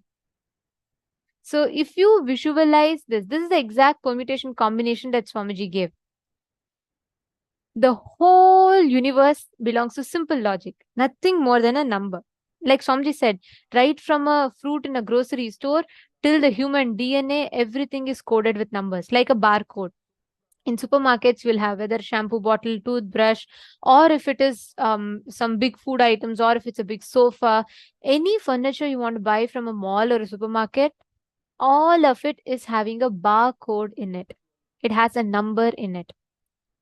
And everything is coded with a number. This whole universe, everything can be reduced to a number. And you all should know an interesting fact.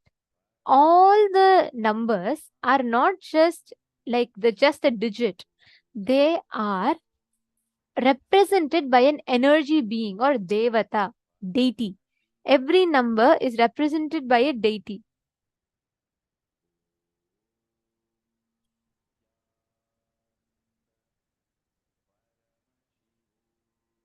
Can I request each of you to type out what you have understood from this session? I'll surely take the questions. I request each of you to type out what you understood first.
Yes, I'm seeing many of you have posted your understandings.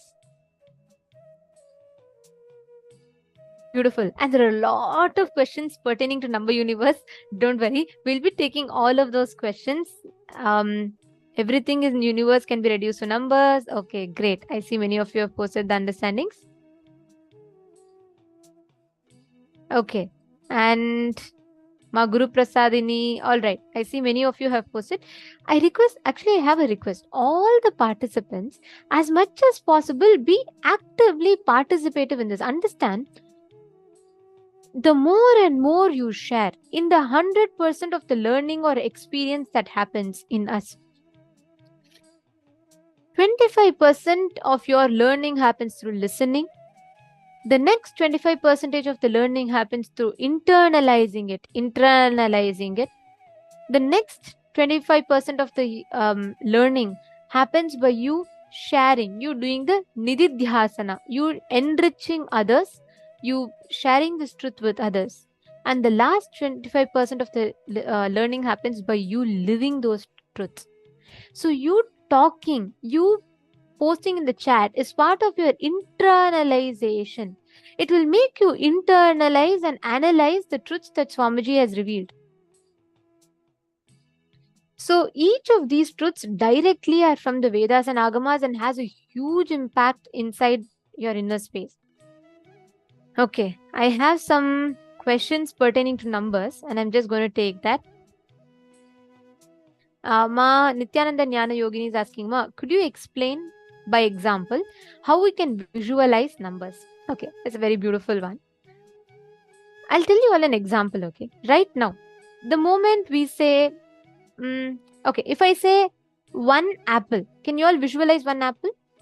If yes, you all can put yes in the chat. You're all able to visualize. Okay. What if I say 2 apples? You can visualize? Try visualizing 2 apples. You can? Okay. Now, what if I ask you all to visualize 5 apples? You're still able to?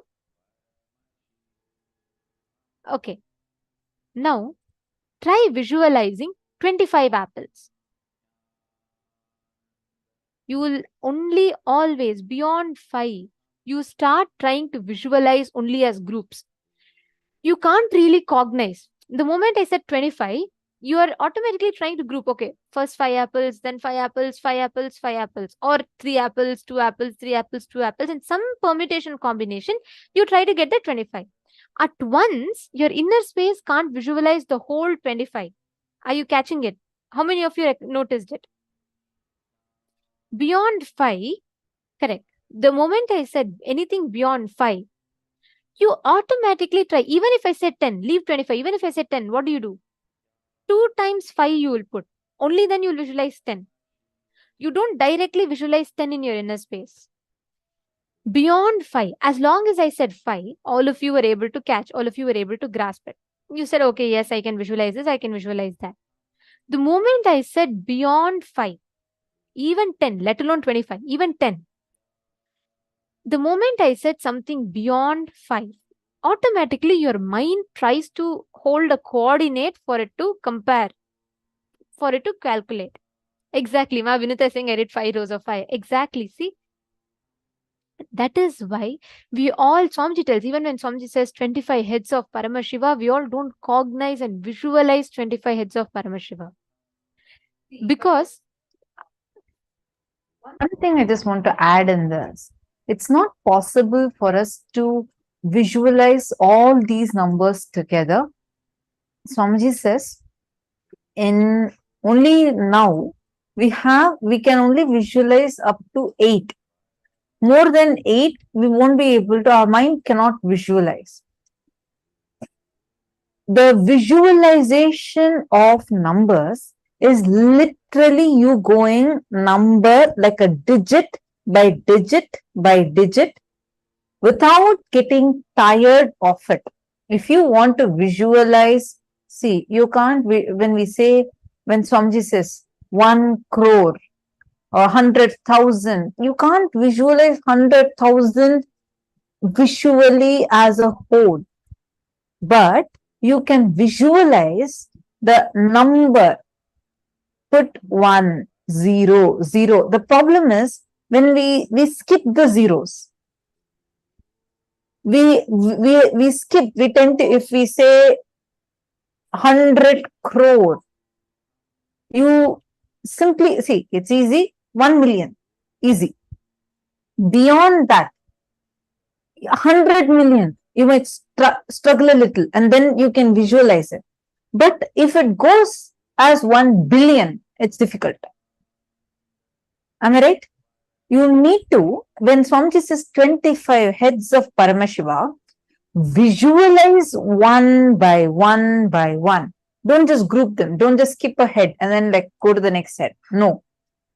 One by one. Visualize that you're having 25 heads. Can we write down, see it for a while and then visualize? It's not about visualizing just the digits and visualizing that digits as an image. See, we all are good with visualizing images. So like I see something. I can, okay, as a photograph of it, I could try visualizing. But number is not equal to the image. Are you understanding? So what you need to be doing now is, you need to visualize one by one by one. Visualize your 25 heads, your one head, and then visualize one more head, 9 heads in the first row, 7 heads in the second row, 5 heads in the third row, 3 heads in the fourth row, and 1 head in the fifth row. Visualize this. This is the 25 heads of Paramashiva. Actually, the first time I learned this when Swamiji explained this during the Number Universe session. Like in a flow of conversation, like Swamiji is revealing, in that flow, like so coolly Swamiji is saying 9 heads, 7 heads. I was like, oh my God, Swamiji calculates like that. He just calculates it so fast, visually. Swamiji is so good with numbers. We all take time to count things, right? Swamiji will just remember, like he will remember it visually in a photographic level. And I should share this incident that happened. So one group of sannyasis and program participants were blessed to travel with Swamiji, and they all go to a temple. So it's like a new temple. They all are going. They land, the temple has, I think, about 10 or 12 entrances, where, like 10 or 12 parking lots. They didn't know this at the beginning. So they got a tourist guide and then they have planned. So see, where any time Swamiji goes to temple, that's it, like the whole crowd will rush to Swamiji, right? So they're going and they wanted to do it like fast and quickly come out so that the crowd does not like, it doesn't overcrowd over there. Program participants are all there. Everybody comes and then Swamiji gets down from the bus and comes. So Swamiji is going, the sannyasis are going with Swamiji and they go. Finish the temple, they finish visiting the full temple. Swamiji explains the significance of the deities. Everything is done. So now they want to return back. Tourist guide goes away somewhere. They lose track of him. And now they're stranded in the temple. None of the sannyasis know which is that parking lot. They thought there's one parking lot. They go and ask, where is the parking lot? The people in the temple are asking, which parking lot are you asking about? There are like 12 to 13 parking lots. Everybody freaked out. Swamiji is there. It's getting crowded. People are all rushing to take blessings from Swamiji. And it's getting crowded and crowded. Now they need to leave from there. They're trying, the time is ticking. They're trying, they're going here, going there. Nothing seems to work. They didn't know what to do. And one of the sannyasis try going to like a particular parking lot, and then they come back. Swamiji is asking. So Swamiji is here blessing people. Like people just rush, come to Swamiji, fall at Swamiji's feet, and Swamiji is like, busy blessing each one and attending to each one. And Swamiji needs to, now the whole group needs to go out of the temple. Swamiji sees this thing going on, some restlessness going on, and Swamiji calls the coordinator and asks, what happened? They're freaking out. They're like, sorry, Swamiji, we forgot where is the bus, which parking lot we parked it in, and it's so crowded, and we have no idea where the bus is. And then Swamiji said, that's it, right? And then it's like, okay, go and ask, where is Mahalakshmi parking lot? They just go and ask the people, the temple people, and then they guide the way. All of them come. Everybody is like, right now there's pin drop silence. Nobody has, none of them were even talking. All the sannyasis, like the group that were with Swamiji, who was supposed to be the main coordinators, all of them were completely silent because they've done it's like a mess, right? Like Swamiji was standing there for a long time. And then they find the bus, it was exactly there. There was a parking lot named Mahalakshmi parking lot, and they got it, and they all got the bus, immediately. They all went. Next, for 10 minutes, complete pin drop silence in the bus. Swamiji is also just sitting. Usually, whenever Swamiji goes to temple and comes, Swamiji will be in extreme samadhi, like high samadhi. You can literally see it. Then Swamiji was sitting, gazing through the window. One of them mustered up some courage and went to Swamiji and was like, Swamiji, we are sorry for what mess we did, but how did you just Swamiji was in a rush, because everywhere it's crowd. And as soon as Swamiji got down from the bus, nobody told which parking spot this is, nothing. And directly Swamiji went to the temple. The coordinators were there in the temple much more before Swamiji landed there, and after also, so the entire time they were there. So they're very curious. How did you know that there was this parking lot named Mahalakshmi parking lot, and exactly knew where we had parked, Swamiji? And then Swamiji just smiled and said, I just traveled back in time and then saw, I just remembered, went back in time and looked around for the details, and I just saw that there was a board named Mahalakshmi parking lot. So I told you guys that it's Mahalakshmi parking lot. Everybody were laughing and smiling, because for Swamiji, it was like, oh, I just went back, turned the time back, went there, looked at the board, and came back here and told that. And his visualization, it was like a photograph. Every moment, it's we see in anything, we see only less than 10% of the 100% information. But Swamiji sees the entire 100% of information. Usually we only see 2% to 3% information. That's why in a room you're sitting, and let's say you're having a conversation, very a nice conversation you're having with your close friend. Let's say you're in a restaurant and you're meeting your best friend after a very long time. You're so involved in the conversation, you would not even hear the music that's playing in the restaurant, nor would you have heard the kid that is just crying right next to you in the other table, nor would you have heard, or nor would you remember the smell of other dishes that's there and it's coming inside you. All this information are continuously available to you, but you perceive only 2 to 3% of that information. Swamiji receives all the 100. Swamiji will just go anything you ask. In one program, Swamiji actually did this, where participants are sitting and Swamiji was saying, that I'll remember someone was asking, Swamiji, I have only attended one program. Will you remember me? And Swamiji smiled and said, not just I'll remember you, who has attended one full 21 days program. I remember every devotee that has come and taken darshan.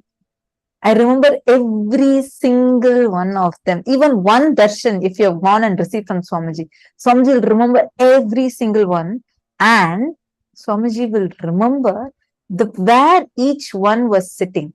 Actually, Swamiji did this where participants are all sitting, and Swamiji said that now you guys reshuffle and sit. I'll tell each one of you where exactly you guys are sitting earlier, and actually play it like a game with all the participants. Of course, Swamiji was right. See, understand the way the photographic memory that Swamiji has. It's not just photograph, it's like 100% information is available. And why? Swamiji can grasp large amount of numbers at the same time. Like, let's say if we have 10 sacks in front of us, we can count. But if we have 100 sacks in front of us, we need to count it. Like, just by seeing, we can't tell, right? We need to say, okay, 1, 2, 3, 4. We'll just say 5, or we'll maximum do 10, 20, 30, like that. Correct? Swamiji, just by looking at something, he will be able to say exactly 100 are there. That large inner space that can grasp the information, that can store the information, is like abundant in Swamiji. And if you just constantly visualize, Ma Vinita is asking, can we write it down, see it for a while, and then visualize? You see, when you just grasp your inner space, just close your eyes and continuously visualize that number. Start with that. Like, even if you try, you may keep forgetting it. It may keep like going off, slipping off. Again and again, come back. Don't go to writing. Then you will, like Swamiji said, then the calculator or your notebook will only become enlightened. You should become enlightened. And yes, Nithyananda and Jnana Yogini, same answer for you as well. Yes, it's hard. I like to play with numbers to experience. That's why it's interesting for me. Actually, till Swamiji said, I never cognized numbers this way. This was a phenomenon. Like, Swamiji gave the whole Nobel Peace Prize thesis. Swamiji said, if anyone finds the ability to translate numbers in their mother tongue and to be able to convert it to another language, and their brain, the way they see numbers will open up a new page in the history of maths. The way math has been perceived so far will completely change. It is because of these concepts, these truths, these sciences that Hindus have. Hindus made like a huge contribution to the field of maths. Zero was invented by a Hindu, Aryabhatta, which changed the whole game of maths together. Mathematics was introduced to the world by Hindus. Understand the science of number. Ma Vinuta, you're asking, is it same as numerology? Numerology is a branch of this. See, this whole thing is not numerology. It's beyond. What Swamiji revealed, you will not find it anywhere. Because Swamiji has done Akashic readings on the existing scriptures, and he's given like Swamiji said, right? What else can be a better analogy? He has given 10-ton sugarcane, like completely squeezed, all that taken, the essence is given in one candy, sugar candy. So it is, numerology is a part of it. Swamiji took astrology, numerology, all numbers and agamas, Vedas, everything, and juiced it nicely, squeezed it, took the essence and gave it to us as one piece of, candy. So this consists of everything, but this alone is not that. You're understanding? Yes. Any other questions pertaining to number universe? Actually, very, very shortly, we are all going to be having the darshan starting. Today's darshan will be at 8 p.m. Eastern Standard Time. We request all of you for this whole initiation today, where you're going to be meeting your ancestors, where you're going to be traveling, meeting your ancestors. Please do invite them. Take a few minutes. We request each of you. Today's session is too important and none of them should miss. So please make sure you're inviting them. And Pavan Iyer is asking, Question: does that mean there's a word universe as well, like a number universe? That's a question to ask Swamiji. He's the one who knows See, all when universes. Like Swamiji told, frequency universe exists and number universe exists. But as of now, Swamiji has not yet revealed about something called the word universe. See, even the understandings we are having about number universe is only from our limited understanding. What is number universe, how it exists, it's something huge for us to even to be able to cognize it, your understanding. So whatever we can talk is we can repeat the words from our memory of what Swamiji said. Like it's still all of us are only contemplating and trying to digest about it. See, even to have the amount of understanding, little bit, even now we only have like 1% of understanding about parallel universe, vertical time zones. Swamiji revealed about this so long before. Swamiji had spoken on the subject much earlier. But even this limited level understanding for us to get, it took so many years. Like from 2000, like I was just watching videos. Where in 2016, 2017, I don't ever remember of these words where Swamiji is uttering parallel universe. In 2013, Swamiji had spoken about how Anahata Chakra, the Vaikuntha is the parallel universe of your Anahata Chakra. It's directly connected. And I was like, oh my God, I never ever even registered this term parallel universe till 2022 when Swamiji did an entire webinar on it. But Swamiji had spoken about it multiple number of times. It takes so much preparation. Swamiji prepared us so much, and slowly one by one, Swamiji is giving to us. Even though many of these Swamiji had revealed long back, like even the concept of vertical time zones, 14 lokas, I feel more and more we listen to it. It took us so many times of listening again and again and again to even catch 1 to 2% of what Swamiji is actually revealing about this. Even now, it's for all of us, we are just talking from what we are understanding. There is so much more. Like right now, when I'm rereading any of the Puranic stories, it just feels so different. Like how when I was reading about Vishwamitra creating an entire loka for Trishanku, I felt like, oh my God. So when we say loka, it's not just one like a piece of land that's floating. It's actually universes together. Because even Trishanku's loka, Swargaloka is part of Swargaloka. Yamaloka is part of Swargaloka. Swargaloka is part of Swargaloka. Vishnu lives as an Aditya in Swargaloka. Ashtadik Balakas live in Swargaloka. Everybody lives in Swargaloka. And it's not that everybody is living in one palace called Swargaloka. It's like entire universes together. So the way we will understand and cognize all of this would be just so amazing.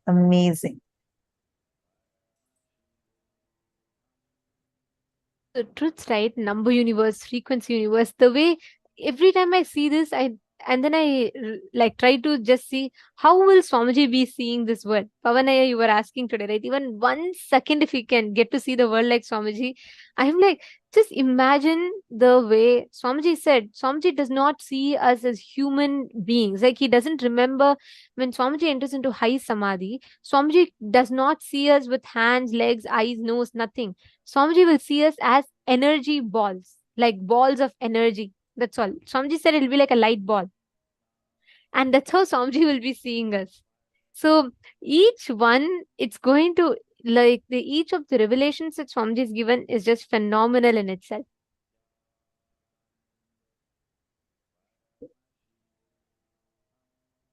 Swamiji has, okay, Fabio Bruno here.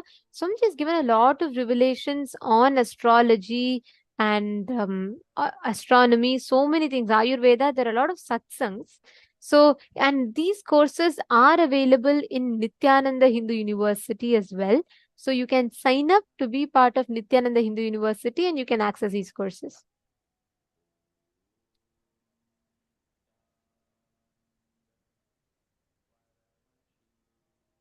Hugo Pavlik, he said, I found it funny when Swamiji told, when Paramashiva made you, he simply puts a barcode on you.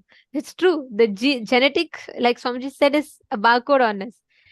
And the way you see, the way you understand, see, even the words of the units of numbers, like we have 10, 100, 1000, 10,000, 100,000, million, 10 million, we have trillion, and then we have 100 million, etc., etc., and then we have billion, all these kind of numbers.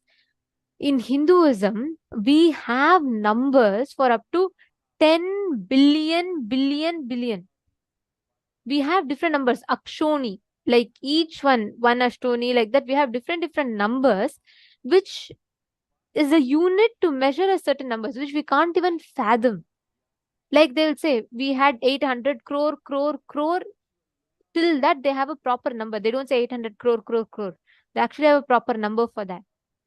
The way we cognize is completely different. So humanity is still a lot to catch up with that. Okay. Now, we're all going to be we're all going to be learning about a very beautiful truth now. We all learned about number universe. In the next session now, we are going to be learning about how the 25 states of consciousness are mapped to the 14 lokas, the 14 parallel universes. How does this mapping work and what can we learn from it? So we are going to be seeing that in this session. Let us enjoy the revelations. Sometimes people ask me, what's the difference between various states of consciousness and various planes of the universe? Understand? If you go to dream state and come back, what you see in the dream state, what others see in their dream state will not be same. Both of you may be sleeping in the same room, but when you go to dream, the world will be different. When he goes to dream, the world will be different. But conscious planes, the multi-dimension planes of the universe means like a tapoloka, satyaloka, kailasa. If he gets into kailasa and you get into kailasa and come back, description will be same. The scene will be same. Listen carefully. The various states of consciousness is more like the subjective truths. Planes of the universe means subjective truth becoming reality in the universal plane. Understand? How? Now all of you experience the same in this Jakrat plane. This wall is same for all of you. This mic is same for all of you. The interpretations about the mic will be different. The knowledge about the wall will be different. Perception about the wall will be different, but wall is same. Understand? Truth is same. The facts you derive will be different.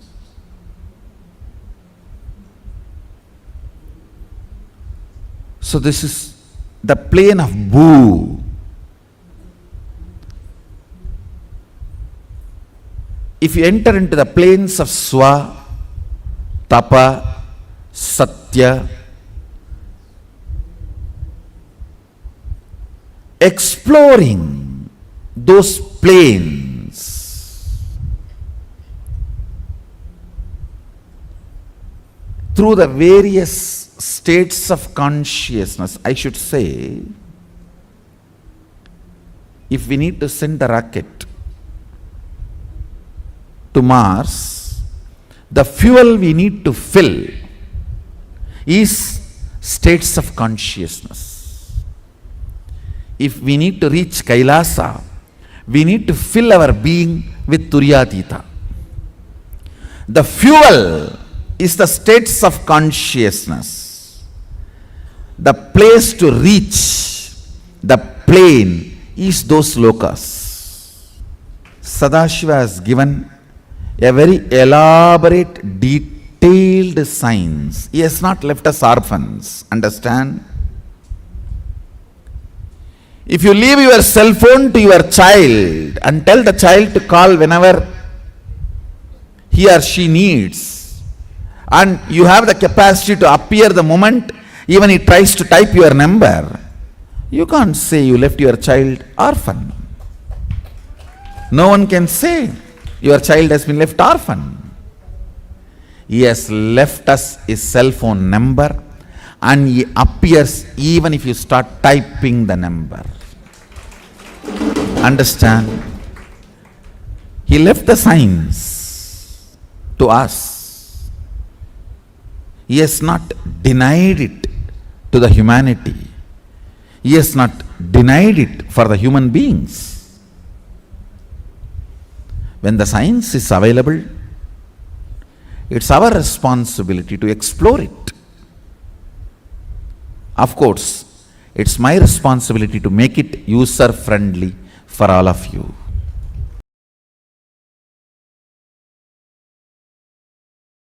Yoga as religion, that is Hinduism.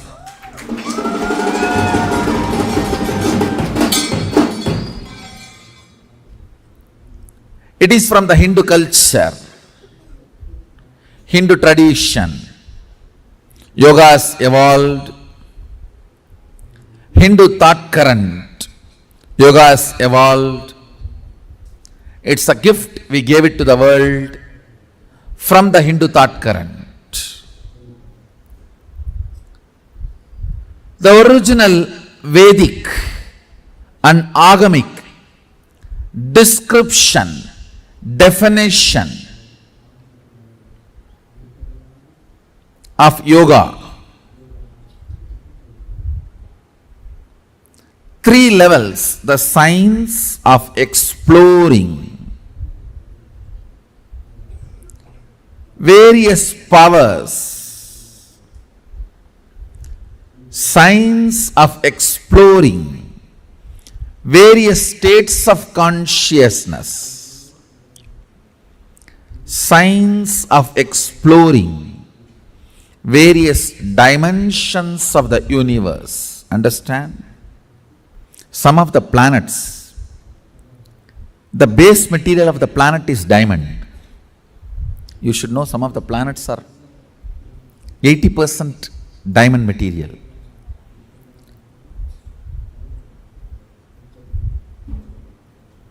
When we have access to the planets and able to transport, what will happen? Nobody can describe. Whether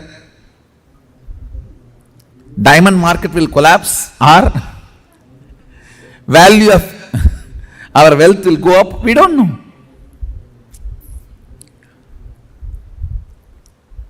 Access, possibility, opens new doors which can't be described. You do not know the result and end result. You do not know what all other doors can open through this. Same way, access to the multi-dimensions of the universe, you do not know how many new possibilities and doors open. And not only Hindu tradition talks about access to other lokas, other planes of universe, it was a very common practice. In Hindu tradition, human beings having access are those beings contacting human beings. I don't even want to say in the modern day people are not doing it. No. We have enough of people who are doing it even now. The body which is fueled only by Sushupti, Jakrat Swapna means deep sleep, dreaming and little waking state once in a while because of cup of coffee. The body which was being dragged, functioning only with these states, if even little Turyatita is mixed, it is like a wow. Today I'll put little Turyatita. You will see the kind of a alchemy change in the system. God, what is going on? What is he doing to my system? I'm just changing the fuel. Multiple things will happen. One, a thorough healing of the body. All the repaired parts get healed. All the friction disappears. Then, ability of your mind to see, perceive, cognize Jiva, individual self, Jagat, universe, Ishvara, Sadashiva. Ability to cognize Jiva, Ishvara, Jagat. Ability to connect with the Jiva, Ishvara and Jagat becomes high when you are fueled with the Turyatita space and state. That is why these 25 states of consciousness, knowledge about it and experience about it is very important. When the Turya and Turyatita gets into your system, the Karana, the organ-based projection of the world dissolves into your original state. So the original state becomes reality. Then the organ-based projection universe. Listen. Organ-based projected universe, as long as you are perceiving it, you are pursuing it, it will all be love, hatred, good, bad, right, wrong, jumps in the life.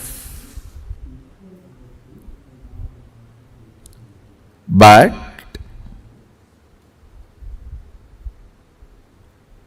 when Turya and Turyatita is added to your biomemory, bioenergy, suddenly you will realize yourself is a much deeper and higher reality than the organ-based projected universe.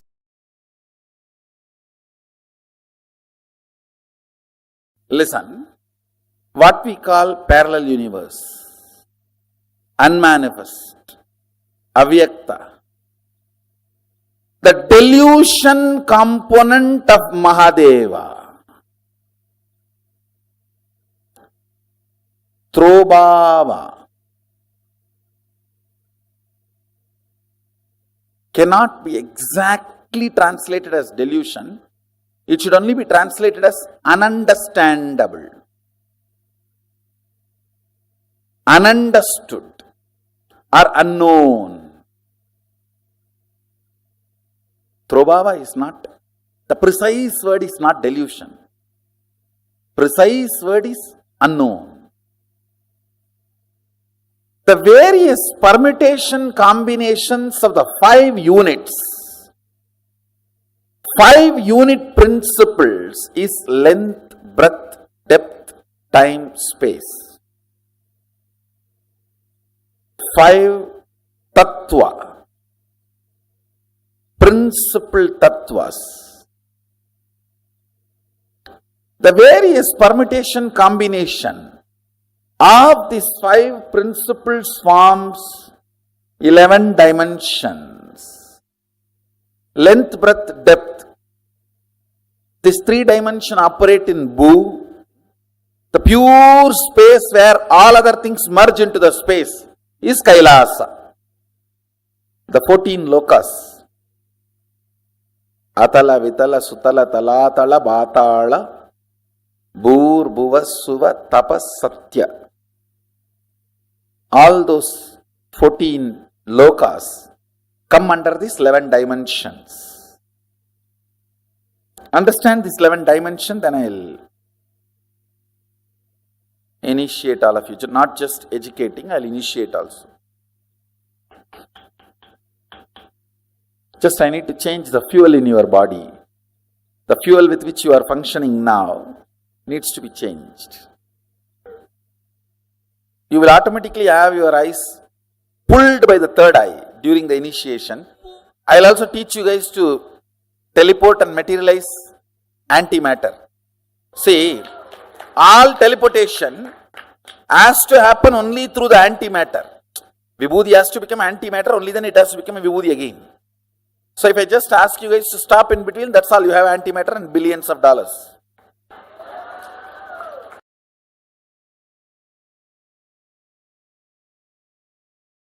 Cosmos cannot just brush you aside, push you aside, saying, okay, you throw tantrum, I'll do my job. No.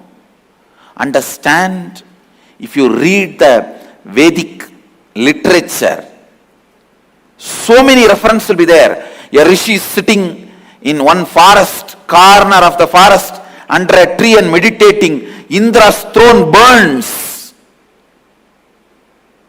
Mahadeva's Kailasa shakes. Vishnu wakes up from his Vaikunta snake bed, rushes to attend. Have you not read these stories? What it means?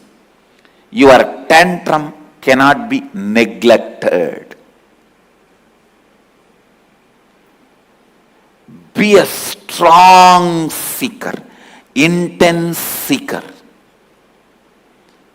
Never allow the worship of ignorance.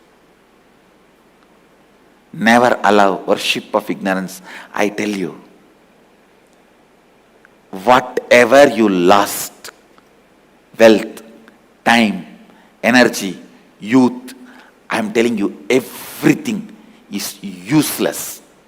Gain 10 times, 100 times more. Anything you lost, just if you acquire one thing, seeking. If you stop worshipping ignorance, losing the spiritual seeking is the biggest curse. If you have not lost the spiritual seeking, don't worry, nothing is lost. It means you know how to throw tantrum and make the cosmic mother open the treasury, go down for us. Seeking is nothing but your ability to throw tantrum and get the attention of the cosmic mother. I am telling you, just sit under one tree with a depth and decision of seeking. Simply Kailasa has to shiver. Kailasa will shake. Don't try to be Ravana, trying to shake the Kailasa. You will be caught under. Just be a yogi. Vishnu cannot sleep there. Vaikunta will have a tsunami. He has to come down and attend to you. Because after all, Vaikunta, Kailasa and all is nothing but a parallel universe of you. Your Anagata Chakra. The parallel universe of your Anagata Chakra is Vaikunta. Parallel universe of your Anya is Kailasa.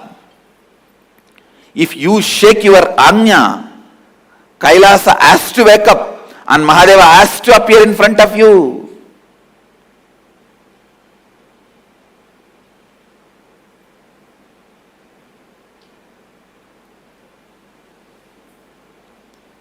Don't be arrogant out of your seeking. Actually, when you are seeking, arrogance will not even happen. Now when I am explaining, don't see this as arrogance. Very pure, clear, confident and the straight, right guidance I am giving you. It's not arrogance.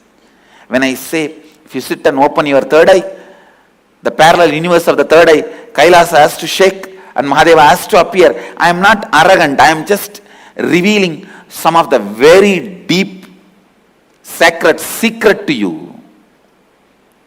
If you sit and open your Anahata Chakra with the depth of seeking, simply the Narayana has to wake up from his Yoga Nidra and appear in front of you. Oh my son, what do you want? Indra's throne will burn.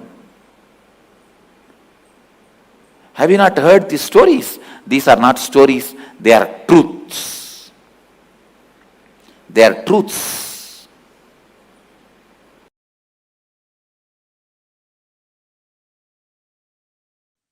Paramashiva's message directly from Kailasa on this auspicious Nithyanandotsavam, Avatara Brahmotsavam, Avatara Dina Brahmotsavam, second day.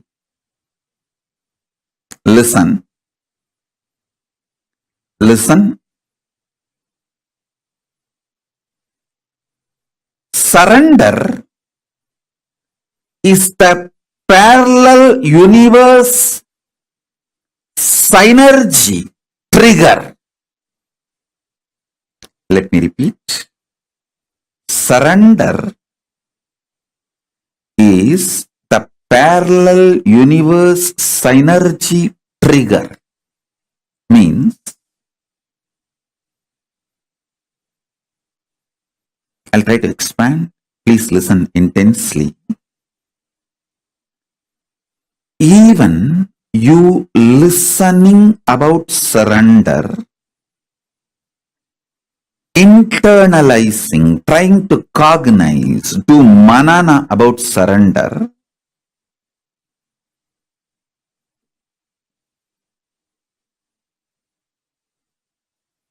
even thinking of doing surrender or planning, strategizing to do surrender, everything is parallel universe synergy trigger. Means Paramashiva has already decided and he has picked you up. You are handpicked, chosen. That is why you can even hear about surrender. Shravana about Saranagati happens only if Paramashiva has decided you are his. You belong to him.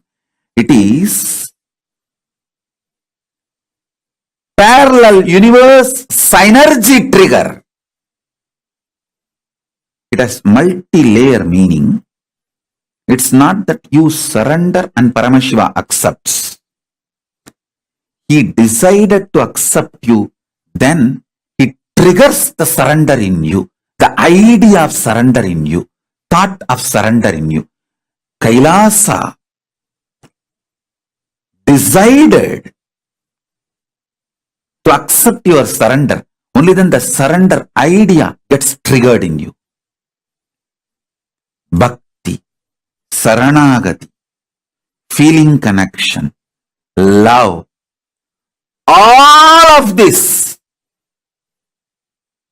towards the divine, Paramashivan Guru, is parallel universe synergy trigger. The sync you and the parallel universe is synced continuously, consciously, spontaneously, simultaneously. Listen. Surrender is parallel universe synergy trigger. Let me expand. Listen intensely.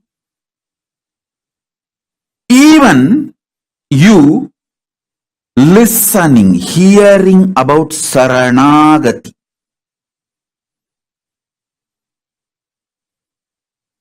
Saranagati to Paramashiva or Guru, the ultimate. Even you are listening or manana, thinking, or nitidhyasana, manifesting. See, whether you try to listen and cognize or contemplate and strategize to manifest or manifest. Shravana, Manana, Nidhityasana. In all three levels, even you hearing about Saranagati, listening about Saranagati is parallel universe synergy trigger. Means only when Paramashiva decides to have you for himself, he triggers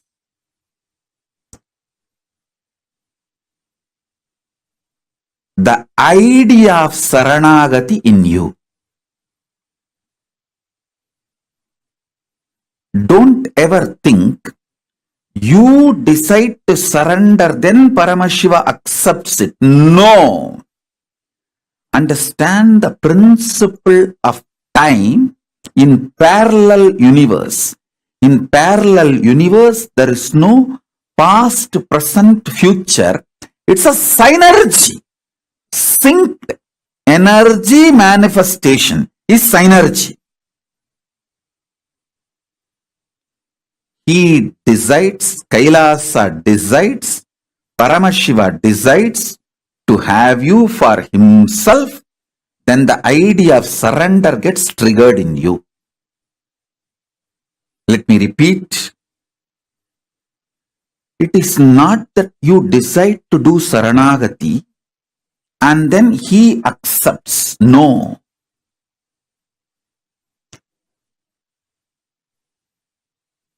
He decides to have you all for himself, then he triggers from the parallel universe as a synergy trigger. Saranagati is triggered in you.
revealed one of the most important truths through this.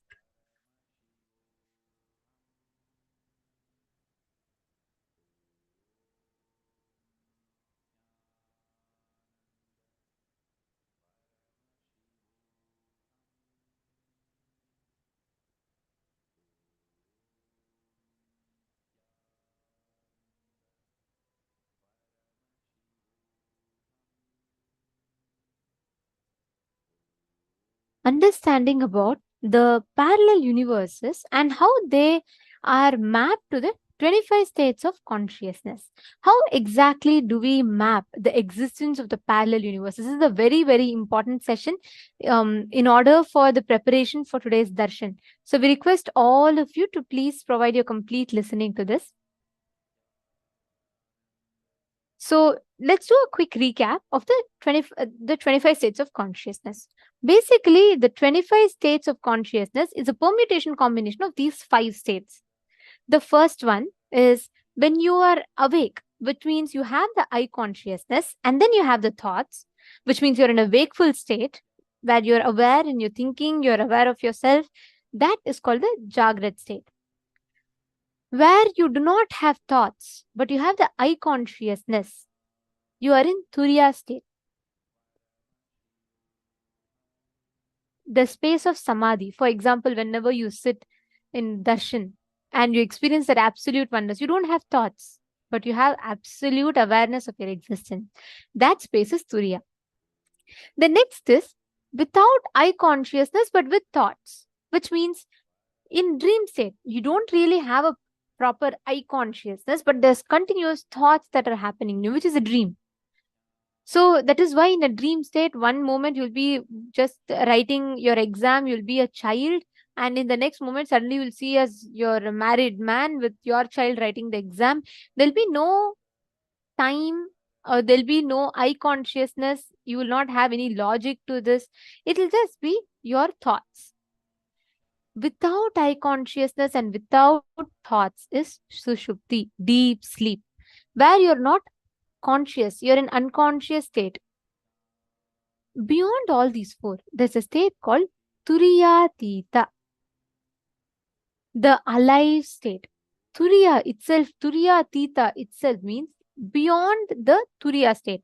There is actual no definition for the state because the state is beyond any explanation, beyond, you can't even call it the 5th state. You can call it only beyond the 4th state. Turiya is the 4th state. Turiyatita is beyond the 4th state. You can't even call it any further. Because this is altogether a different experience that your consciousness has, where it becomes one with the whole universe. That experience, that glimpse of that alive state of consciousness happens in Turiyatita. So here we can see the definition of each of these states.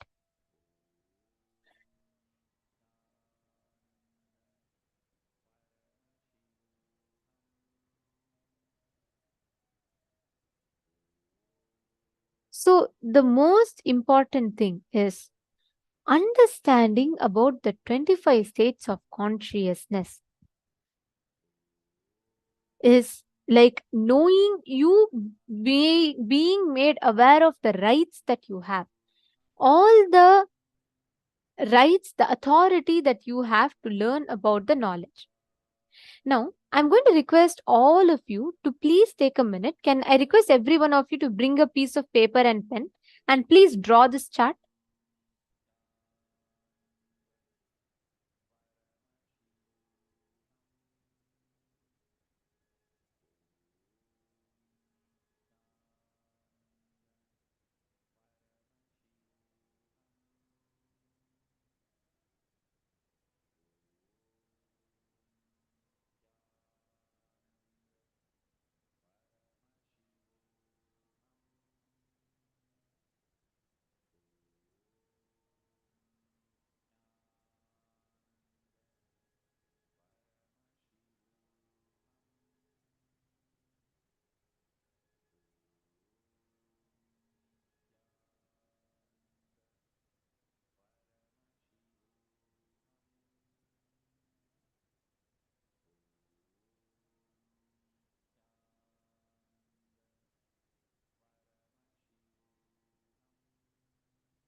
Hope all of you have written down. If you all have written down this map, can I please request you all to post yes in the chat?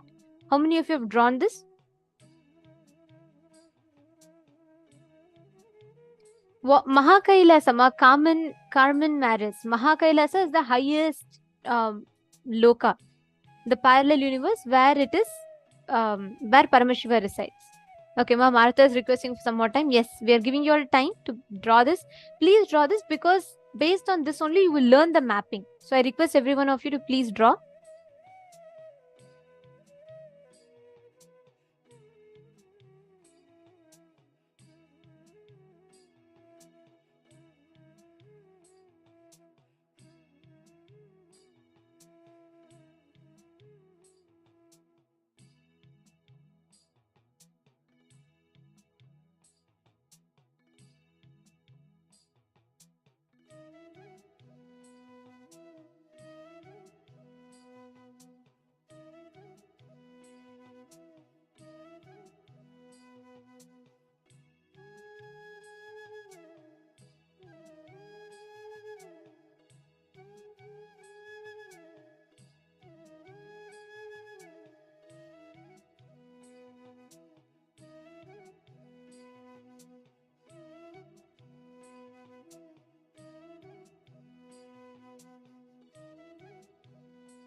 Have all of you written down?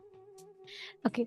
Swamiji has revealed a lot on these vertical time zones, parallel universes, each of them, what they are, and how we can experience them in our lives. Today, every one of you that are sitting here, each and every one of you that are here with us, we are all going to be receiving this as an initiation today.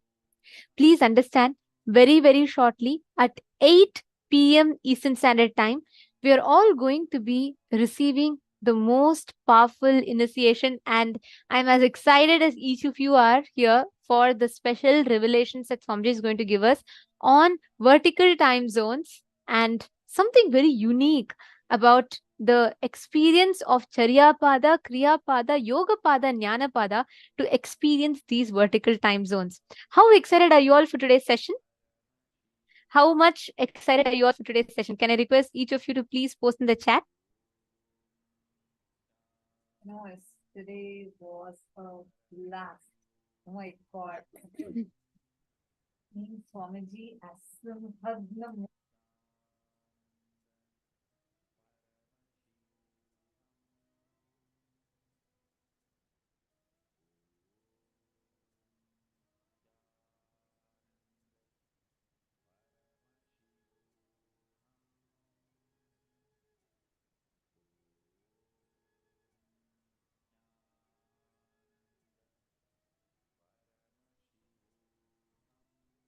Sorry for that. Vimala is also saying she's very excited. Sorry for that. Yesterday, Swamiji had so powerfully revealed to us. Like I felt it was just especially the way how Swamiji was, right, as Bhagavān Simhagna Murti and revealing to us the deeper truths from Agamas. I mean, when I say the word Agamas, the understanding or the feeling that I used to have before was this, like how Swamiji makes it so juicy and something that you need to celebrate it with. Kriya Pada. Swamiji did not explain it as just mere rituals, but as a way that you can connect with God. And the statements that Swamiji made, right? Like, for example, connecting with God, God exists with his companions somewhere in the distant parallel universe, and his reflection is there inside of you. Wow. So many times I have listened from Swamiji, where Swamiji had told about how all of us are a reflection of Paramashiva. But when Swamiji explained it so visually, it was so powerful. I know yesterday I saw so many messages from various participants who were posting, saying how they were enjoying the darshan, enjoying the revelation. Right? May I request all of you to share what all do you remember from yesterday's revelations? What all were your clicks? And what are you eagerly looking forward to from today's revelation? Especially given that we are going to be experiencing astral travel, where you are going to literally get teleported to the parallel universe and experience your parallel universe existence and relate with the departed souls, the near and dear ones, probably your grandmother, grandfather, your mother, father, sometimes your children or your best friend, even your pets, anyone that was so close to you, but unfortunately passed away. And you really want to connect with them. You really want to relate with them. They don't exist anymore physically. And they have left their body. They're deceased. Today is the day where you can get to connect with them, meet them in your parallel universe, where they exist in Pitruloka or whichever loka they are in. You are going to be meeting them, coming face to face with them, experiencing tremendous completion with them. What a boon, what a blessing. Angelica is asking, what happens if Maheshwara Puja was done for them? Are they still there? To all those who do not know what Maheshwara Puja is, it's actually a very, very powerful offering where, see, there are various rituals recommended for the souls that have left the body. If someone dies, there are specific rituals like Pindatarpana, offering Shraddha to them, and there are specific rituals like this that are recommended to be done as a ritual in the Kriya Pada, in Sanatana Hindu Dharma, so that you can connect to their parallel universe existence and the soul can travel freely without any like baggage pull or load pulling them back for their happy departure and a safe journey. You offer specific rituals and for you to experience completion of them. The most powerful of them all, the most extremely powerful is offering of Maheshwara Puja, where the avatar, who is equivalent to the liberation capacity of Brahma Kapala, the skull of Kala Bhairava, which can just digest anything and burn your karmas, and Vishnu Pada, the feet of Mahavishnu, which can immediately grant you liberation. The equivalent of that is the master's stomach, especially an avatar who directly connects to the Pitraloka, and every soul to whom you offer Maheshwara Puja to, Swamiji accepts that Maheshwara Puja. He will be eating the offering, the food, and directly liberating the souls, connecting with those souls and liberating them. So this ritual is called as Maheshwara Puja, and this happens during every Paurnami, every full moon day, and every Amavasya. So every 15 days once we have this ritual, and Swamiji himself accepts the offering and does the Maheshwara Puja and liberation to them. For all those who have offered Maheshwara Puja, the souls are directly liberated. So you don't need to worry. They will not be there in the waiting lounge of Pitraloka. But let's say that your mother has passed away and you want to very deeply connect with her. You want to experience her. You can keep her picture today, and let's say you have offered Maheshwara Puja already. Swamiji would have liberated her and she will be in Kailasa, and Swamiji will make the connection happen between her consciousness and you. She will come and give darshan. She'll actually tell you how complete she is, how blissful she is, and you will even feel, you'll be able to physically see. We have so many participants that have had this as an amazing experience. Like I remember Ma Agamapriya, who literally physically saw her grandmother and experienced the completion. Like that, there are so many participants just sitting here who had this as an experience when Swamiji had conducted this process earlier. So all of you have that amazing blessing today. I request you all, please take a few minutes now. We are just a few minutes away from the darshan. Anyone who have lost their near and dear ones recently, please kindly invite them and get them to come and sit down right now and attend this darshan. Understand, for you it might be a simple phone call, but you are doing a huge favor to their very consciousness. And also, most importantly, today's initiation, understand, just making them aware of the knowledge about vertical time zones is like, see, it is like if you are not even aware of the freedom that you have, the options that you have in life, that is the worst punishment or the worst crime that can be done against you. Imagine if you are the owner of a rich estate, like hundreds of crores, and you're making a huge business. But from your birth, you're not even made aware of it, and you're only brought up as a clerk, given 100 rupees per month. And you also feel very happy. Ah, look, I have 100 rupees, I can buy whatever I want. But what can you do with that money when when you're making crores and hundreds of crores every day?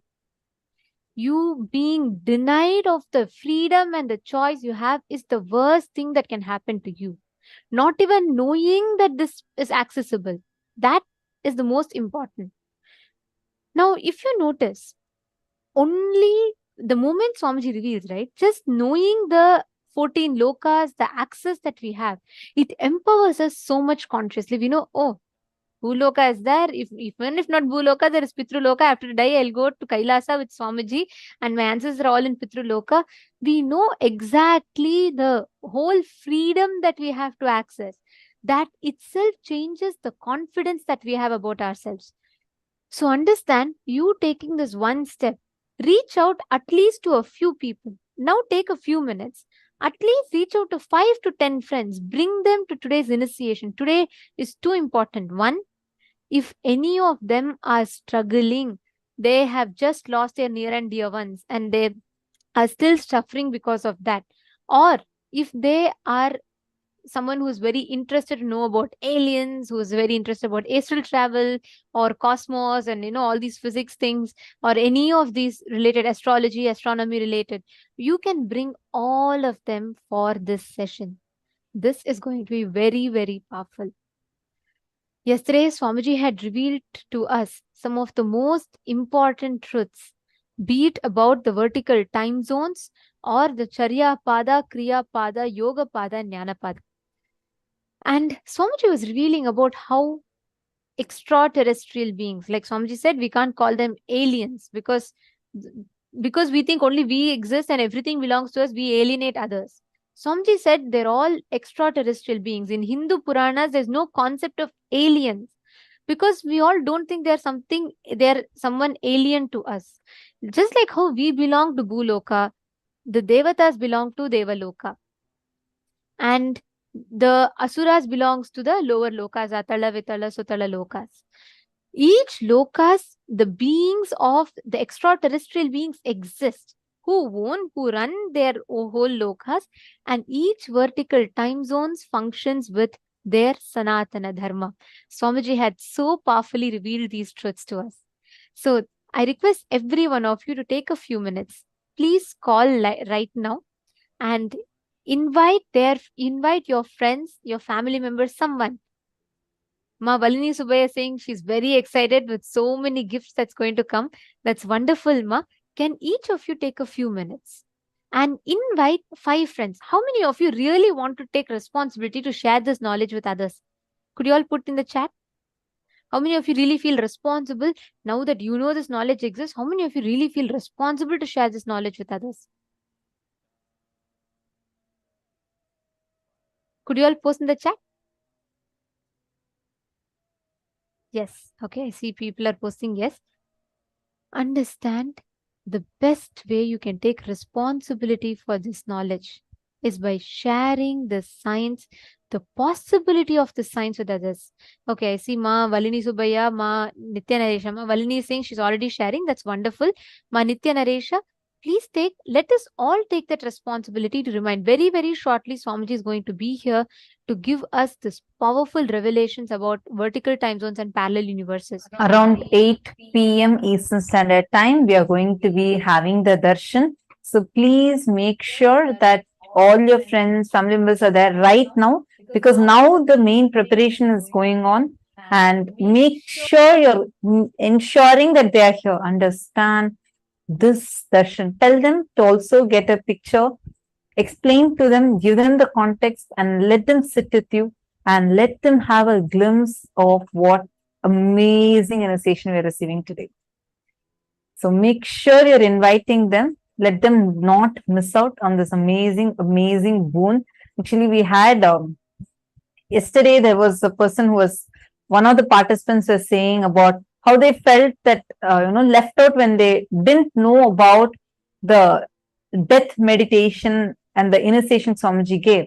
See, even though people are there connected to the Sangha, many people, due to, they're probably busy and they're missing out information. Each one of you here that are receiving the gifts, if each one of us take the responsibility to share this, understand so many people, how you felt blessed to be here.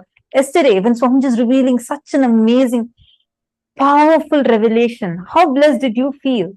So many of you were posting, right? Saying that you really loved it, you're grateful. Take this blessing and to others. Reach out to as many people as possible. Ensure that they are here right now. Please take a few minutes. And meanwhile, as all of you are inviting your friends and family members, we are going to watch a short documentary on what exactly is this vertical time zones. This is a very important one. Even if you had missed the vertical time zones or parallel universe session in the morning, this would give you a very good insight as to what this is, so that you can prepare for the satsang and the session and the darshan. So we request you all to please ensure now that the family members or your friends, whoever you want to invite, are joining right away. Please ensure that they are here so that they do not miss out on any of these amazing gifts. And for today's initiation, please make sure that you are having the pictures of your Pitrus. See, today Swamiji is going to be revealing in the session. We are going to be having a very powerful session. And along with that, even traveling to the Pitru Loka, you'll be able to visit the different Loka. Today we were learning about in each Loka who are the citizens, right? Swamiji was revealing. And also Swamiji was telling about the Charya Pada, Kriya Pada, Yoga Pada, Jnana Pada. The Agamas, what Paramashiva has revealed, are called Agamas. Swamiji was telling yesterday about the Vedas and Agamas, right? Agamas means, the verse beautifully goes, Agatam Shiva Vaktrebhyo Gatam Chagirija Mukhe Matam Hi Vasudevascha Tasmadagama Uchyate. Means, it comes from the Paramashiva's own mouth, goes into the ears of Girija, the Devi Parvati Parashakti, and it is applied to govern the whole universe by Parandhama Mahavishnu. And this is called Agamas.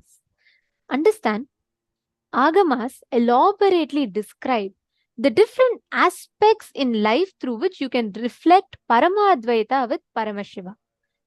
Charya Pada is where through the lifestyle we can experience that Paramadvaita with Paramashiva. Like for example, in Agamas, we have elaborate description how a person who is looking for enlightenment, with what should he brush his teeth with? A grahastha, what stick should he use to brush his teeth with? Each of the details are given, how you should dress, how you should sit, how you should walk, where all you should apply bhasma, what should be your attire for puja. Everything is elaborately given as Charya Pada, means lifestyle practice. Next comes Kriya Pada. Kriya Pada is where you do the different ways to connect with Paramashiva, the rituals, be it Homa, be it puja, all of that. And the next one is Yoga Pada. Yoga Pada is aligning your body and mind through yoga in oneness with the divine. Jnana Pada is living enlightenment, the sciences that Hinduism reveals.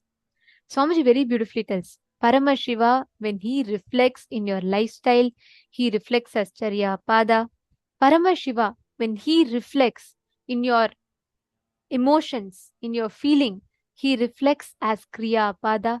Paramashiva, when he reflects in your thinking, in your cognitions about life, he reflects as Jnana Pada. Paramashiva, when he reflects in your body, he reflects as Yoga Pada.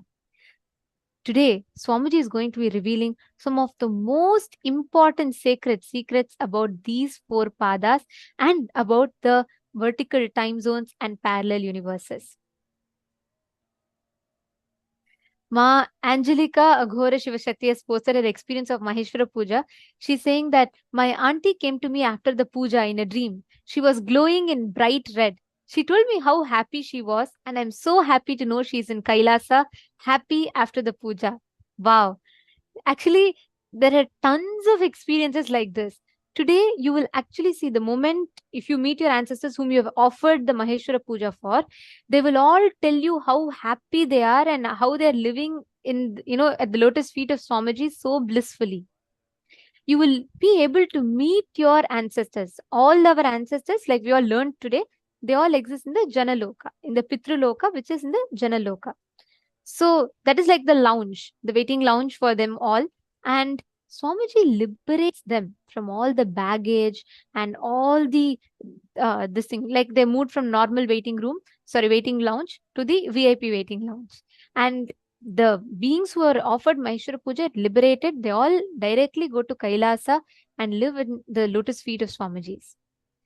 So understand, every beings, these parallel universes are true. These sciences exist. And the beings exist. The ancestors exist in each of these planes. So it is important that each of us share this science with our near and dear ones so they too can benefit from this. And we request every one of you reach out. We have about 10-15 minutes now. Take your time now and invite your friends to join the darshan that is starting very shortly. And now, as all of you are inviting your family and friends, we are now going to be playing a small documentary on the existence of parallel universe. Since the beginning of time and space, Bhagavān Paramashiva, the all-powerful, all-pervasive and all-knowing ultimate superconscious existence, revealed in the Vedas and Agamas, the source scriptures of Hinduism, the truths about himself and the manifested universe and its multidimensional and simultaneously existing dimensions and worlds, also known as parallel universes or vertical time zones. त्रुट्यादिप्रत्ययस्यार्थः कालो माया समुद्भवः. The Kala Tattva, which gives rise to the knowledge of various time zones and parallel universes such as Truti and others, is originated by Ananteshwara from the impure Maya.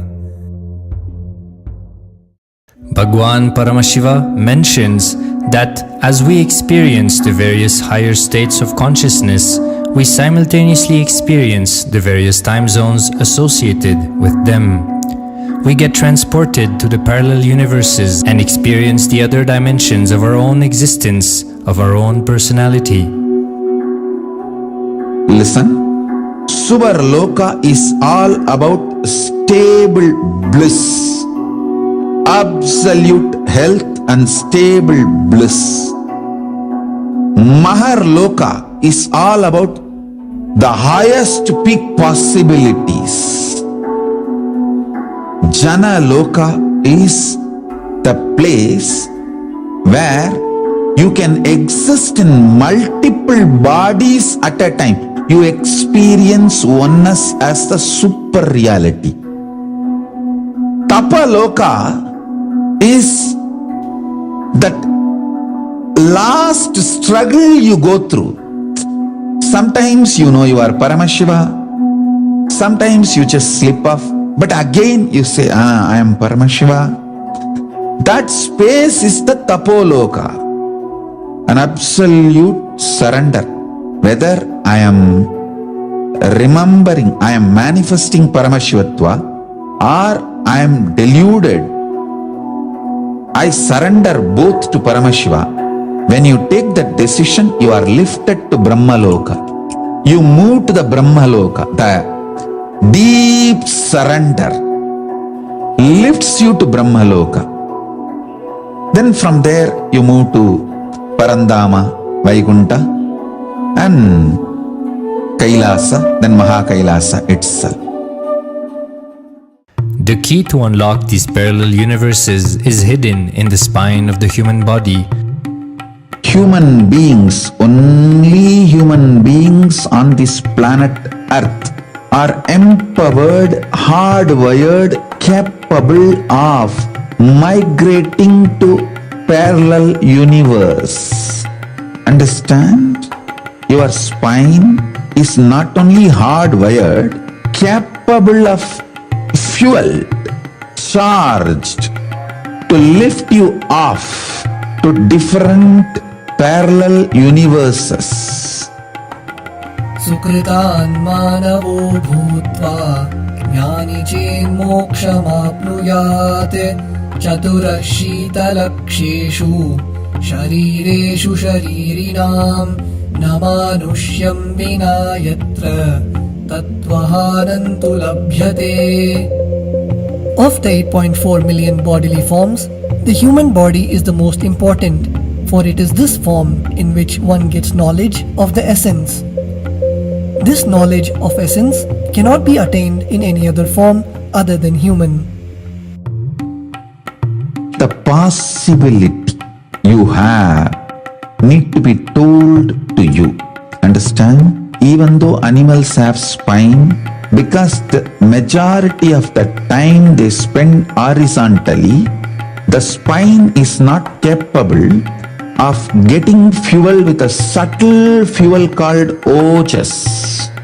The ojas need to be filled in your spine and the kundalini need to be ignited for you to reach parallel universe and different vertical time zone spaces. When our state of consciousness is raised, we start experiencing these higher lokas, allowing the various possibilities and powers available in these universes to start expressing in our own human body. Recently, scientists have discovered that the human body, particularly in the brain, naturally produces light in the form of biophotons, and that when our state of consciousness is lifted, the brain moves from producing a normal 20 photons of light per centimeter square per second to more than 100,000 photons of light per second. That shows us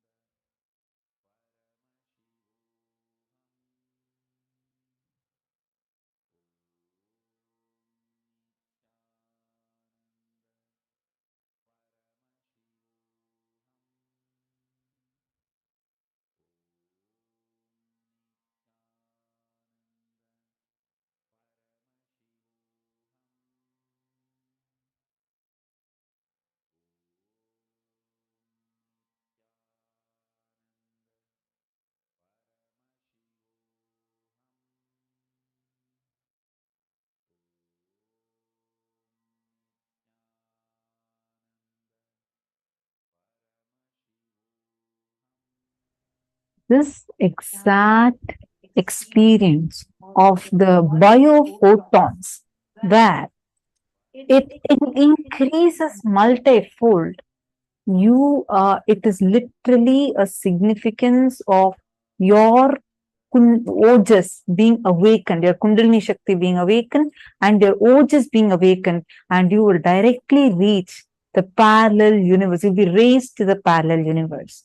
This is now scientifically also established with the quantifiable research on the increase of your biophotons.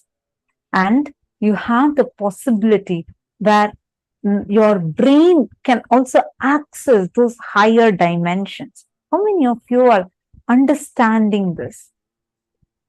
How many of you are getting, yes, I feel I'm getting it. How many of you are getting like that? Please take a moment and put it in the chat if you are able to understand and click with it. And actually, today what Swamiji is going to be revealing to us, right, about the vertical time zones, parallel universe. Today, so many of you had posted different questions. We all had a question and answer session, and each of you had shared your clicks, and at the same time, many of you had asked questions, even about the frequency universe, the number universe, what Swamiji had revealed, correct? Today, during the session, when Swamiji is revealing the truths, first thing, please, I request every one of you to make sure you take notes, like as Swamiji is revealing, just type out, take notes of what Swamiji is revealing. And second, please feel free to post your questions. not just prayers and boons. Of course, we all can post all our prayers and boons requests to Swamiji. But in addition to that, please feel free to post questions. Today, so many of you had such unique and amazing questions. You all can post it to Swamiji, and during the session, of course, Swamiji is going to be revealing something deeper today.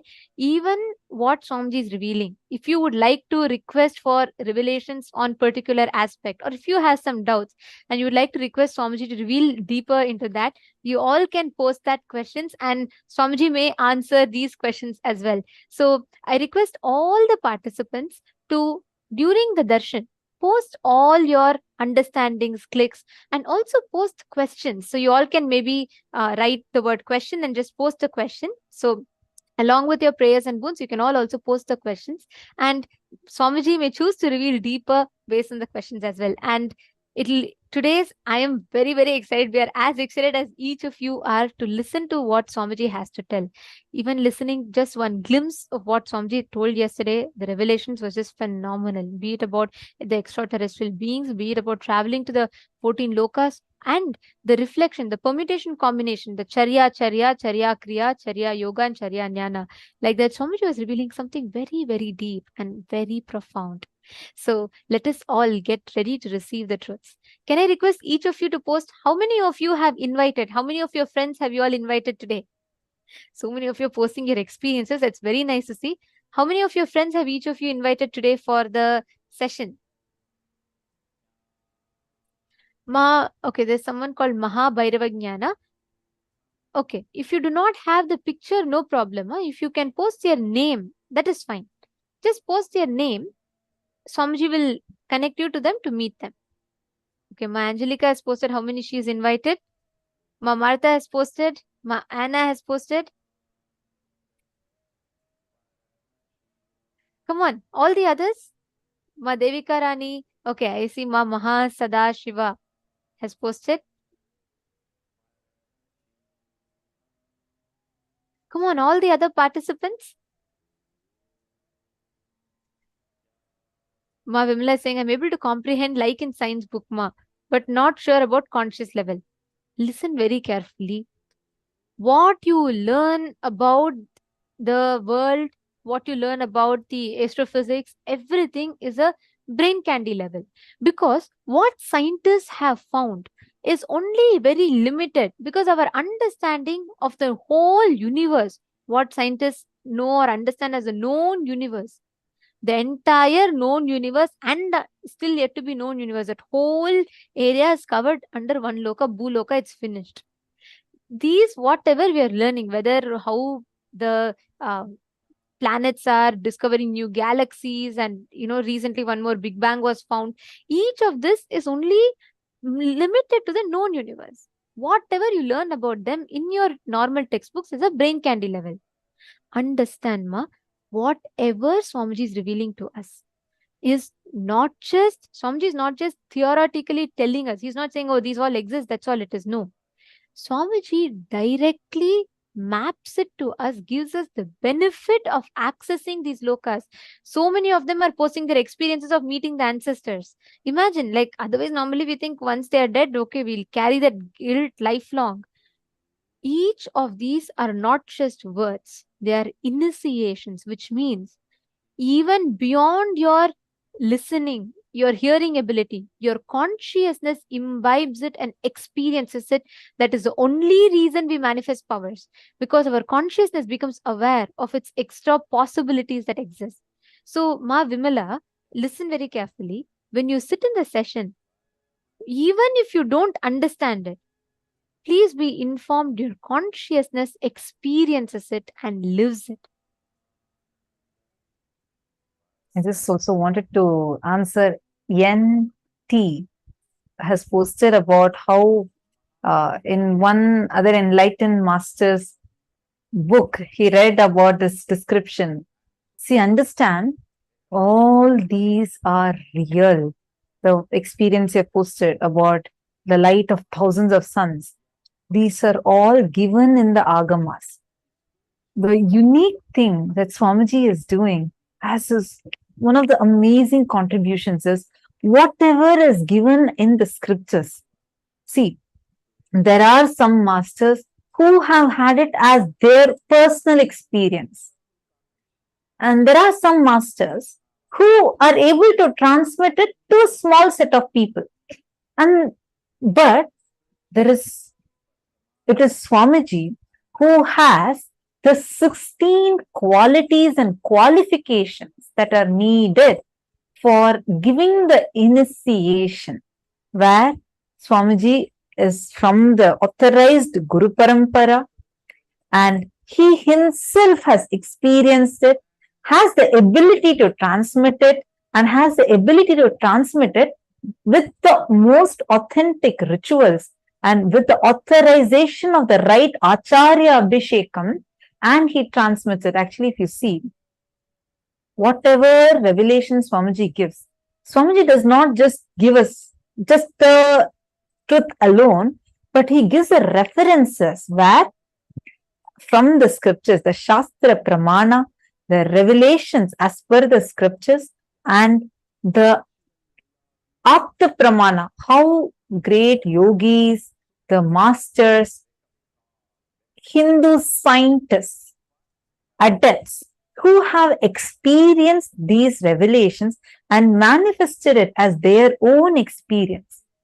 And the Atma Pramana, Swamiji's personal experience,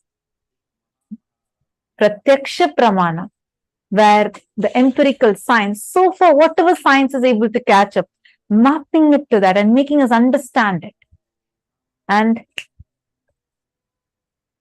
Sakshi Pramana, giving all of us that as an experience. So every one of us today are going to be receiving such a profound science. I see amazing like experiences like all over the Zoom, and he's giving that amazing experience to us for us to be able to experience it.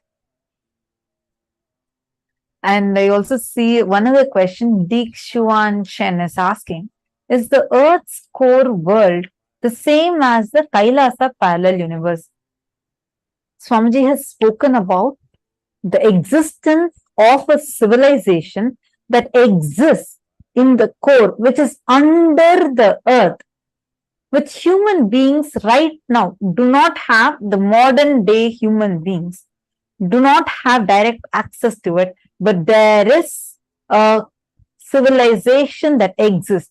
Very recently, just 2 years before, the scientists have unearthed a profound reference for this, where they saw how earlier, till 2 years back, the whole world believed, scientists believed, that the core of Earth was solid.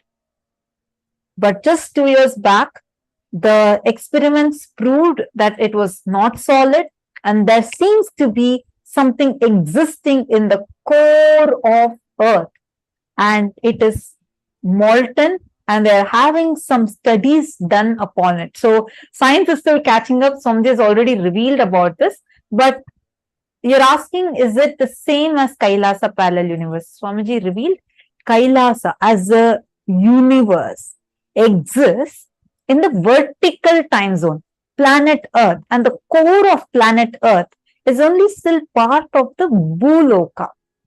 The Bhuloka is what all the known universe is all together, whatever we know as a known universe, planet Earth, solar system, our Milky Way galaxy, Andromeda galaxy, and all the galaxies together, the known black hole, everything scientists are able to even imagine is all still under the Bhuloka. So Kailasa exists like this. There are 14 lokas, and Kailasa exists beyond these 14 lokas. And there's another question from Martha Amanda Watson. She's asking, each family member must do Maheshwara Puja, correct? Or if one person does, is it like karmas of each must be released? Is that right? Yes. Okay. Ma, the Maheshwara Puja, if you offer, when you offer, or you can offer up to 10 of your Pitrus, 10 of your ancestors that you want to liberate for. But if you want to liberate your independent karmas so far, You can offer Maheshwara Puja to yourself, but you cannot offer Maheshwara Puja to another person who is alive. If that person wants to get rid of karmas, as you have asked, their karmas, they can offer Maheshwara Puja to themselves, which will ensure a liberation in this birth for them. So you can offer Maheshwara Puja for any number of your ancestors who have passed away. You can offer, that's not a problem. But for someone who is in the body, you cannot offer Maheshwara Puja. Only a person who is not in the body, you can offer Maheshwara Puja for. If someone has passed away, you can offer. If someone is alive, only they can offer Maheshwara Puja for themselves. You're understanding, ma? There are a lot of questions on Maheshwara Puja. We'll just share with you all. Maheshwara Puja, for all of you that are eager to offer, Maheshwara Puja is a very powerful ritual, Hindu ritual, one of the oldest Hindu ritual, where when you offer the Pinda Prasada to the Guru eats and liberates all the ancestors. It's a very, very powerful ritual. And actually, I'd like to share with you all an incident because of Angelica had posted, right? She posted her experience. So that reminded me of a very powerful incident from one of the participants of Inner Awakenings. And I have to share this. All of you will enjoy this a lot. So there was one participant who had lost, he's from Tamil Nadu, Chennai in India, and he had lost his wife. And his wife had left the body. He was very, very closely attached to his wife. Like he could literally not live without her. But due to unfortunate circumstances, he'd lost his wife. So he had come for attending Inner Awakening, and in Bidadi, Swamiji was conducting the physical program. So he had one practice though, after his wife had left the body, since he was not able to live without her, like he was very, very attached to her, he would always go to some medium to meet his wife. So that medium is like, they help connect to the spirits. So he goes to one of the medium and he used to always connect to his wife through that particular medium. And she used to respond and he used to get proper answers from her, like, which means he verified that it is his wife that he's connecting to. And only the things that he will know, he had verified with that. And he was sure he's connecting to his wife through the medium. So after that, he came to attend the Inner Awakening. And in the Inner Awakening, he learnt about Maheshwara Puja, where just by offering the puja, Swamiji will liberate all the people who are deceased, like people who are not in the body anymore. And he was really in love with his wife and he wanted to offer this puja for him to give the liberation to his wife. So he offers a Maheshwara Puja and Swamiji liberates, Swamiji accepts a Pinda Prasada and everything gets over and he's liberated. But he was very curious. He really wanted to know. Nobody, his family members or nobody had an idea. He was in Bidadi, which is in Karnataka, a totally different state. And the medium that he used to connect to his wife was in Tamil Nadu. So he neither informed his family members or anyone about the Maheshwara Puja he was going to offer. Right after offering the Maheshwara Puja, he wanted to go and test, right? So he goes back to his hometown and he wants to connect to his wife using the medium. So he asks the medium to connect and the medium connects to the wife and he asks his wife, "How are you?" The first thing the wife tells, she says she was so happy. She was completely peaceful. And the wife, through the medium, pointed out to the Swamiji's picture on his mala. The devotee was wearing the mala, right? So he pointed out to the dollar, to the Swamiji's picture that he was wearing, and the wife pointed out and told, "He liberated me. I am resting at his feet and I'm very, very peaceful." This participant was filled with tears. He had no words. He was like, "Oh my God, nobody knows I offered Maheshwara Puja and there is like no chance." And precisely, she didn't say anything. She said she was so peaceful, she was so happy and fulfilled, so complete. And the conversation made even this devotee so complete. After that, he felt no more, he didn't feel the attachment towards her and he felt so fulfilled with his relationship with his wife. And the wife pointing out Swamiji's dollar. She said, "I am living at his feet." When he came back to the Adinam after this incident and he shared this to Swamiji, and Swamiji said, Swamiji laughed and Swamiji said, of course, the moment I offered Maheshwara Puja, I liberated her and she's living at my feet. Don't disturb her. Let her be liberated and be peaceful. Understand, with Maheshwara Puja, you can give this experience any unfulfilled relationship you have, people who have left the body, the attachment, anything that you're feeling. One Maheshwara Puja is enough for that ancestors to completely get liberated. See, today we are meeting the ancestors, which is true. Today we're all going to travel to the Pitru Loka and meet the ancestors. But liberation for the ancestors happens through Maheshwara Puja. Since so many of you are asking about Maheshwara Puja is the most powerful ritual that you can offer, through which you can liberate your ancestors. You will literally hear them. After you offer Maheshwara Puja, next season come back on this initiation and you can check with your ancestors how they are feeling. They'll come and tell you how liberated, how joyful they are. Ma Angelica had posted, right? And even Ma Agama Priya had shared her experience. So many of them have posted how they felt complete after their ancestors would come back in the dream and tell them that they are fulfilled and they're happy.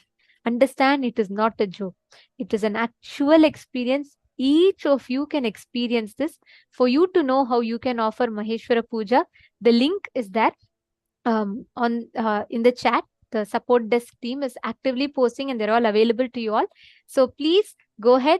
You all can click that link and sign up, and you can get to know further details about Maheshwara Puja, and you can offer the upcoming Maheshwara Puja. If you are interested, you want to know more about it, please let us know in the chat, and the support desk team would connect with you right away and will support you, help you. And even if you have such amazing experiences, do share with us, and the support desk team will guide you further as to how you could record it and share it with us. Wonderful. So lovely to see so many of you posting this. And I know all of us are eagerly waiting for today's darshan. Now it's time. Let us all get ready, prepare ourselves to receive the darshan. We are now going to be chanting the Dhyana Shloka of Bhagavān Sadashiva Murti, whose darshan we are going to now be receiving.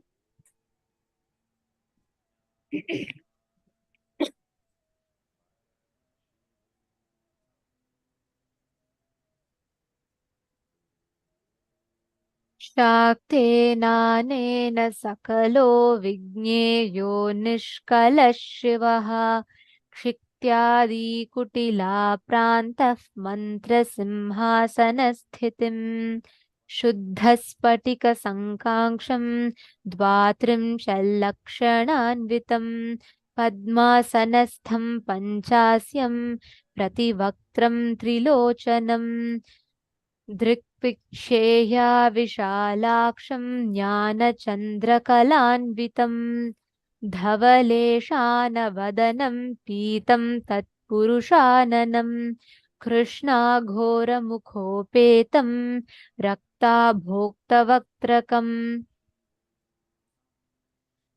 सुश्वेतं पश्चिमस्यैकं सद्यो जातं समूर्तिकं नागोपवीतिनं शान्तं जटाखण्डेन्दुमण्डितं शक्त्यशिशूलखट्वाङ्गं वरव्यघ्रं कराम्बुजम् दक्षिणे रथवामस्भैडमरुं बीजपूरकम् नागाक्षसूत्रं नीलाब्जं बिभ्राणं पञ्चाभिः करैः दिव्यगन्धानुलिप्ताङ्गं दिव्यपुष्पैरलङ्कृतम् हारकङ्कणकेयूरैः मुद्रिताम्बिरलङ्कृतम् सञ्चिन्यमूर्तेरूपरि शक्तिमात्रं विजृम्भणम् लिङ्गाकारोपमर्देन भावने लिङ्गतां त्यजेत्. The next is the Dhyana Shloka of Satyojata Murti. Satyojata is Sadashiva's aspect of creation. कुन्देन्दुशङ्कस्फटिकावभासो वेदाक्षमालावरधाभयङ्कः रक्षश्चतुर्वक्त्रौरुप्रभावः सद्योऽधिजातं वतु मां प्रतीच्याम्.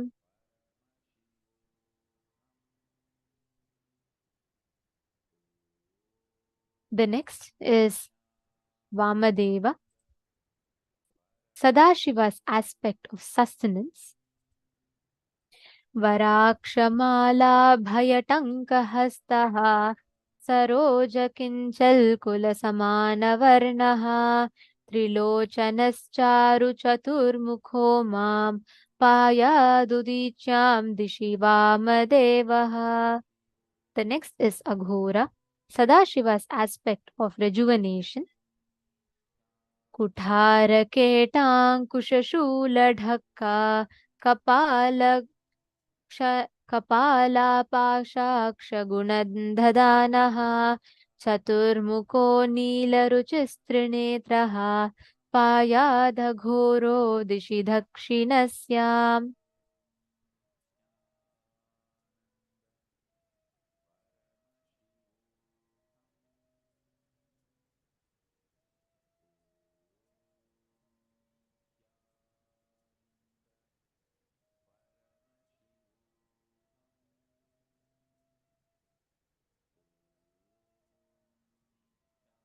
The next is Tat Purusha, Sadashiva's aspect of pulling out of delusion. Pradipta Vidyut Kanakavabhaso Vidyavarabitif Kutara Panihi Chaturmukhastat Purushasthrinetraha Pracyam Stitho Rakshasu Mamajasram. The next is Sadashiva's aspect of Ishana, the face through which he performs liberation.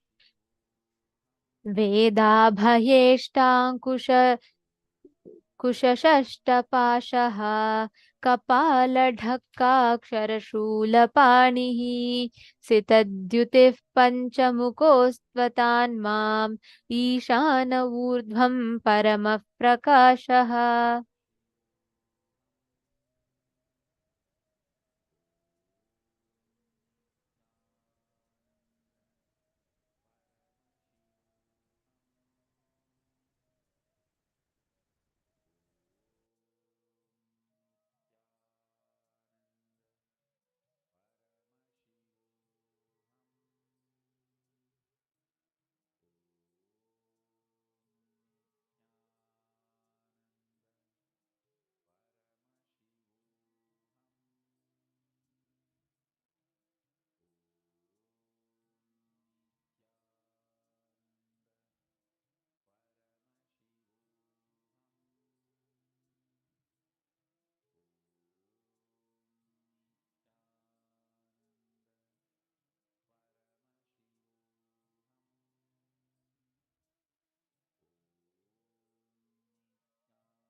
Now, let us all get ready to receive the darshan of Sadashiva Murti, and let us all get ready to receive the most powerful initiation today, where we're all going to be experiencing astral travel.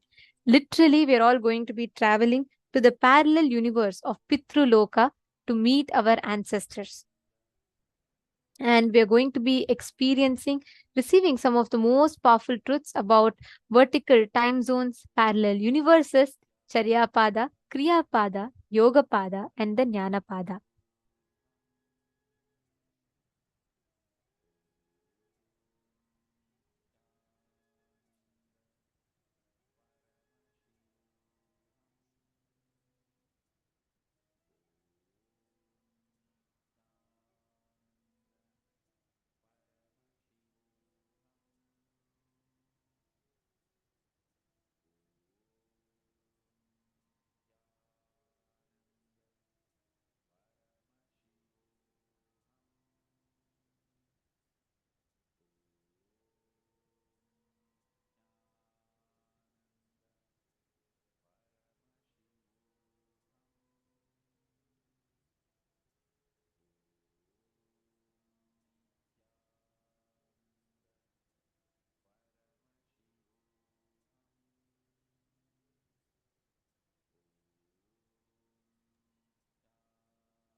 Hope now all of you are ready. Let's prepare ourselves for receiving the darshan and initiation. Request all the participants to please come in front of the camera just to again walk you all through what exactly we are going to be doing now.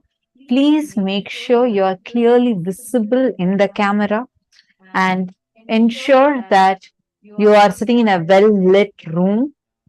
Make sure, see, understand there are more than 10 rooms, and Swamiji, and we are live on various social media platforms. So during the darshan, one by one, Swamiji sees every single participant. And just when Swamiji's eyes fall on you, it's an initiation. It's called as Nayana Diksha, just through look. The avatar transmits his very energy and his state, space, powers to us. It is called as the Nayana Diksha.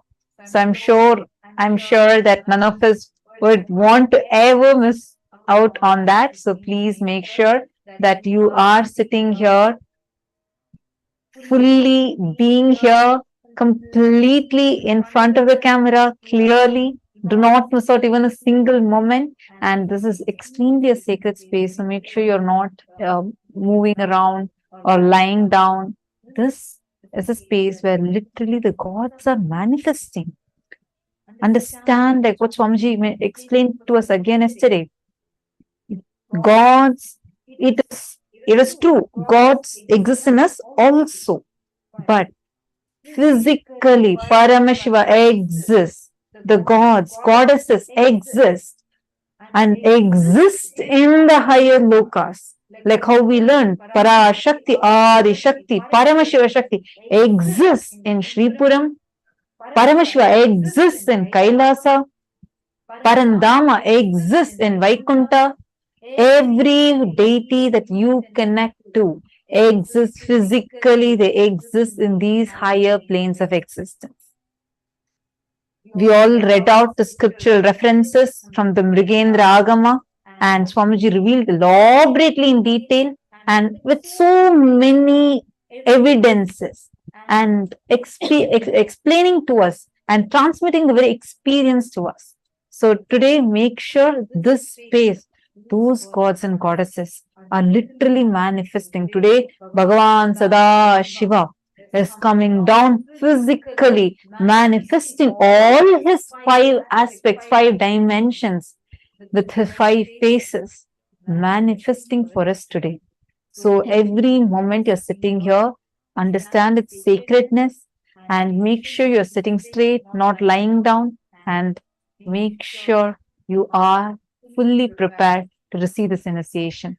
And during this time, Swamiji personally blesses every individual's prayers. So you have 6 platforms through which you can post your prayers, which is YouTube, Facebook, Twitter, Instagram, and the Zoom. So make sure you are posting on all these platforms so that in any of the platforms that Bhagwan's eyes fall, your prayers get blessed. And you've asked a question. Swamiji said we all exist in all 14 lokas already. So when we take another birth or body, the form in Bhuloka will change, but the forms in other 13 lokas remain as they were, right? Okay. So you are asking this based on our discussion in one of the revelations in the previous session. Swamiji said, like how we exist. That's right. One part of it, of where you say that, each of us exists in 14 lokas is true, which means there is a Hongzu, Ma Hongzu in Bhuloka with the address Bhuloka exists in Bhuloka with your face and human body. When you go to the Swarga Loka, the higher Loka, your body will change. The same face will remain, but you with a Devata body, which means extra hands, legs, etc., that will be in Swarga Loka. The same you with a Rishi body will be in Tapo Loka. The same you with a snake body will be in Nagaloka. Like that, in each of the loka, our face, the identity is the same. But the bodies are different. So since the face is associated closely with our identity, we exist in all 14 lokas with the same face, different bodies. Now, the part about, many of you had this as a question, in fact, like, one, if we leave body in one, then does all the other, since our breath is connected to all, like Swamiji says, when we inhale in Bhuloka, all 14 lokas we inhale. And when we exhale in all 14 lokas. So these two questions many of you had, like if you leave body in one, does other lokas get affected? And I encourage all of you to post this question and request revelation. And I mean, like, if Swamiji reveals today, it will be amazing, even all of these answers. So you all can post, and Swamiji will reveal deeper secrets on many of these truths. So Ma Hongzu, you can ask this directly to Swamiji, Ma. And during the session today, when Swamiji is revealing the truths, you can feel free to post this question to Swamiji, and the whole humanity will be blessed with the answer. Masato TK. I read your question. Masato TK, I read your message. Don't worry. You're at the right place. I saw that you want to experience the healing. You're at the right place at the right time with the right person. Just be on camera. You don't need to bother about anything. Just sit. The very presence of Swamiji will not just heal you, give you tremendous healing. He will empower you, so powerfully empower you. You will see how this, whatever suffering you're going through, it will just melt down. It will disappear from your life. And the situation that is triggering this inside you, both inside and outside, both ways, you will experience tremendous healing. Don't even worry. Just sit. One simple request to you. Sit with, just forget everything for now. Just sit. Sit with an open heart, open mind. Just sit. Be on the camera. If any thoughts come that something is disturbing you, just keep putting it in the chat, requesting Swamiji's blessings to liberate you from those struggles. You will see the magic happen in your inner space. So, thank you so much for opening up and posting the struggle that you're going through. But don't worry, you are with the right person at the right time. And you will experience the experience that you are yearning for. You will have that as a gift from Swamiji. Just sit and don't get distracted into anything else. Be here completely.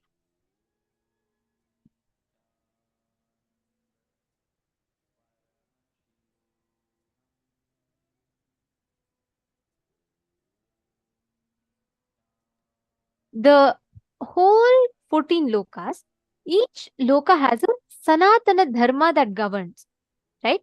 Like, for example, in Devaloka, you do not have the freedom to do something wrong. All people who live in Swargaloka is like a universe. So in that there are multiple different lokas, like there is all the Swargaloka, the heaven, what we understand as heaven, the Swargaloka, and then the Ashtadik, Dashadik Palakas, all of them exist in Swargaloka. Like that, each of them, there are different lokas within the Swargaloka in which each of them exists, right? So in each of the universe, in each of these parallel universes, there is one Sanatana Dharma that governs each of them. Certain laws by which they function. What Paramashiva intended, he said that as Sanatana Dharma in each of these parallel universes.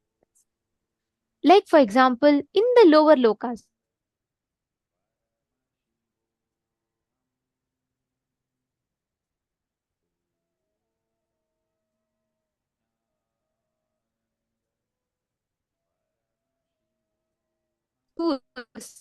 choose between the right and the wrong.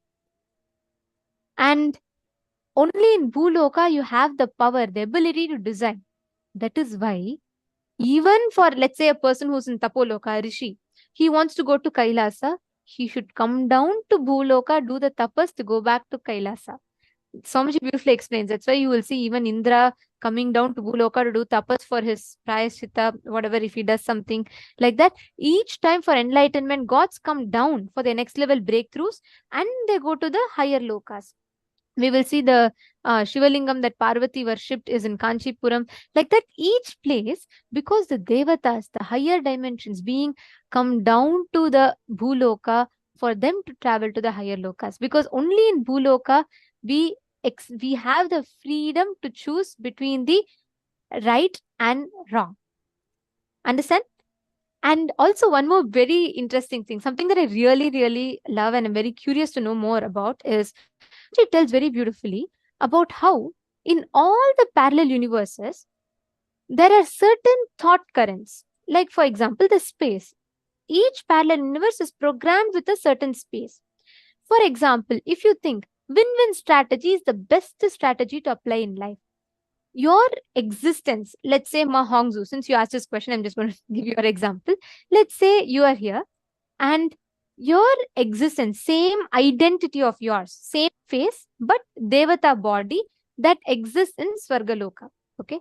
So if you believe that the best strategy for life is win-win strategy, that means you are empowering your existence in Swargaloka, because Swargaloka's thought current is that if you believe anything in life, tapas is the best strategy, then you empower your existence in Tapoloka. If you believe anything in life, just let me grab and live as much as I can, that means you empower your existence in the lower planes. But if you believe my integrity to Swamiji is all that matters, nothing else matters in life, you empower your existence in Kailasa. And when you experience that Paramadvaita Anubhuti, you empower your existence in Mahakailasa. So each of these universes are governed, each of them are programmed based on a certain frequency, a certain thought currents. Understanding? So now, all of you just sit. Make sure that the picture of your ancestors, any of your loved ones, near and dear ones, whom you want to meet with them, you want to experience them, you want to experience a completion with them, fulfillment with your relationship with them. Just get their photograph, keep it in front of you, make sure you are also clearly visible and the person whom you want to meet with is also clearly visible. And like how Swamiji explained to us about how the ojas inside of us is that fuel is increased and you are directly raised to those respective parallel universes. That exact process Swamiji is going to be conducting for us, and you are going to be raised in your frequency and you will have the ability, power to be able to see the ancestors. And simultaneously, Swamiji will also, the picture that you are showing, Swamiji will directly connect that soul from the Pitraloka with you so that they can appear and give darshan. If you have offered Maheshwara Puja, they will come and give you a darshan and give you that completion space, because they'll be coming down from Kailasa and Mahakailasa space. So all of you are going to get to experience this. Today, during the initiation, and especially today during the session, we are going to be literally traveling, taken through each of these higher dimensions, each of these lokas. So get ready. The Swamiji will be taking us all through the conscious spaceship, I should say, to visit all of these higher planes. And like Swamiji was saying, right? Yesterday, Swamiji said there are different temples, different energized place where enlightened masters have left their body on their Jiva Samadhi. The temples are built. Each of them act as a portal. Like Swamiji had referred that even banyan tree, under the banyan tree, Swamiji's previous incarnation's body is there. So under the banyan tree that is in Bidadi, that banyan tree which has been existing of like for thousands of years in Adi Kailasa Sarvagnya Peetam, in that banyan tree is actually grown on the bodies where Swamiji, that is a Jiva Samadhi of Swamiji's past life.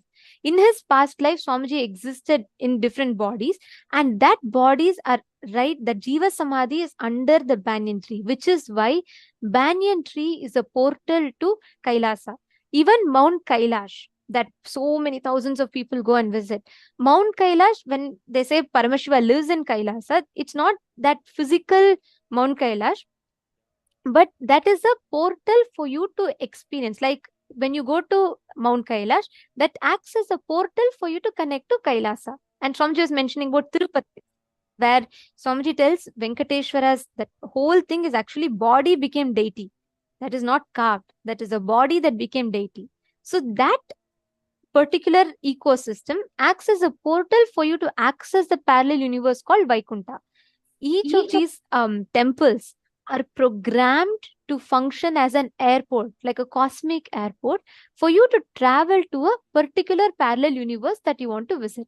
And there are many temples, like how Swamiji explained to us, these temples, the Garbha Mandirs, all of them are not just a structure that we are seeing. They're actually like vimanas in the temple architecture. The Garbha Mandir is actually called as a vimana. Vimana is the Sanskrit word that refers to flights. But the sanctum sanctorum, the Garbha Mandir, or in a temple, it's called as Vimana too. Why? Because these temples literally descend down. They are a physical plane, like a flight, which can take you not just from one place to another, but one plane to another. These are not some physical building that you are seeing.